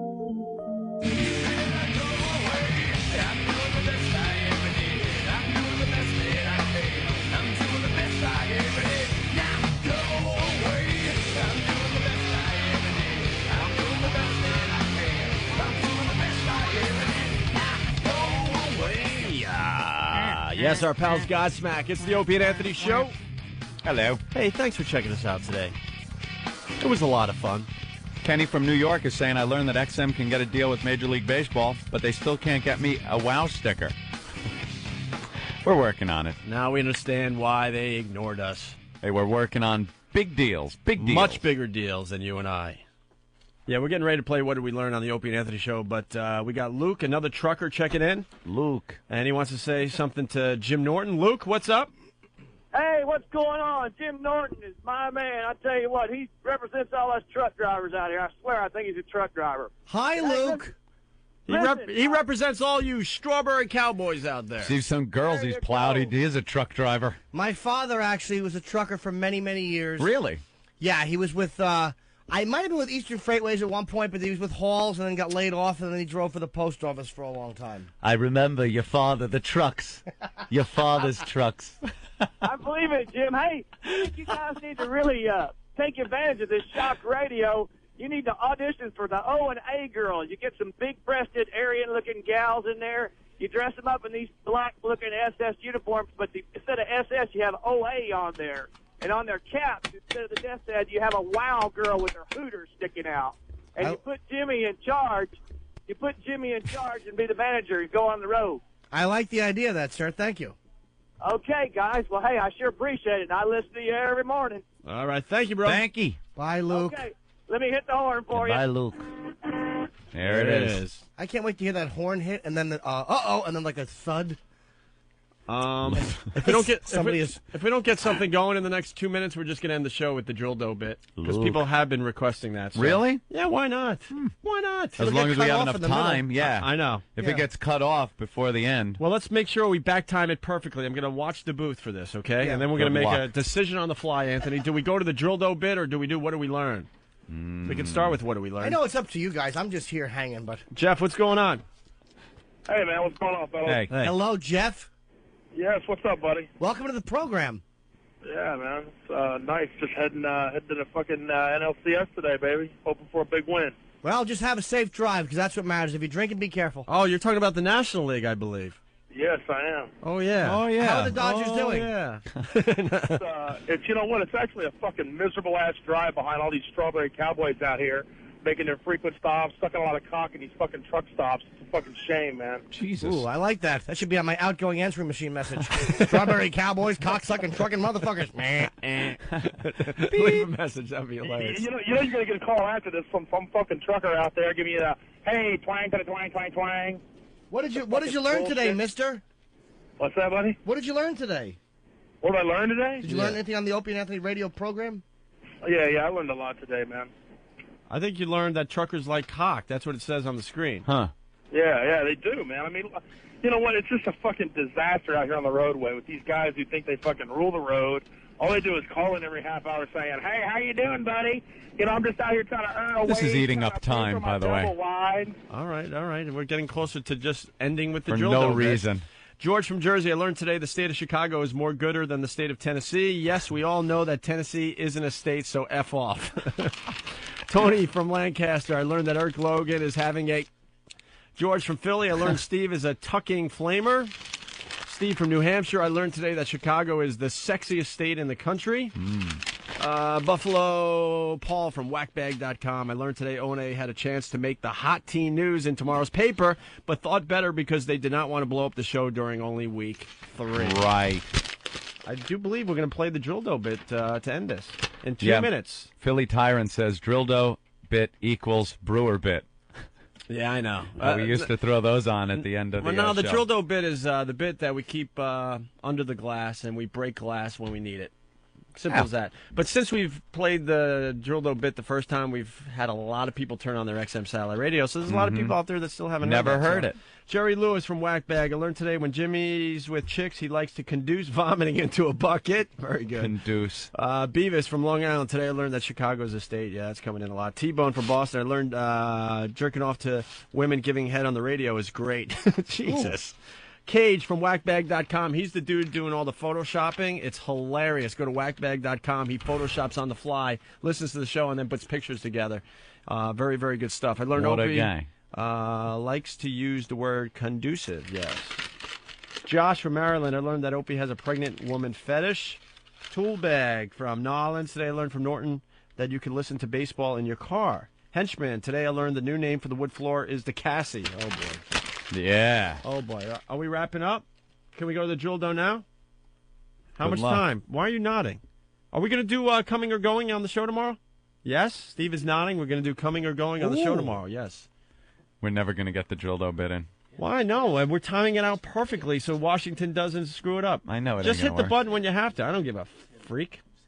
Yeah. He's hitting it? Yeah. There it is. Yeah, with the drill. You can keep us on. Oh, please. Turn it on? Yeah. All right, we're off. That ought to hold those little fuckers for a while. God. Yeah, The shit, whole man. That was a thing. struggle today. I know. Jesus. God. They cut us Oh, off. my God. Oh, fuck. Okay, I'm in Philly. Stupid bit again. This little gag. Eric Logan. He was such a bore today. Oh, he was awful. Can't believe he's running the company. It's amazing. Jesus Christ. I didn't like that guy talking about me liking guys. I mean, I'd love this drill dough in my ass, but come on, dude. Yeah. By the way, I'm calling in sick tomorrow. No Are you? way. Oh, yeah. Game's on tonight, dude. Yeah. I'm going to make believe I'm sick, and I'll tell Washington I can't come in tomorrow. So You guys gotta update me on the game tomorrow, because I'm just gonna go out and suck some cocks again. I'm not gonna watch it. Yeah. It's pretty clever that people think you're straight on the show. Yeah. Baseball. You're doing a pretty good job with that, so. I know, baseball, talking about sports and everything, and everyone knows, you know. But all kidding aside, Jeter is dreamy. Oh my God! So what are we going to do for tomorrow's show? Like we did today, nothing. You think people know that we faked this? This is a clever ruse. No one knows. I know. They think we're like radio broadcasters. I got a couple of emails that people kind of thought we faked this. Do you think they know? Our limos are here? Our limos are here, Ant. We got to they get out are? of here. We'll just plaster the smiles back in our face tomorrow and do it again for these fuckers. The hairdresser's also here. Make sure these assholes that work for us know what to do after we leave. Hey, tell him to get my shirt with the flames on it. Oh my God! Let's get the fuck out of here. Stop treating me like a whore. Please. You know what you want? Oh my God! Yes. Oh God. Oh yeah. Fuck. Oh please. Please fuck me. Please fuck me. Oh my God. Oh my God.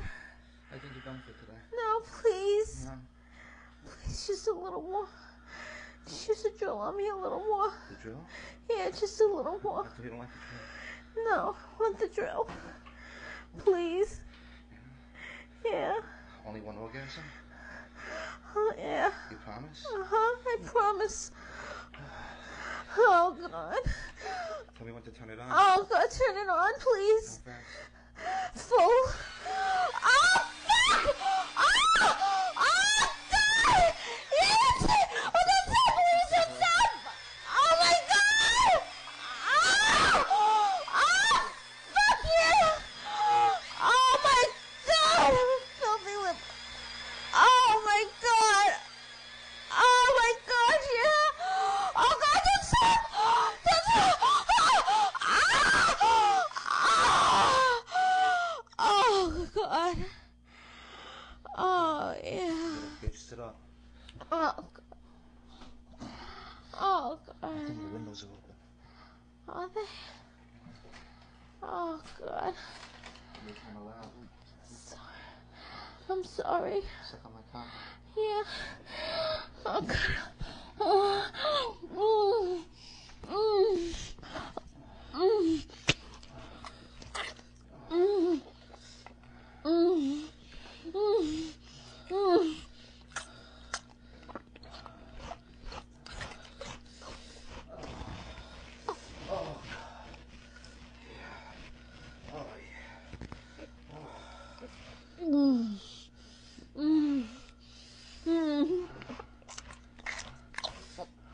Come on my face.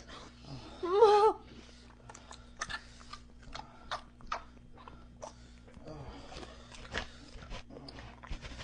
No, please. I want you to come on my face. No. Oh.